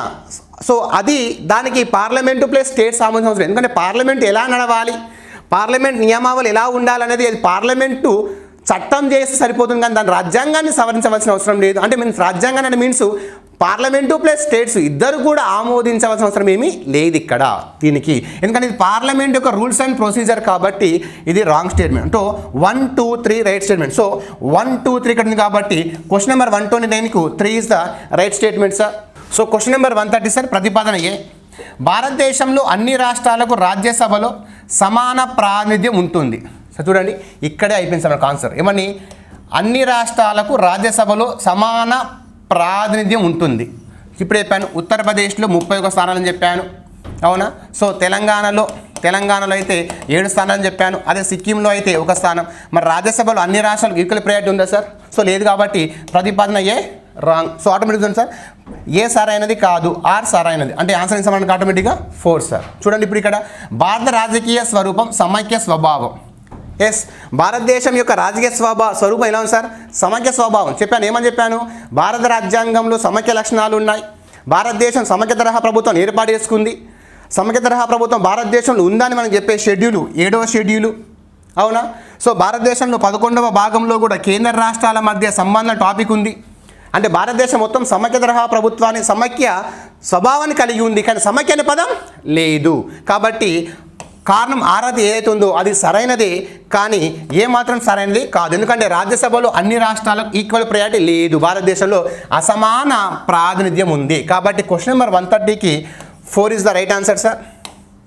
దెన్ నెక్స్ట్ వన్ ప్రతిపాదన ఏ, రాజ్యాంగం ప్రకారం జాతీయ అత్యవసర పరిస్థితులలో రాష్ట్రపతి ప్రాథమిక హక్కుల అమలు కొరకు న్యాయస్థానాలను ఆశ్రయించే హక్కును నిలిపివేస్తాడు. ఎస్, భారతదేశం రాజ్యాంగం ప్రకారం ఆర్టికల్ 352 ప్రకారం ఎమర్జెన్సీ విధించినప్పుడు ప్రాథమిక హక్కులను పొందడం కోసం ఏ పౌరుడు కూడా న్యాయస్థానాలు వెళ్లకుండా వాటిని నిలిపివేసే అధికారం భారత రాష్ట్రపతికి ఉంది. ఎందుకంటే ఎమర్జెన్సీ విధించినప్పుడు రాష్ట్రపతి ప్రాథమిక హక్కులను రద్దు చేయవచ్చు కాబట్టి అప్పుడు ఏ పౌరుడు కూడా ప్రాథమిక హక్కుల అమలు కోసం న్యాయస్థానాన్ని సంప్రదించరాదు. కాబట్టి అలా నిలిపివేసే అధికారం భారత రాజ్యాంగం ఎవరికి ఇచ్చిందంటే భారత రాష్ట్రపతికి ఇచ్చింది సార్. కాబట్టి ప్రతిపాదన స్టేట్ ఏ అనేది కరెక్టే.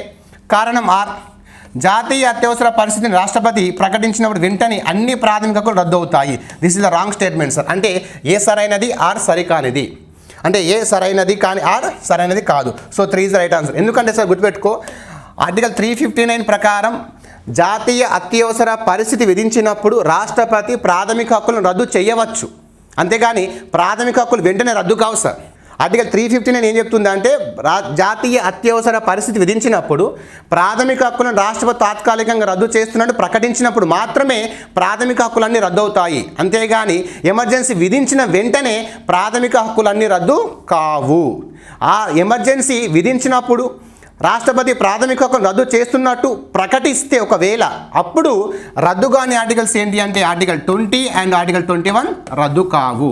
సో ప్రకటించిన వెంటనే ఎప్పుడు కూడా ప్రాథమిక హక్కులు అన్ని రద్దు కావు. అలా రద్దు చేయాలంటే రాష్ట్రపతి ప్రకటించాలి.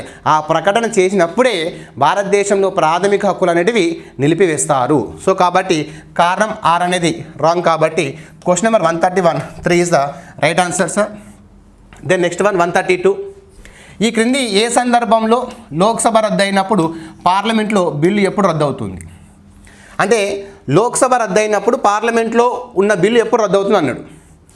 సో ఒక బిల్లు లోక్సభలో నిలిచిపోయినప్పుడు, ఎస్ కరెక్టే సార్. అంటే ఒక బిల్లును లోక్సభలో ప్రవేశపెట్టి లోక్సభ చర్చిస్తున్నప్పుడు లోక్సభ రద్దయిపోతే దాని ఆటోమేటిక్గా బిల్లు రద్దు అవుతుంది సార్. అంటే లోక్సభలో ప్రవేశపెట్టి చర్చిస్తున్నప్పుడే కొన్ని కారణాల వల్ల లోక్సభ రద్దు అయింది అనుకోండి, దెన్ ఆటోమేటిక్గా అప్పుడు ఏమవుతుంది, ఆ బిల్లు రద్దు అవుతుంది. సో స్టేట్మెంట్ ఏ కరెక్టే. ఒక బిల్లు లోక్సభలో ఆమోదం పొంది రాజ్యసభలో నిలిచిపోయినప్పుడు, ఎస్ అంటే బిల్లును లోక్సభలో ప్రవేశపెట్టినాం సార్, బిల్లు రాజ్యసభలో చర్చలో ఉంది, రాజ్యసభ చర్చ దశలో ఉంది. ఆ చర్చ దశలో ఉన్నప్పుడు ఇక్కడ లోక్సభ రద్దు అయిపోతే ఆ బిల్లు కూడా ఇక్కడ ఏమవుతుంది సార్, రద్దు అవ్వడానికి అవకాశం ఉంటుంది. కాబట్టి ఇది కూడా రైట్ స్టేట్మెంట్ సార్. ఒక బిల్లు రాజ్యసభలో నిలిచిపోయినప్పుడు కానీ లోక్సభలో ఆమోదించినప్పుడు ఇది రాంగ్ స్టేట్మెంట్ సార్.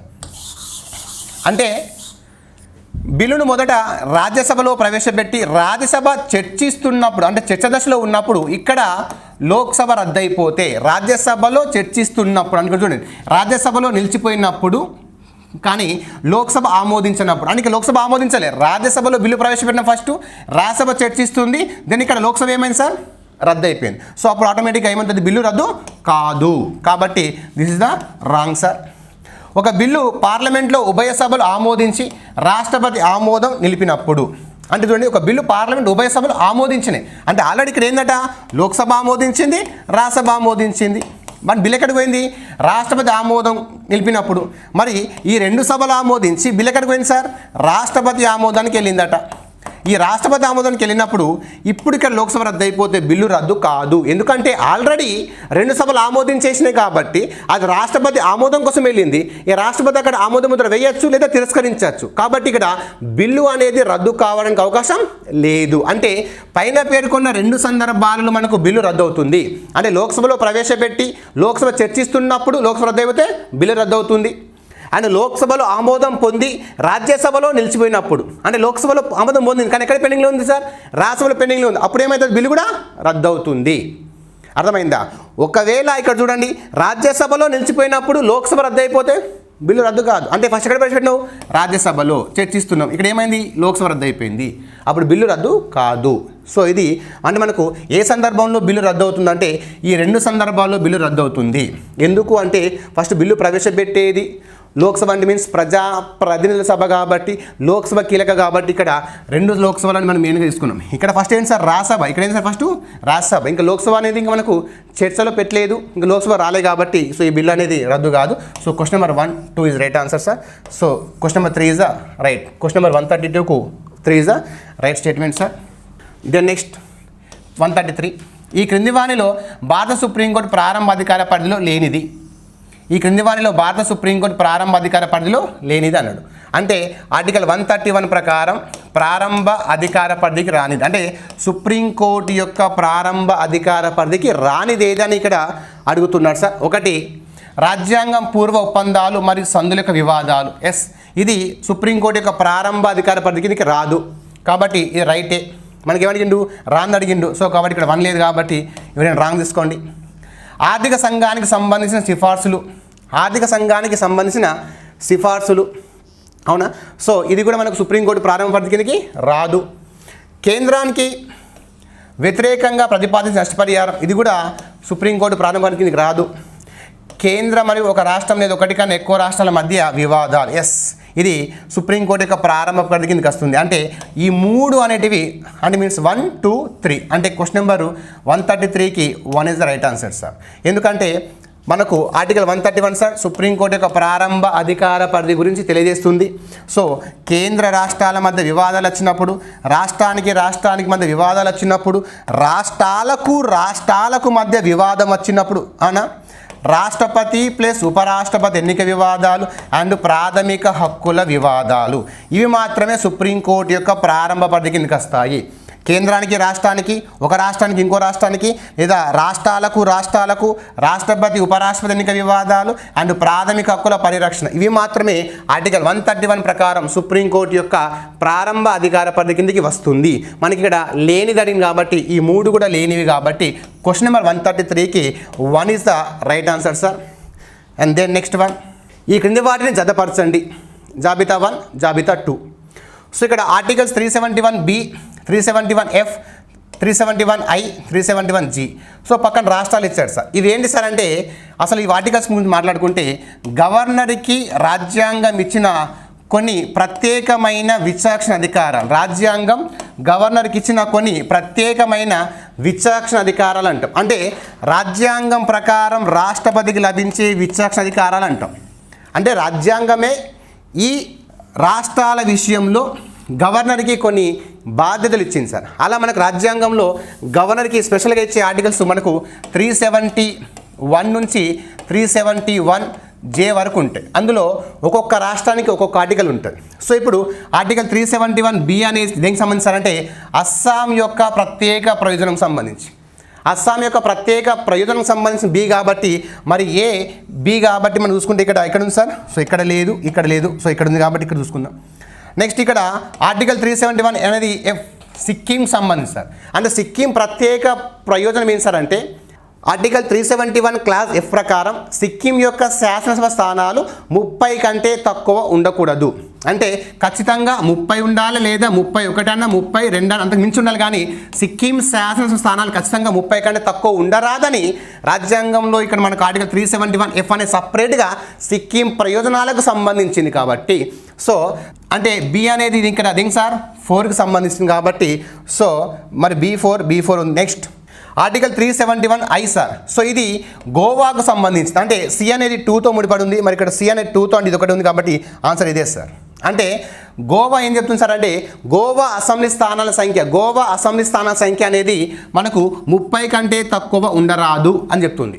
అంటే మనకు గోవా అసెంబ్లీ స్థానాలు 40 ఉన్నాయి, కానీ 30 కంటే తక్కువ ఉండరాదు. అంటే ఇప్పుడు 40 ఉన్నాయి సార్, 40ని కాస్త ఏం చేయొచ్చు, 35 చేయొచ్చు, 31 చేయొచ్చు, కానీ 29 చేయరాదు. అలా గోవా కానీ అరుణాచల్ ప్రదేశ్ కానీ మిజోరాం కానీ ఈ 3 రాష్ట్రాల యొక్క శాసనసభ స్థానాలు అనేటివి 30 కంటే తక్కువ ఉండద్దని రాజ్యాంగంలో రాసి ఉంది. అందుకే చూడండి మనకు కనిష్ట స్థానాల సంఖ్య 60 కంటే తక్కువ ఉండద్దు, కానీ ఈ రాష్ట్రాలకు మినహాయింపు అని చెప్పి మనకు రాజ్యాంగంలో ఈ ఆర్టికల్స్లో రాసిన ప్రత్యేకంగా. సో అందుకే మనకు చూడండి 60 కంటే తక్కువ ఉందంటే సార్ మరి సిక్కింకి 32 ఉన్నాయి కదా సార్, మరి గోవాకు 40 ఉన్నాయి కదా సార్, మరి మిజోరాంకి 40 ఉన్నాయి కదా సార్. అంటే రాజ్యాంగం ఈ ఆర్టికల్స్ ద్వారా ఈ రాష్ట్రాలకు కనీసం కనీసం 30 కంటే తక్కువ ఉండని రాజ్యాంగంలో రాశారు. అది ఈ రాష్ట్రాలకు ఉన్న స్పెషల్ ఆర్టికల్స్ ఇవన్నమాట. సో ఆర్టికల్ 371 అనేది గోవాకు సంబంధించింది కాబట్టి సి అనేది 2తో ముడిపడి ఉంది కాబట్టి సో ఇక్కడ ఇది రైట్ ఆన్సర్. తర్వాత జీ అనేది ఏం సార్? మిజోరాం సార్. జీ అనేది ఏం సార్? మిజోరాం కాబట్టి ఇక్కడ డి అనేది 1 సార్. సో ఇలా 34 అంటే మీన్స్ 134కి ఆన్సర్ ఏంటంటే 3 is the right answer sir. Question number 135. ఈ క్రింది వాణిలో సరైన దానిని గుర్తించండి. 2020లో సవరించిన ఎంఎస్ఎంఈడి చట్టం micro small medium enterprise development 2006 చట్టాన్ని 2020లో మనకు సవరించారు. సవరించిన చట్టం ప్రకారం సూక్ష్మ పరిశ్రమలు అనగా 1 కోటి కన్నా తక్కువ పెట్టుబడి ఉన్న పరిశ్రమలు. Exactly correct. సూక్ష్మ పరిశ్రమలు అనగా 5 కోట్ల కన్నా తక్కువ పెట్టుబడి కాదు, 10 కోట్ల కంటే తక్కువ పెట్టుబడి. మధ్య తరహా పరిశ్రమ అనగా 50 కోట్ల కన్నా తక్కువ పెట్టుబడి ఉన్న పరిశ్రమలు. 100% కరెక్ట్.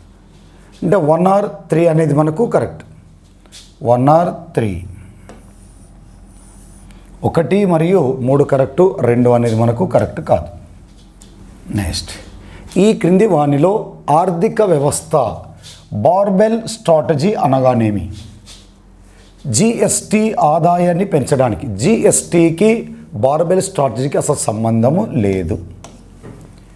కోవిడ్-19 సమయంలో ఆర్థిక వ్యవస్థను కాపాడటానికి ప్రభుత్వం ఏర్పరిచే safety net like Atmanirbhar Bharat. 100% correct. అంటే ఆర్థిక వ్యవస్థను విస్తరించడానికి కోవిడ్-19 కాలంలో ఉత్పత్తి లేదు, ఉపాధి లేదు, పొదుపు పెట్టుబడులు పూర్తిగా స్పందించినాయి. ఆర్థిక వ్యవస్థను విస్తరణ చర్యలు చేపట్టడానికి కోవిడ్-19 సమయంలో ఆర్థిక వ్యవస్థను కాపాడడానికి ప్రభుత్వం ఏర్పరిచిన safety net like Atmanirbhar Bharat అనేది మనకు కరెక్ట్. దేశంలో ఎగుమతులు పెంచి దిగుమతులు తగ్గించుకోవడానికి కాదు, పేదలకు కనీస వసతులు అందించడానికి కాదు మనకు. Second one is correct. Next, ఈ క్రింది వాణిలో లోటులను అవరోహణ క్రమంలో రాయండి. సాధారణంగా లోటులు మనకు 5 రకాలుగా ఉంటాయి. రెవెన్యూ లోటు, బడ్జెట్ లోటు, కోశా లోటు, ప్రాథమిక లోటు, ద్రవీకరించబడిన లోటు, మానిటైజ్డ్ డెఫిసిట్ అని మనకు 5 రకాలు ఉంటాయి. ఇక్కడ రెవెన్యూ లోటును అవరోహణ క్రమంలో అంటే పెద్ద నుంచి చిన్న, అంటే ఎక్కువ ఏది ఉంటుంది, తక్కువ ఏది ఉంటుంది. కోశా లోటు, బడ్జెట్ లోటుకు రుణాలను కలిపితే కోశా లోటు. ఒక దేశం యొక్క రుణ పరిమాణం గురించి, ఒక దేశం ఎంత అప్పులో ఉంది తెలుసుకోవాలంటే కోశా లోటు ద్వారా తెలుసుకోవచ్చు. కోశా లోటు ఎప్పుడు ఎక్కువగానే ఉంటుంది. బడ్జెట్ లోటు అనేది భారతదేశంలో అప్పులు తీసుకొచ్చి రాబడిలో మనకు చూపిస్తున్నాం. రెవెన్యూ లోటు, రెవెన్యూ వ్యయం ఎక్కువగా ఉంటుంది, రెవెన్యూ రాబడి తక్కువగా ఉన్నప్పుడు రెవెన్యూ డెఫిసిట్ అనేది మనకి ఏర్పడుతుంది. అంటే కోశా లోటు తర్వాత అధికముగా ఉన్నది మనకు రెవెన్యూ లోటు, ఆ తర్వాత మనకు బడ్జెట్ లోటు. ఫస్ట్ కోశా లోటు ఎక్కువగా ఉంటుంది, తర్వాత రెవెన్యూ లోటు ఉంటుంది, ఆ తర్వాత మనకు బడ్జెట్ లోటు అనేది ఉంటుంది. కావున ఫస్ట్ వన్ కోశా లోటు బడ్జెట్ లోటు కాదు, సెకండ్ వన్ రెవెన్యూ లోటు కోశా లోటు కాదు, బడ్జెట్ లోటు ముందుండదు, రెవెన్యూ లోటు కాదు, కోశా లోటు కాదు. కోశా లోటు అధికముగా ఉంటుంది, దాని తర్వాత రెవెన్యూ లోటు ఉంటుంది, ఆ తర్వాత మనకు బడ్జెట్ లోటు. అంటే fourth one is correct. Next, ఈ క్రింది వాణిలో సరైనవి. భారతదేశం నుండి అత్యధిక ఎగుమతులలో మొదటి స్థానం యుఎస్ఏ, కరెక్ట్. రెండవ స్థానం చైనా, కాదు. రెండవ స్థానం యుఏఈ, మూడవ స్థానం యుఎన్, అంటే మనకు ఒకటోది కరెక్ట్ కాదు. భారతదేశానికి అత్యధిక దిగుమతులలో మొదటి స్థానం చైనా, కరెక్ట్. రెండవ స్థానం యుఏఈ, కరెక్ట్. మూడో స్థానం యుఎస్ఏ మనకు కరెక్ట్. అంటే కేవలం 2 మాత్రమే మనకు సరైనదిగా చెప్పుకోవచ్చు.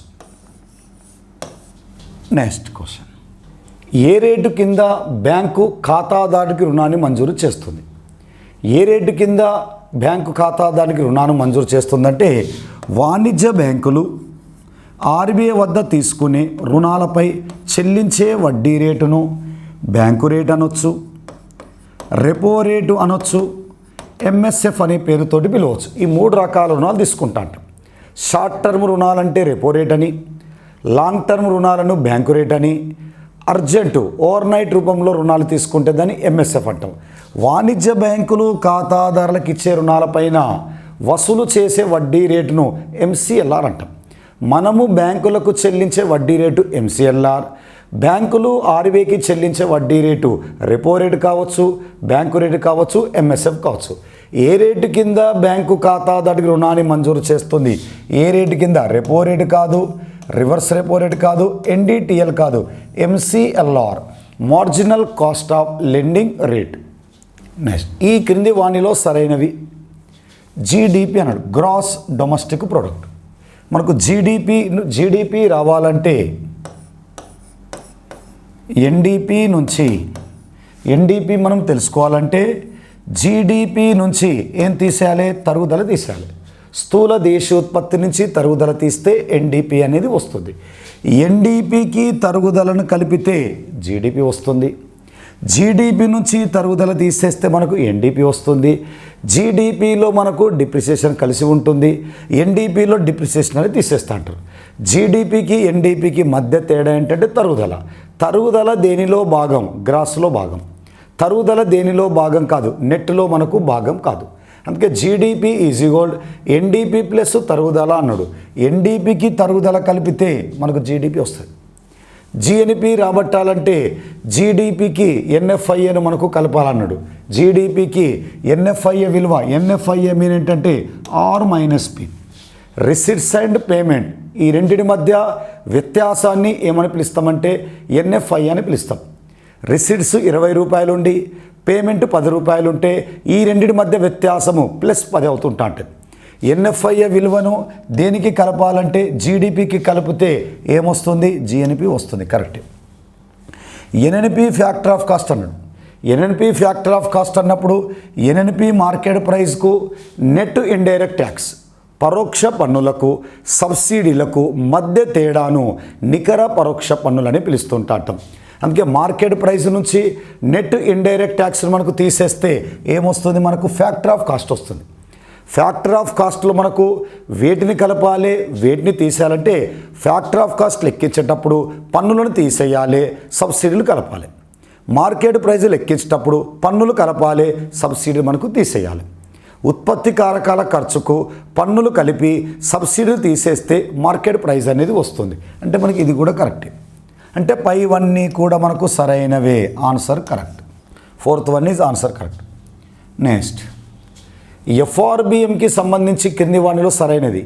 Fiscal responsibility budget management act 2003లో విజయ్ కెల్కర్ అధ్యక్షతన విత్త నిర్వహణ యాజమాన్య చట్టాన్ని మనకు తీసుకొచ్చాడు. కోశ బాధ్యత బడ్జెట్ నిర్వహణ చట్టాన్ని తీసుకొచ్చాడు. దీని ప్రధాన ఉద్దేశమే రెవెన్యూ లోటును, కోశ లోటును ఒక నిర్ణీత కాలంలో తగ్గించటం. చూద్దాం. ఫిస్కల్ డెఫిసిట్ అనేది కోశ లోటును 2012కు 3% తగ్గించారు. తప్పు. ఎఫ్ఆర్బిఎంఏ చట్టాన్ని సమీక్షించడానికి 2016లో ఎన్కే సింగ్ కమిటీని ఏర్పాటు చేశారు. ఎఫ్ఆర్బిఎంఏ చట్టము ఒక 12 సంవత్సరాల పురోగతిని పరిశీలించమని 2016లో ఎన్కే సింగ్ కమిటీని మనకు ఏర్పాటు చేశారు. 15వ ఆర్థిక సంఘానికి చైర్మన్గా పనిచేస్తున్న వ్యక్తి మనకు నంద్ కిషోర్ సింగ్ను ఎఫ్ఆర్బిఎంఏ చట్టం యొక్క పురోగతిని పరిశీలించడానికి ఏర్పాటు చేశారు. మనకి ఇది కరెక్ట్. ఎన్కే సింగ్ కమిటీ 2020 లోపు కోశా లోటు 2.5% తగ్గించాలని సూచారు. 2020 లోపు కాదు, 2022-23 2022-23 నాటికి 2.5% తగ్గించాలని మనకు సూచన. ఇది కూడా తప్పే.